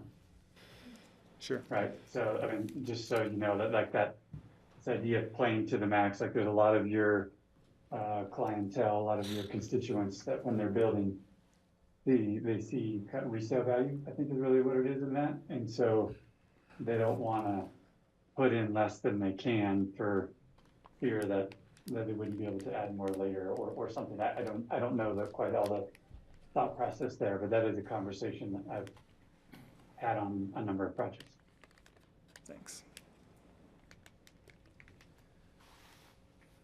So if you were to convert exterior energy use to electricity, implementing an exterior budget of 200 million BTUs per year would make switching from fossil fuel to electricity more feasible, reducing the equivalent electrical load more than 4 times. So the home that we've been looking at of 5750, no cap, 6,000 square feet of snowmelt, that would be an equivalent of nearly 1,600 amps of electricity.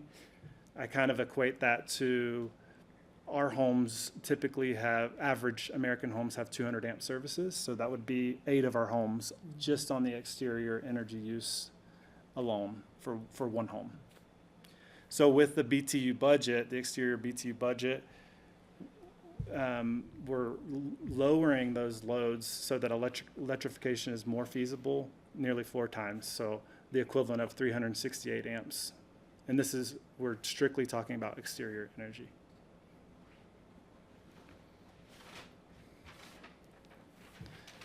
Here we have a REMP comparison. Again, the block on the left, we're talking about a home that does not have an exterior energy budget. 6,000 square feet of snowmelt, same scenario. Has an annual exterior energy use of 700 million BTUs per year. The PV that it would take to offset that is 136 kilowatts. And in the next slide, I have an array that I took a photo of so we can get kind of a comparison of what does 136 kilowatts of PV look like. Or they could pay $443,000 to offset that energy use. And then on the other side, we have the 5750 home with the 200 million BTU budget and the PV that it would take to offset that, 39 kilowatts PV or $126,000 rent fee.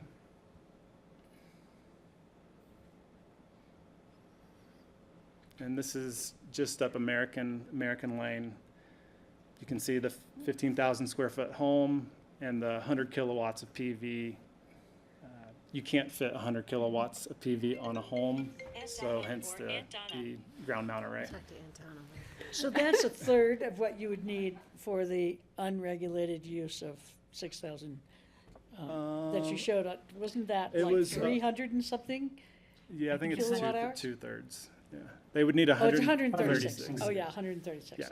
I was thinking it was So 300. it doesn't even mitigate. So you need 3 times that for a house a third of this size. Yeah. Or for a house 3 times this size. The 200 million BTU budget, you can fit enough PV on most homes that are designed properly. We have 9.9. What do you have, Greg? 6.6. 9.9, and it's both of our houses. But it's not completely filled out. I mean, you know the size of the roofs there, but it's not mostly filled out, but. Yeah, and it's important to note that we require a HERS rating now that most homes have to have solar in order to meet the interior energy mitigation. So a lot of that solar is being used for that purpose. So there's not enough area on these roofs to house the PV to offset the exterior energies. Yeah, and I would jump in there and add that for most instances, most of these people are on Holy Cross. And currently, I think their residential campus, 25 kilowatts of PV is what's allowed. So even the smaller one here is not going to be able to install that locally on their site. They're going to have to use some rent fee. It could be a blend of between installing PV and paying for the rent fees.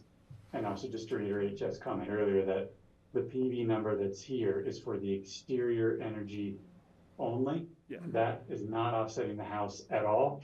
And it's not currently this budget as built, as shown here, doesn't include the other exterior energy amenities that are so common, like heat tape and electric heaters or gas heaters outside, fireplaces, etc. What's the Holy Cross limit? Well, the net metered limit is 25 kW. Yeah, so you're allowed to have bigger than that, but you don't get you don't get the same credits. cost payback, basically. Yeah. And there's instances where they just flat won't let you, depends where you're at on the grid, due to like grid harmonics and clean power and that kind of stuff. And they're pushing stronger and stronger for more batteries to help temper that. That's kind of a whole side conversation.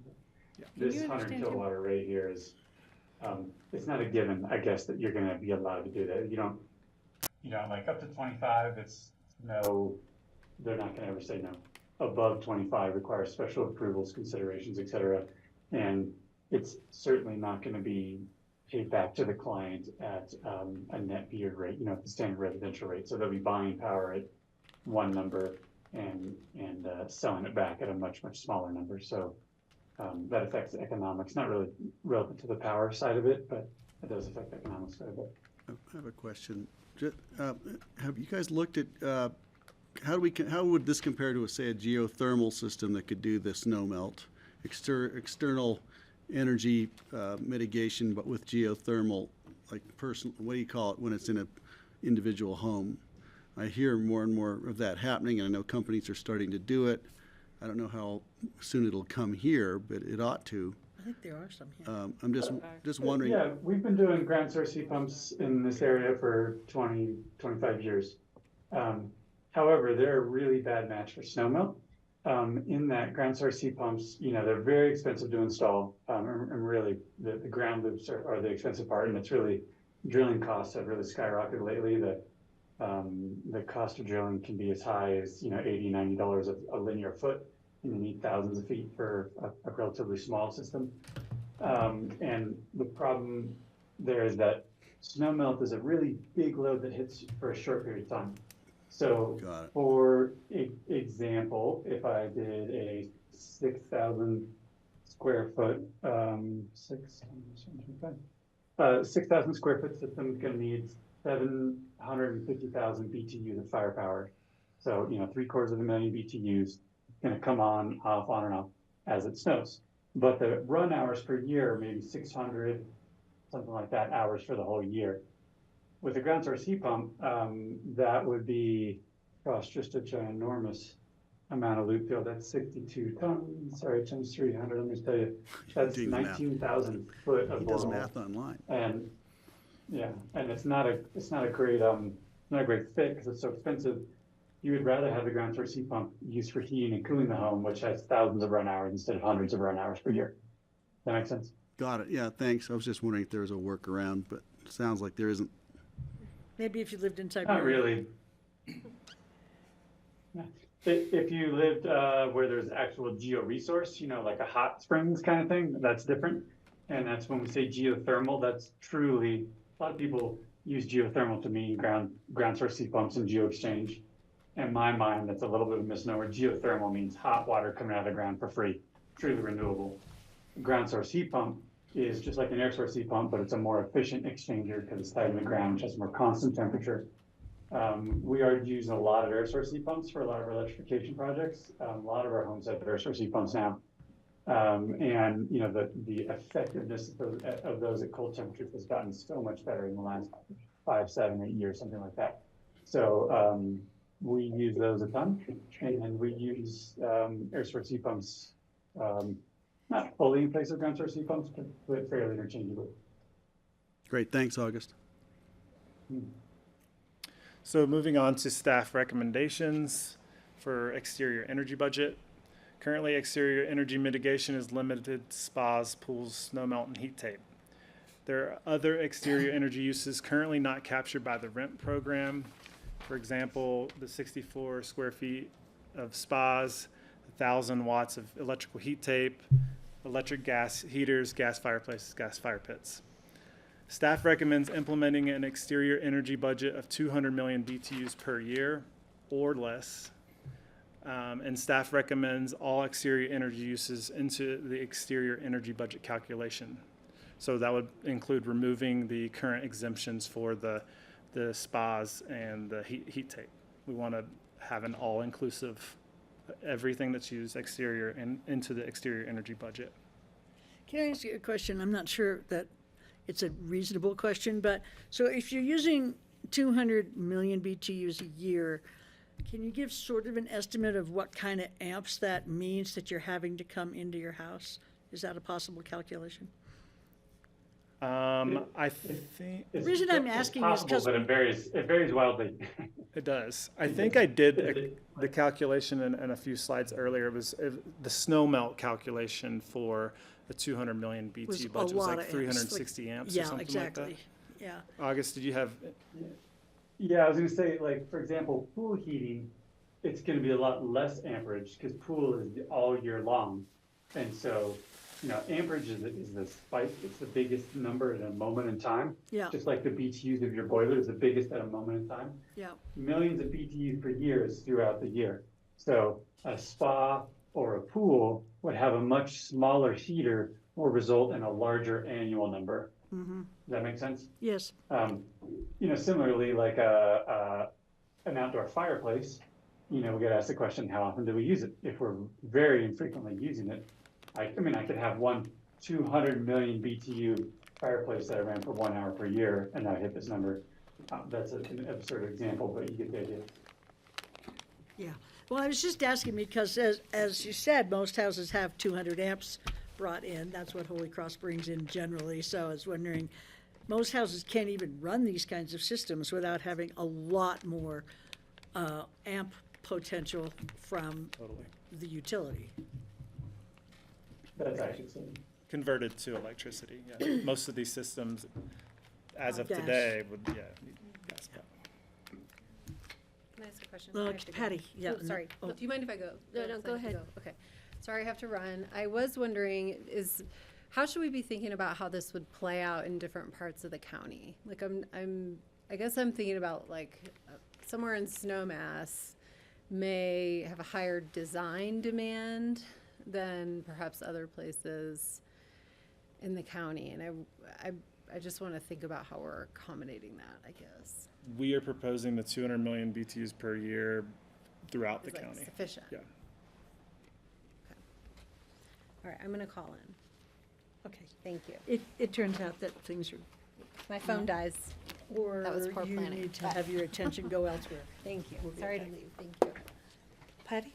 Yeah, my concern when we had this conversation 20 years ago was life safety. We had a woman killed caused by an avalanche coming off her roof with no heat tape.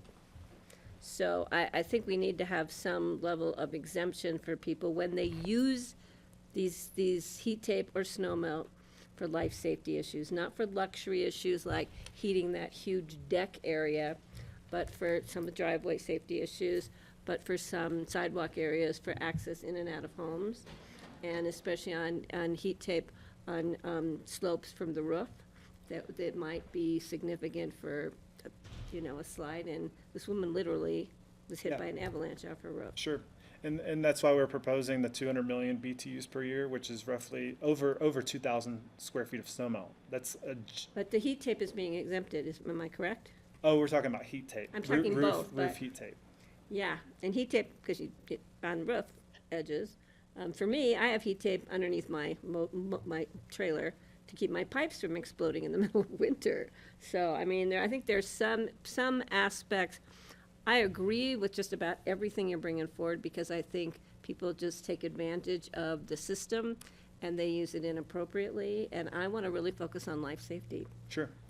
And we feel like the 200 million BTUs per year is a generous enough amount to handle any life safety issues. Can we focus on that, though, and say that your priority needs to be, so then because people who are using it for other areas that really aren't life safety, I would like to see us put some emphasis on that to try and get people to use this energy in the right places for the right things. I don't know I if mean, we like can do that. incentives or something, or? No, just somehow, I mean, if you're going to exempt X, you will exempt it. So in the old system, we were going to exempt heat tape. We could say, now we're not going to exempt, we're going to allow heat tape if it's used for. I see. See what I'm saying? I'm really critical about that because of my experience living here in town for so long. And Greg, you knew the lady, I think, who was killed in the avalanche, came off her roof. It's very tragic.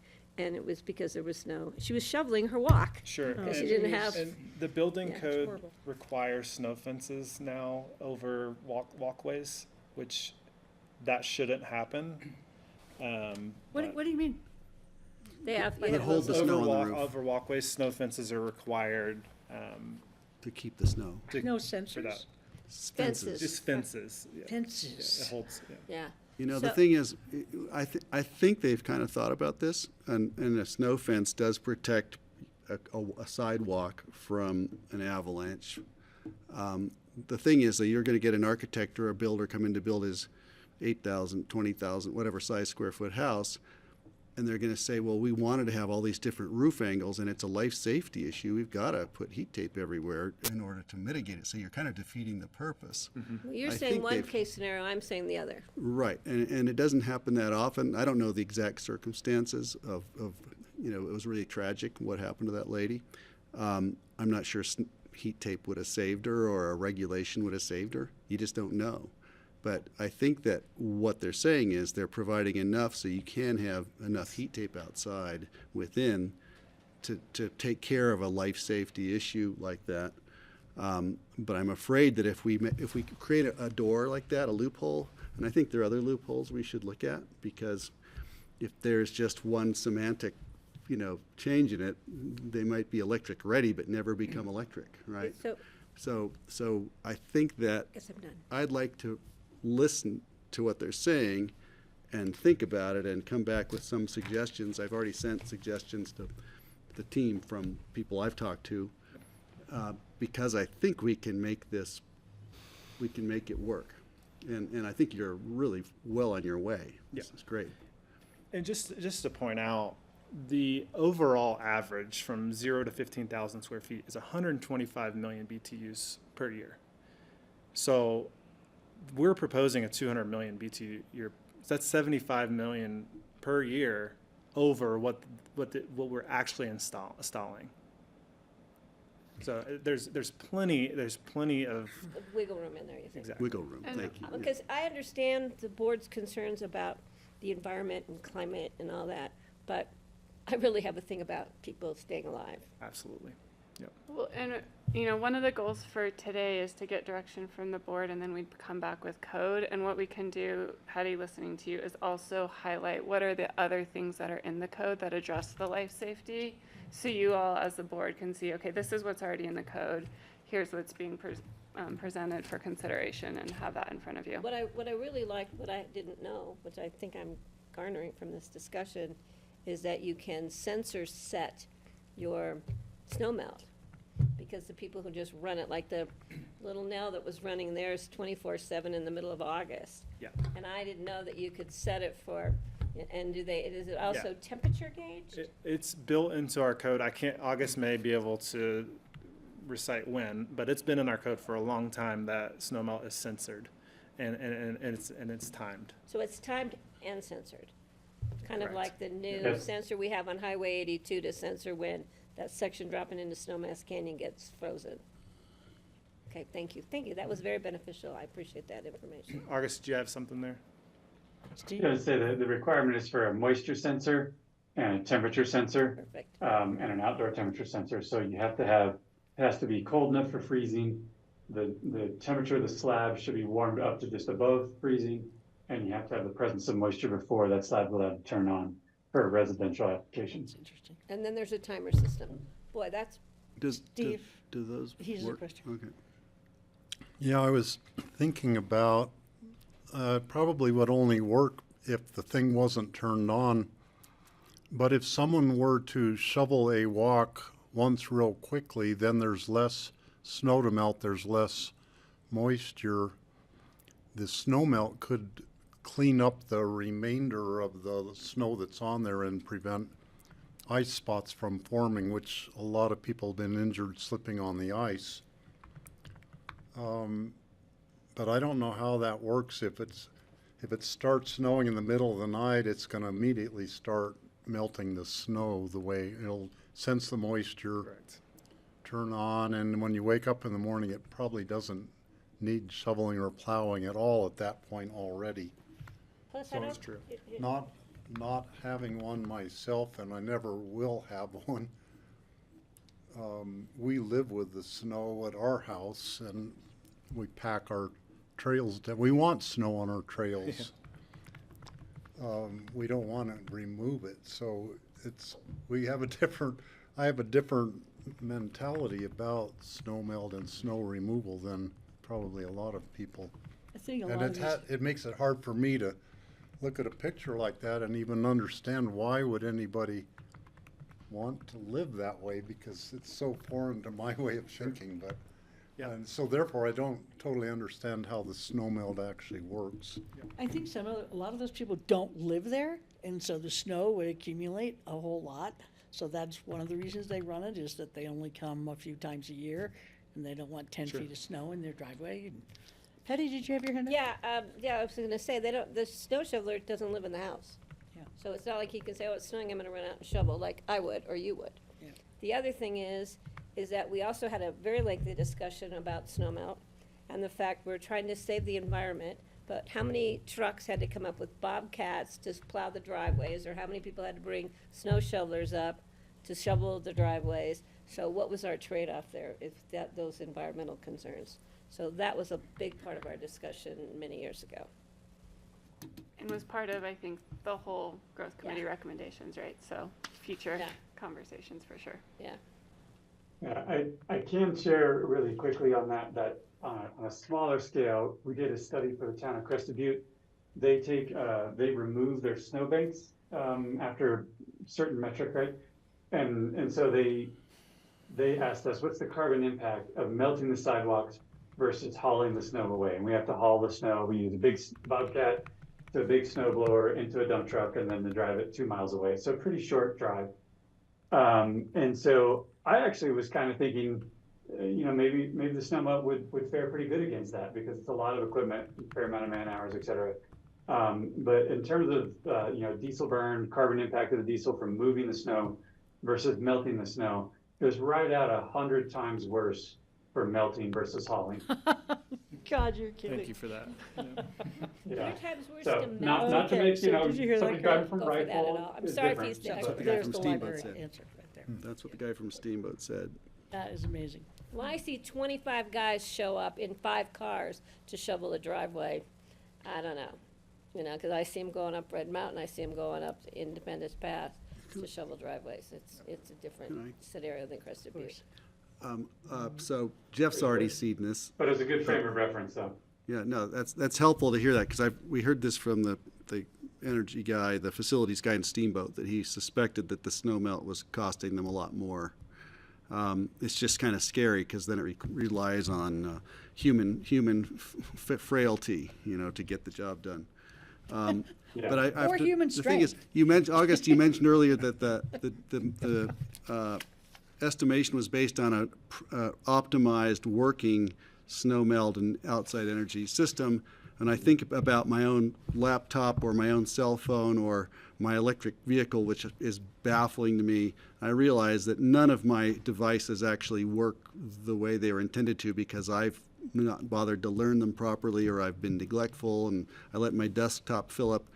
And so I'm guessing that none of those systems work optimally.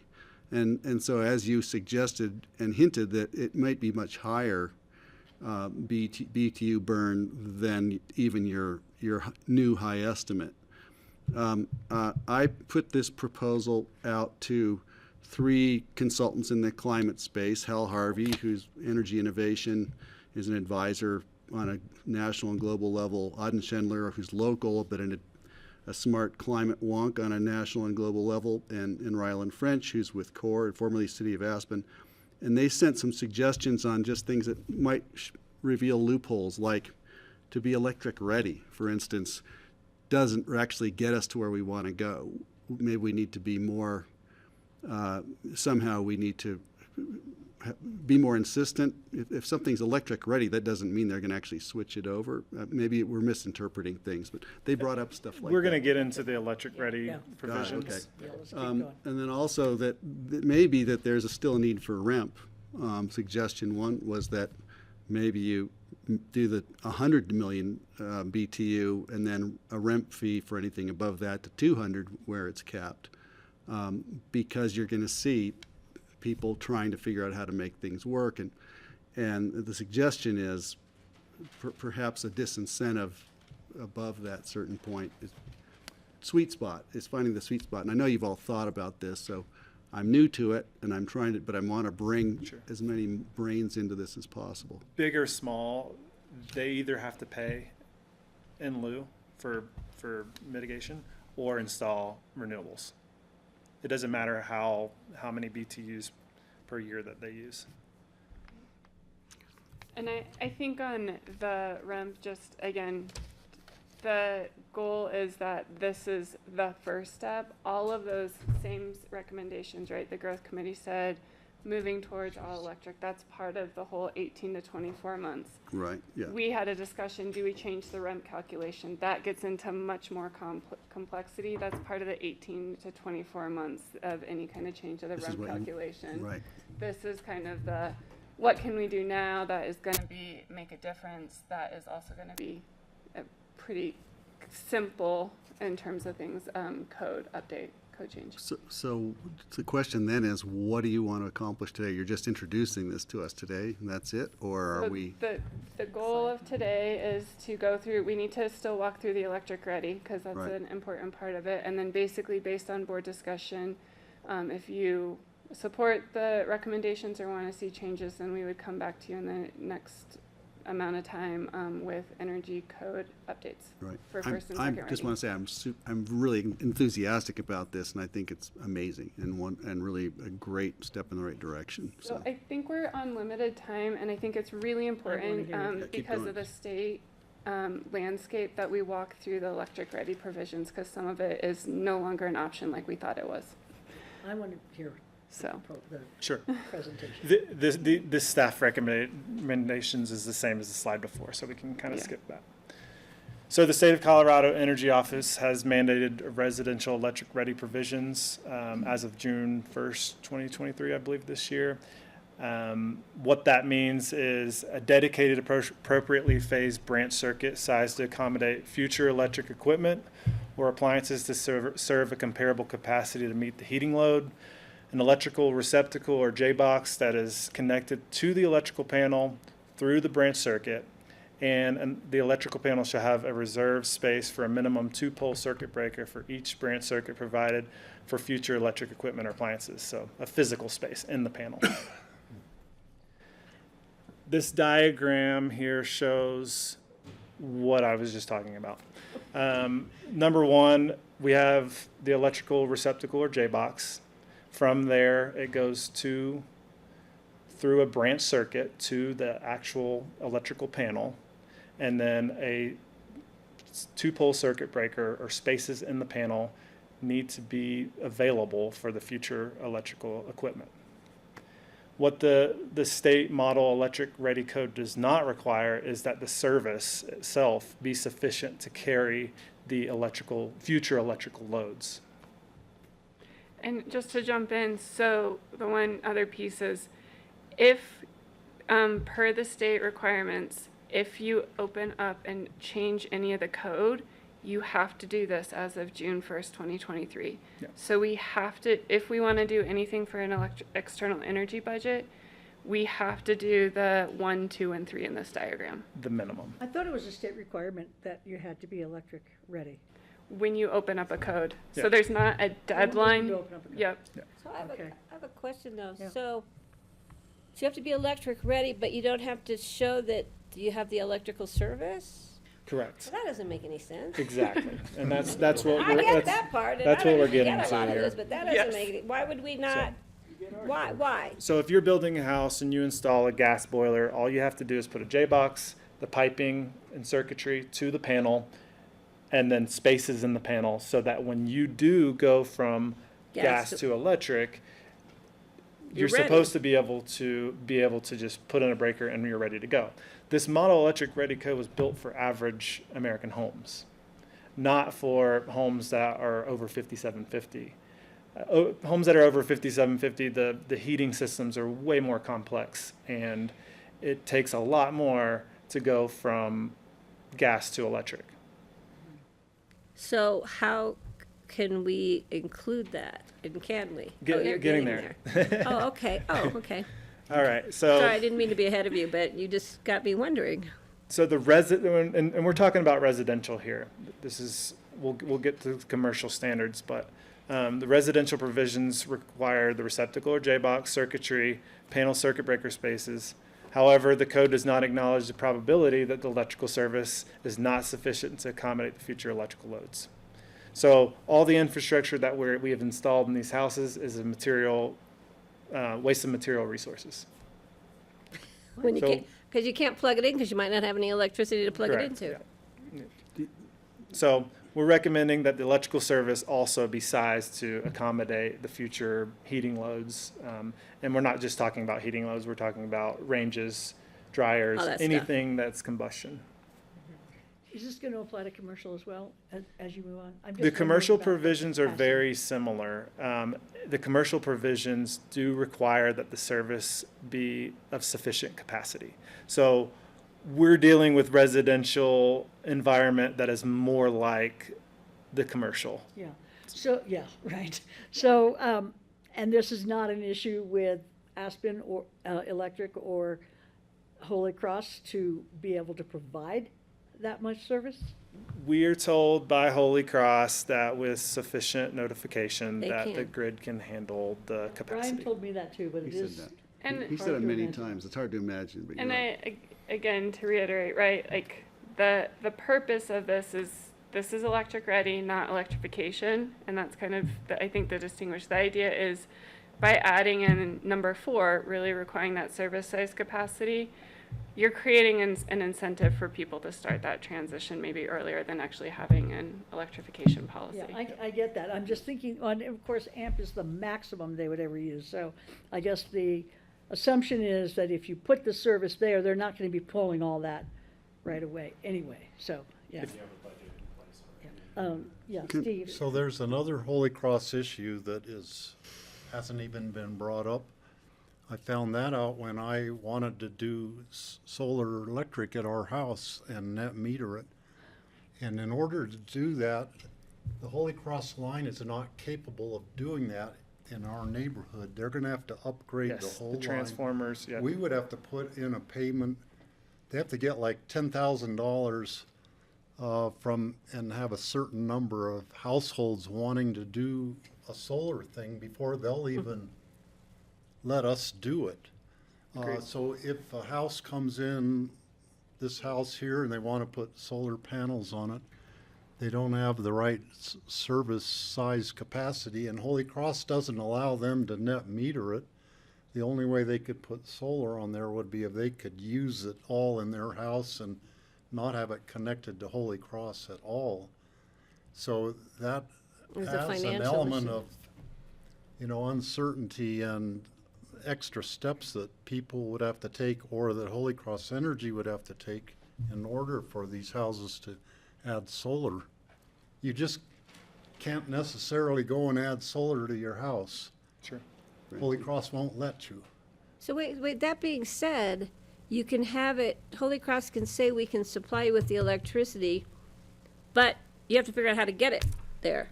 That's right. Because the lines aren't big enough. That's right. So they're saying, oh yeah, we have the ability to supply with electricity, but the lines don't have the ability to carry it. For retrofits, but for new construction, they would put it in at the time of construction. But I'm saying, but if the Holy Cross can't get the power to like Steve's house, take it from Steve, Holy but Cross take it from is it. Yeah, Holy take it Cross from is it. telling us that Yeah. their infrastructure can, from the they may have to upgrade the transformer Right. if there's a certain number of houses that are on a transformer, and they may Right. have to do that.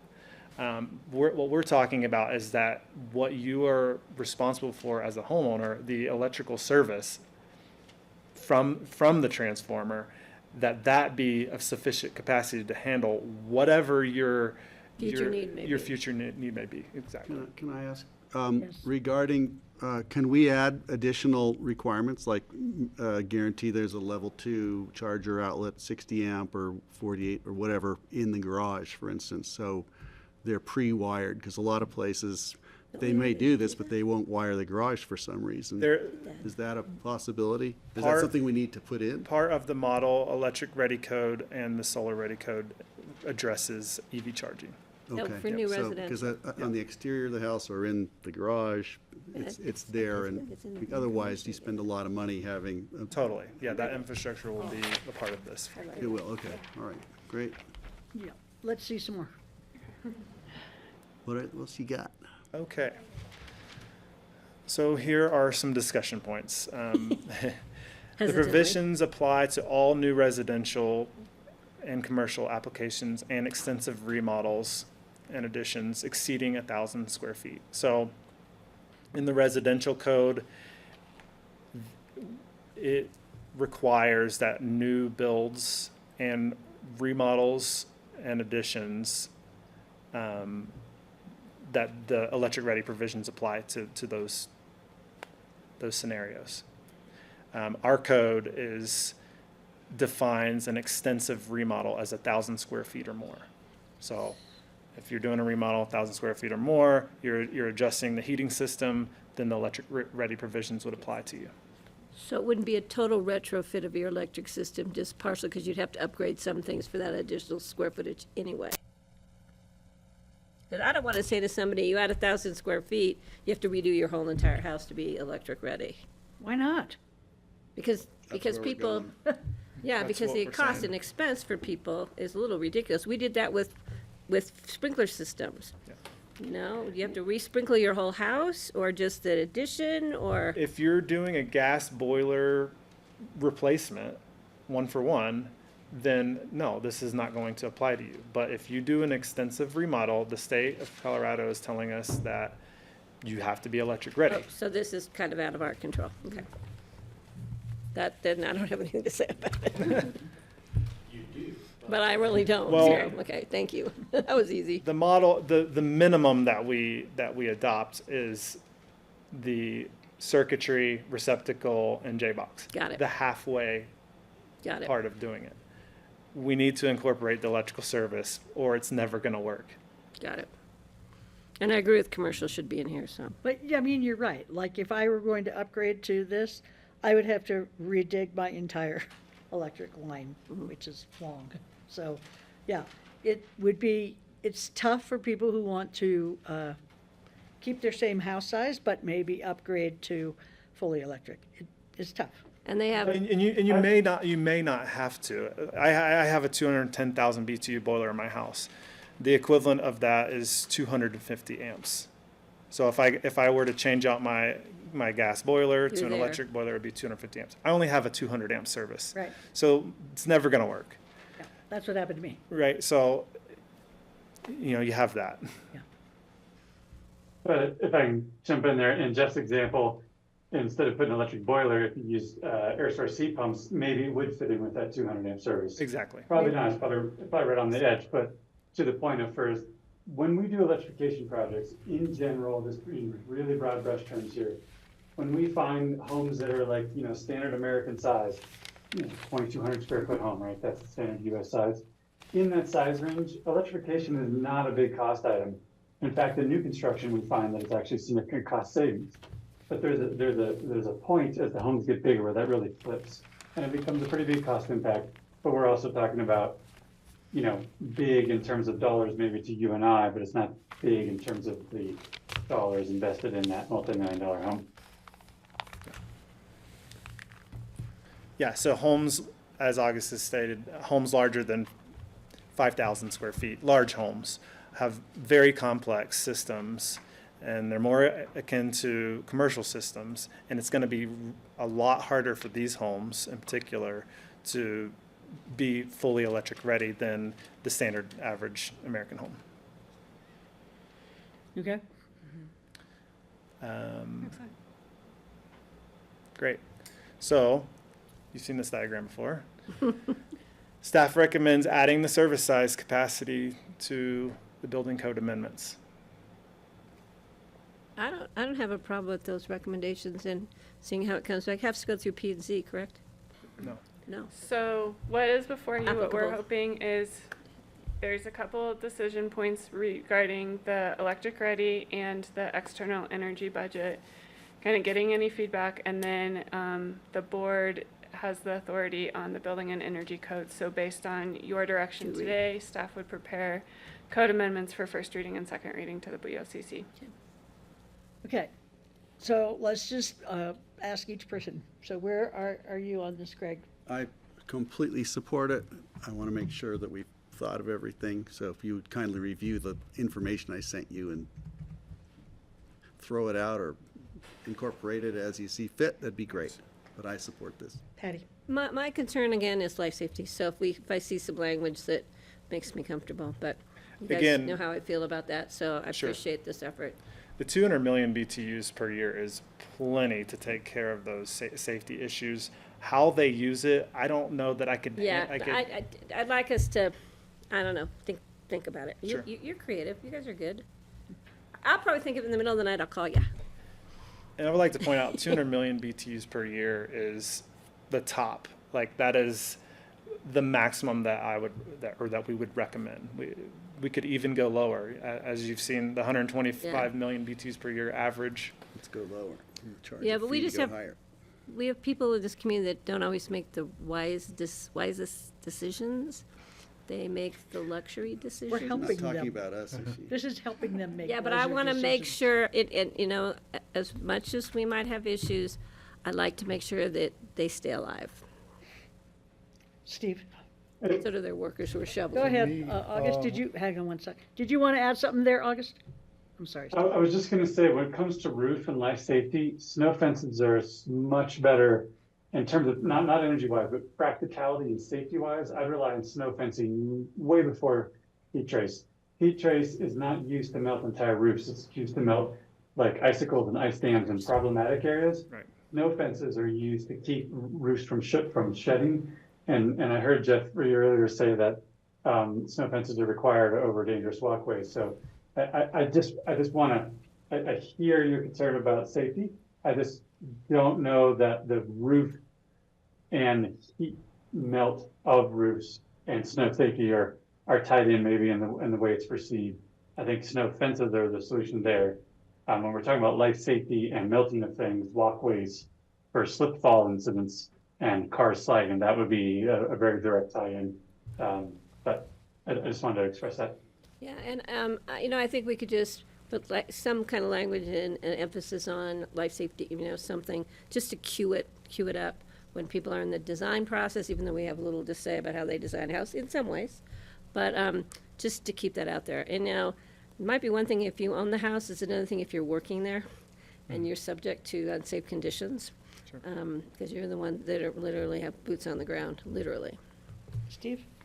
Thank you. Thanks, Brad. So my first reaction was that 200 million is like, well, nobody needs that. That's ridiculous. But that is really low compared to what we are allowing now. And it allows for things like where someone does need heat tape for safety issues, if they have a little stretch of sidewalk, it would allow for that. Sure. Reasonable things. It maybe doesn't allow them to have a big swimming pool and a, 20 by 30 hot tub for all their friends to have a hot tub party. Things that are not reasonable, but it allows for That may be a more safety issue in modest- itself, so. Yeah, that could be. One question, if someone gets an electric car and they do they put they put the plug-in thing out in their driveway. That's sort of an exterior use. Is that count against their? That is really a good No, question. I think that would be considered in the interior budget. So it's sort of a It's still counted transportation, somewhere. it's providing fuel for transportation. It's a whole other thing which maybe we need to provide for in the code. Go ahead, August. So, the way the code is currently written for it considering exterior energy is hers only. So at the moment, it's not in that interior budget. It's not in the exterior budget either. It's outside of how it's considered at the moment. Yeah, it shouldn't count against their exterior electric use, but There's 6 electric we want to I make think sure. he's saying it doesn't count against the interior or exterior. It's They're saying it doesn't count. The volume is fine, I just. Correct. It's not an exterior energy user. Okay, I just want to make sure someone could have an electric car, they're trying to do the right thing. It's not going to count. No, that will on not be their built exterior into the- electric use. That was a really great question, Steve. But they have to be wired for it. So I also approve this. I do think 200 million is ridiculous, but I'm wondering though how you're going to, excuse me, it's a very mathy question, but are you actually going to do it? Are you going to take like square foot of snow melted and then translate that to BTUs and then, okay. We have a So- calculator that our REG has built. Is similar to the city of Aspen. They actually just adopted the 200 million BTUs. So we also have that. It would be aligned with the city of Aspen. Plug in the numbers. That's a positive for it, so. Since Yeah, I the forgot calculator, that- you just I plug forgot that in- you said that in the packet, yeah. You plug in the square footage, it spits out the amount that would take to offset that via renewables or the payment in lieu. So when the permits come in, you could just do that. Okay, great. Totally. Well, I love the fact that it aligns with Aspen, and I think for that reason, we should probably keep it at 200 million, at least for now. Because we're not aligned on everything, and the more we're aligned on, the clearer it is. Yeah, agreed. And then, one thing none of us addressed the state model electric code, and I agree with requiring that they have the adequate service to the house before they can get their building permit to do any of this stuff. It's not something in the future, they have to have it right. They have it all before set they- up, but you can't Before plug they it get in. their permit. Yeah, I like this because one of the things about going fully electric is I really don't want to be a party to allowing people to use as much electricity as they want because they're fully electric. You know, that is one of the problems with the huge houses that we're seeing is they can do their calculations and end up at net zero after the house is built. But it can still be a really excessive use of energy, just doesn't have gas, so. I think you will see a lot of that moving forward, that consideration. Yeah, great. Yeah, thank you guys so much. Thanks, Thank you. Alice. It was Got nice what you came to for? meet you. Great Got it, presentation, thank you. Interesting. Yeah, thank Very you. interesting. Thank you. really clear presentation, I appreciate that. Thanks for all the work. Thank you. So, Energy efficient. Francie, I know we've got some folks on a I just have to go pick timeline. up my car, bye. Yeah, so I'm going to suggest maybe we do open discussion tomorrow. I'll roll that. And if I could just cover a couple future agenda That's exactly where I items. was headed. Yeah. Okay, Because excellent. I have open discussion for sure, but it's not appropriate at this time of day, so. So just real quick reminder, Brush Creek Park and Ride ribbon cutting, 9 a.m. on Thursday at the Brush Creek Park and Ride. And then tomorrow we will have an addition to the agenda, just to give you a heads up on. It's going to be an emergency resolution of the Board of Commissioners approving an amendment to a contract between Hunger Free Colorado and Pickens County Human Services. It needs to be approved by the end of the month in order for us to have continuity of services, and there is a holdup on their end, so we'll learn more about that tomorrow. Yeah. And then Thursday night is the Wild and Scenic presentation at the Carbondale High School, which it's free and they serve dinner and it's informational, and so I And they have encourage everybody childcare. to go. And what? I think they have childcare. I think you're right. So on Thursday, I won't be at the ribbon cutting because I'm going to be meeting with Representative Velasco and Colin Laird and Mayor Baumfolk from Carbondale about the RET issue. Cool. Which Representative Velasco is ready to sponsor legislation, but we need to figure out what the Yeah, and let me know. legislation. Let me know about, because I've been talking with Senator Perry Will about it, and he needs more information, but those two have joined up on bills before, so that may be a good connection for it. Mhm. And then I had a future agenda quick question. Okay. The CCI Winter Conference, which I don't usually go to, if this is a good platform for us to present RET